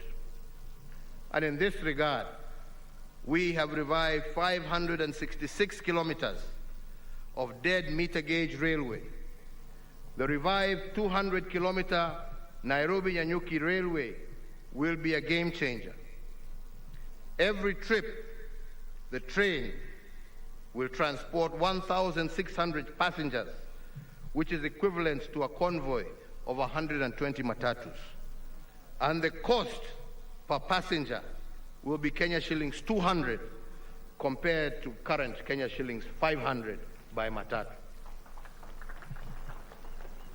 Although it takes a little longer by train, the passenger will make a 60% saving using the revived rail system and have more money left in his pocket, while at the same time traveling at greater comfort and safety. Further, by moving our tea and coffee through this line at greatly reduced costs, the result is extra shillings in the pockets of our hard-working farmers. But I believe the most uplifting story of the revival of dead capital is one big push investment, and that is the port of Kisumu and the reconditioning of MV Uhuru vessel. I will not talk about the jobs this has created or will create and the buzz that it has evoked. These are obvious. But let me just focus on the economics of this decision. Today, to transport fuel by road from Kisumu to Uganda takes 72 hours because of the long queues at the Malaba border. But to transport fuel from the port of Kisumu to Port Bell in Uganda by ship takes only 12 hours. This means that by the time a tanker makes one trip to Uganda, MV Uhuru will have made 6 trips. Then there is the question of volume. One tanker carries 20,000 liters of fuel, but one wagon aboard our vessel in Kisumu carries 60,000 liters, which is 3 times the size of a tanker, which means that every time the ship sets sail, it carries 1,100,000 liters of fuel. If the ship accommodates 22 wagons, each voyage it makes to Port Bell is the equivalent of a convoy of 66 tankers headed to Uganda. What is more is that it costs $35 to transport 1,000 liters of fuel by road per kilometer. Over the lake, it costs $16 to transport the same through the port of Kisumu. That means for every $2 spent transporting fuel to Uganda by road, you spend only $1 through the port. Furthermore, the fuel lost, don't ask me how, but the fuel lost Kila mtu anajua nini inatendeka huko. The fuel lost by road transport was estimated to be worth Kenya shilling 6 billion every year. Today, by transporting through rail and lake, this has been reduced to zero, while fuel adulteration is a thing of the past. For those asking why we have made a big push investment in the port of Kisumu, that is your answer. It takes 1/6 of the time to transport goods by ship compared to by road, and this is good for traders, but also for investors, making our region that much more competitive globally. To date, that one single vessel has transported close to 50 million liters of fuel to Uganda. If in one trip you can carry 3 times the volume compared to tankers, I believe that that is good commerce. If it costs you half the price to use the port of Kisumu, that, my friends, is good economics. Indeed, all our big push investments have been conceived to catalyze the economy and to provide the most rational choices for all actors. So, fellow Kenyans, I want to go to a third frame that I would like us to ponder over this Madaraka Day, and that is the restoration of dignity. And our founding fathers defined dignity as freedom from want. From the onset, liberation from the poverty of dignity was a central motive of our independence struggle. Indeed, our founding fathers taught us that self-rule will not be fully attained until self-worth is restored. And the national question we must ask is whether we are on track to liberating our people from the poverty of dignity, and to what extent have we liberated them from want.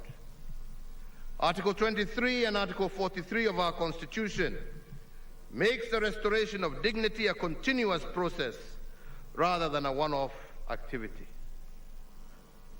We must ask this Madaraka Day is how well have we rendered this aspect of our freedom?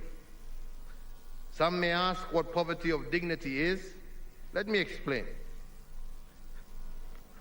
Before we started the big push investments in Nairobi, there was only one clinic with 15 beds serving 500,000 residents of the Mukuru informal settlement. Meaning that when a mother delivered a baby in Mukuru, she had less than 1 hour of postnatal care before being asked to leave to make way for the next patient. This is the poverty of dignity. We have fixed this indignity by building 25 hospitals in our informal settlements of Nairobi to ensure that our mothers do not need to go through that kind of indignity again.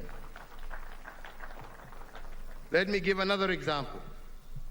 When a patient suffering from kidney disease had to travel for 70 kilometers from Siaya to Kisumu 3 times a week for dialysis, that was a tragic indignity. But further, the tragedy of this indignity was made worse because the patient needed 10 dialysis sessions a month, and if one session cost between Kenya shillings 9,000 and Kenya shillings 16,000, it meant that the patient had to spend between 90 and 160,000 shillings per month. How many farmers from Siaya can afford 160,000 every month for dialysis? Such patients had to sell their ancestral inheritance in order to get treatment. The net effect of this was that their illness ended up diminishing their families and indignifying them for generations to come. Today, I am happy to note that a patient from Siaya no longer has to travel 70 kilometers to Kisumu for treatment. There are dialysis machines in Siaya at the sub-county level. Similarly, He does not have to pay $160,000 a month for dialysis or sell his ancestral land.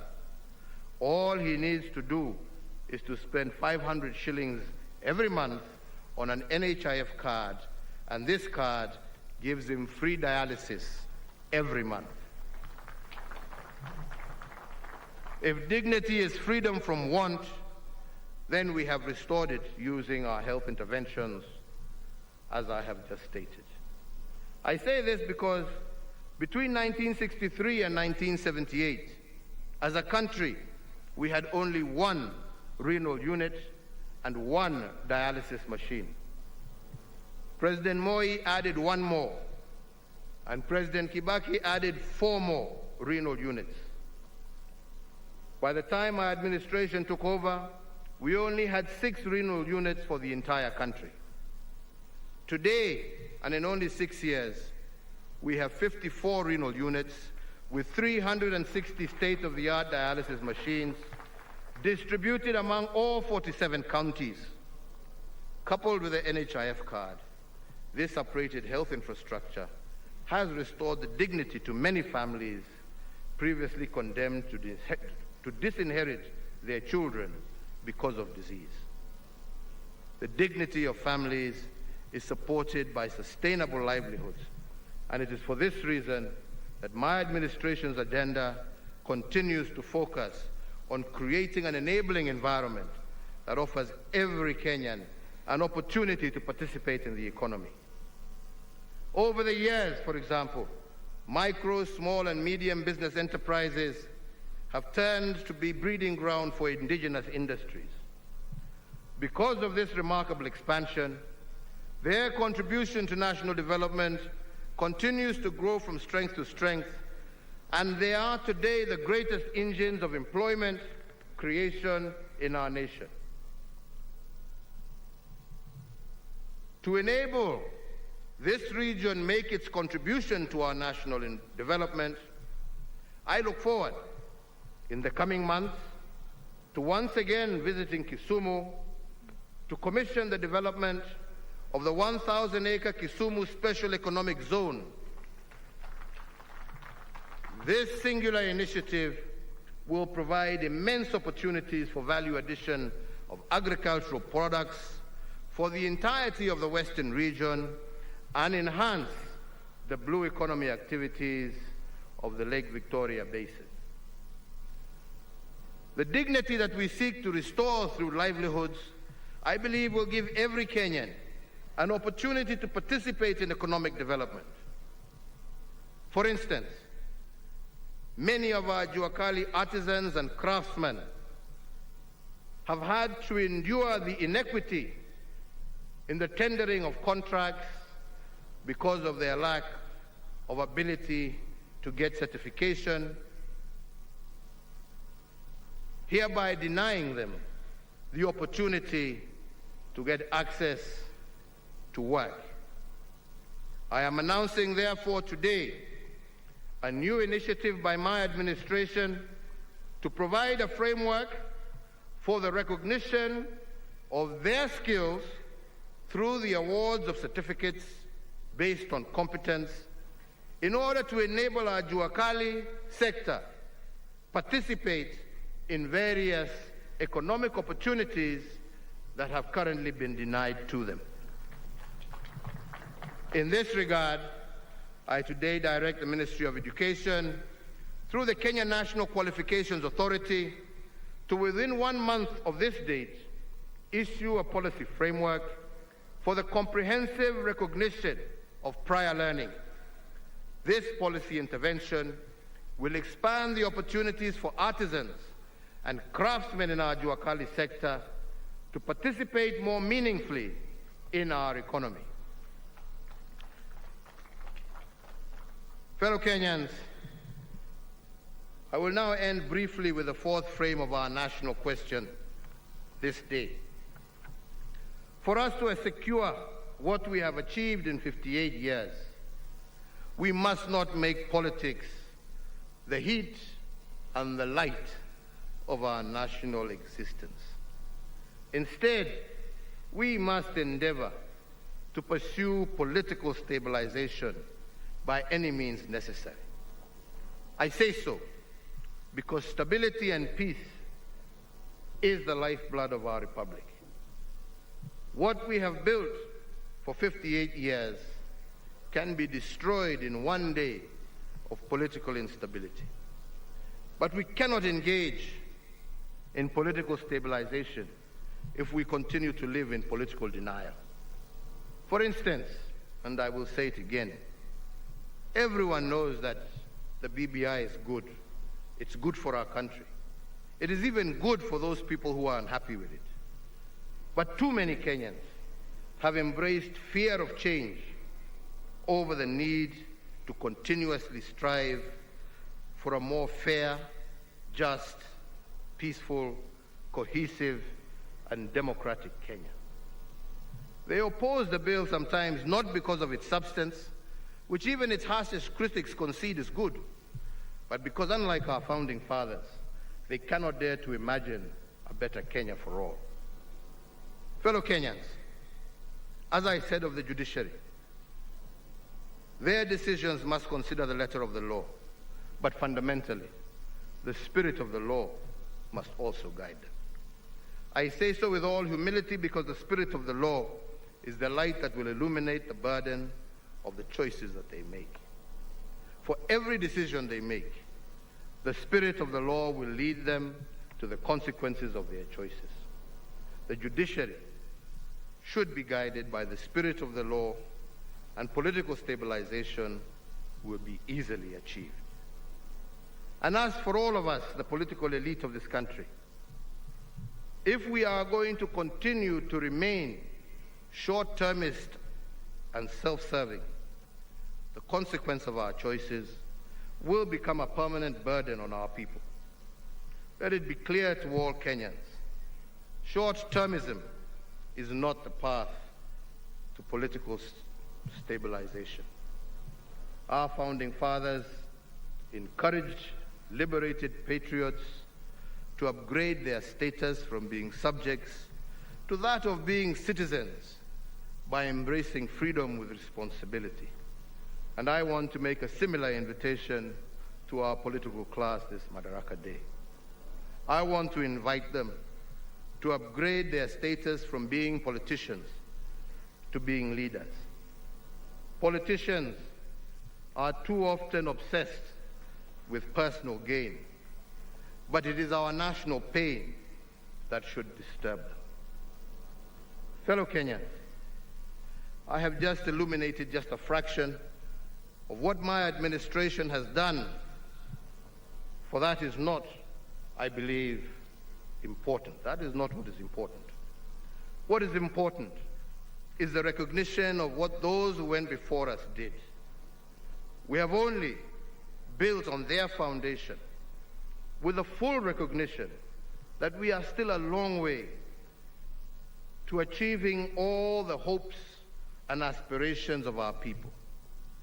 But like our forefathers, we live in the hope that future administrations will not seek to live in acrimony and division, will not seek to destroy, but to build on our achievements and reach even greater heights so that we can truly live the vision of Kenya as articulated by our forefathers, that the task before us is not today, but how can we become architects of that future? And that is why today I want in particular to thank the Right Honorable Raila Amolo Odinga for embracing national pain over his personal gain when we did the handshake.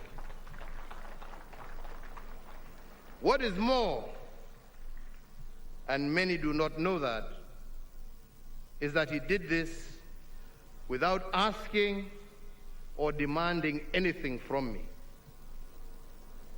And I want to say today that whatever the future holds, I look forward to working with him and all Kenyan leaders and Kenyans to build a better, brighter, more united and prosperous Kenya, East Africa, and Africa. Nimesema asante Jacob na kwa viongozi wenzako wengine wote. Asanteni. Fellow Kenyans, in concluding my remarks, let me say today again, as Governor Anyang' Nyong'o said, that Kisumu City will, from the 26th to the 30th of April next year, play host to the largest Afro-Cities Summit ever hosted on the African continent.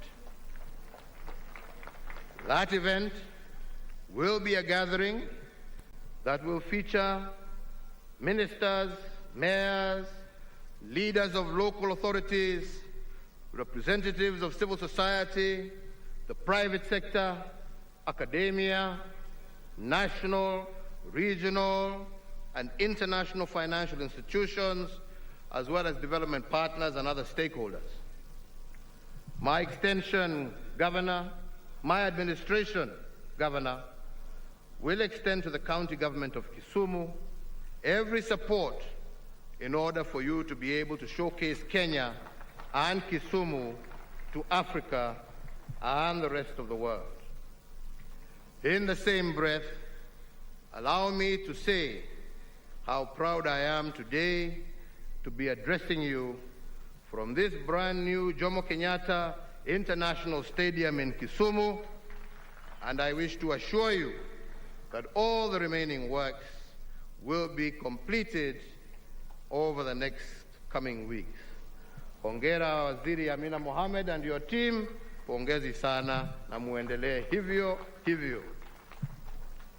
So ladies and gentlemen, it is now my very distinguished pleasure and honor to wish every Kenyan, wherever you may be, a happy Madaraka Day, and to once again encourage you to stay safe. May God bless you all. May God bless Kenya. Mungu aibariki Afrika Mashariki na Mungu aibariki kontinenti letu la Afrika. Asanteni sana, asanteni sana. Nimewashukuru sana sana sana sana sana. Thank you. Basi kwa heshima naomba tusimame kwa wimbo wa taifa. Kwa heshima naomba sote tusimame tafadhali.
Basi asanteni kwa heshima. Ninaomba wananchi tuzidi kutulia hadi mtakapompisha mwenzangu aweze kutueleza. Mwenzangu Wafula, tafadhali popote ulipo uweze kutueleza jinsi wageni mashuhuri wataondoka. Tutulie kwanza, tutulie. Naomba tutulie. Msafara wa Mheshimiwa Rais na msafara wa Rais wa Burundi, wengine tutulie tafadhali. Kenya tunayoipenda uweze kuondoka ukisindikizwa na msafara wa naibu wa rais. tumetulia sana tukijiita wa Kenya, nchi yenye baraka. Kenya nchi yenye tumetulia, wananchi tulie. Tumekomboa Kenya, msafara wa mheshimiwa rais na msafara wa rais Burundi uweze kuondoka kwanza ukisindikizwa na msafara wa naibu wa rais. Chezeni mziki tafadhali, cheza mziki, tuendelee. 3 days visit by President Uhuru Kenyatta, of course, that culminated in the celebration of Madaraka Day here at Jomo Kenyatta International Stadium. This stadium has been built for a record time the last 7 months, and of course this has formed the venue of this year's Madaraka Day celebration. President Uhuru Kenyatta, of course, accompanied by Burundian President Vereste and Isiime and other leaders, national leaders, including Deputy President and other political leaders, of course, gathering here at Jomo Kenyatta International Stadium in Kisumu to celebrate this year's Madaraka Day celebration. It has been quite an event, of course, that has seen a number of issues discussed away from, of course, what has been discussed for the last 2 or 3 days. Today, of course, the crux of the matter centering on BBI and the need for this country to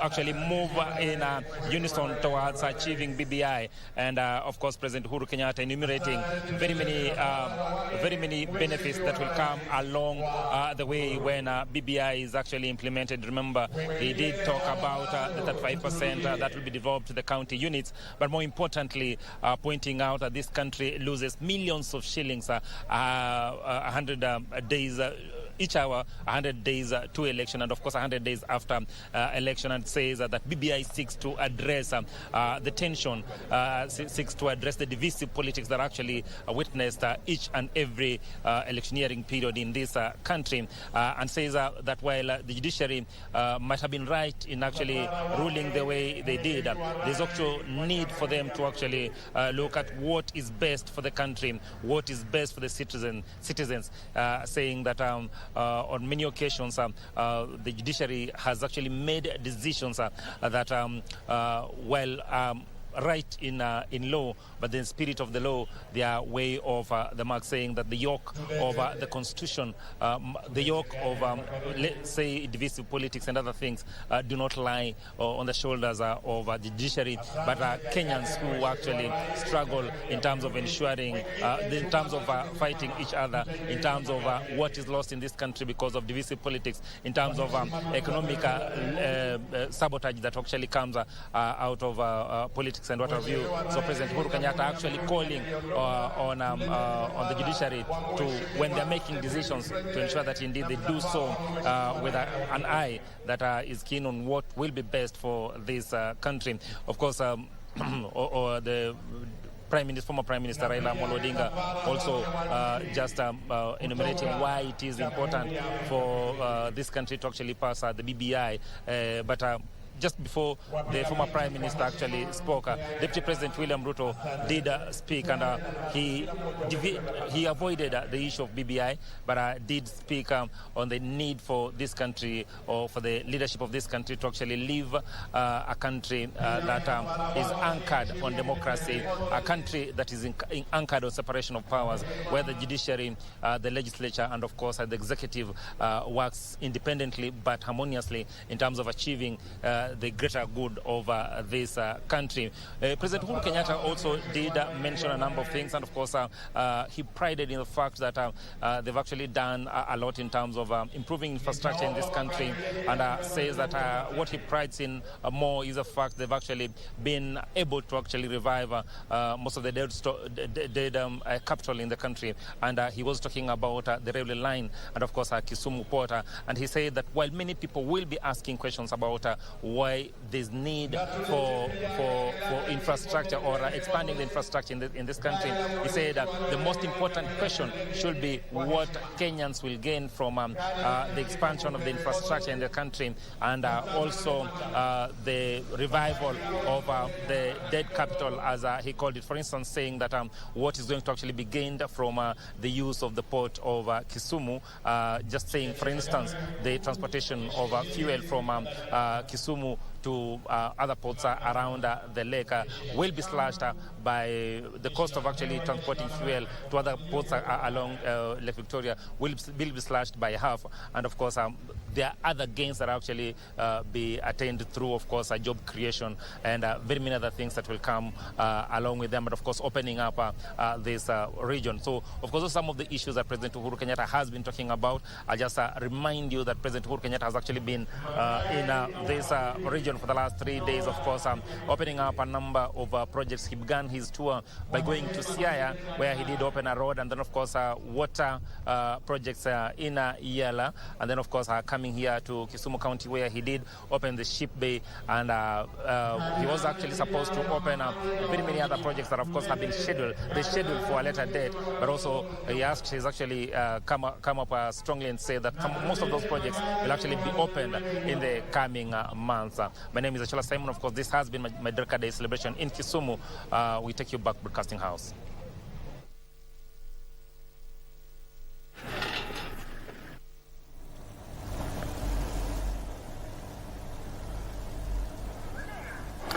Nama, asante sana mwenzangu Simon Achola akikujia moja kwa moja kutoka kwenye gatuzi la Kisumu kutuarifu tu kuhusiana na sherehe za madaraka kwa kiduchu, kuhusiana na hotuba ya Rais Uhuru Kenyatta. Kumbuka kwamba kilele cha sherehe hizo ni hotuba ya kiongozi wa taifa. Mwenzangu Badi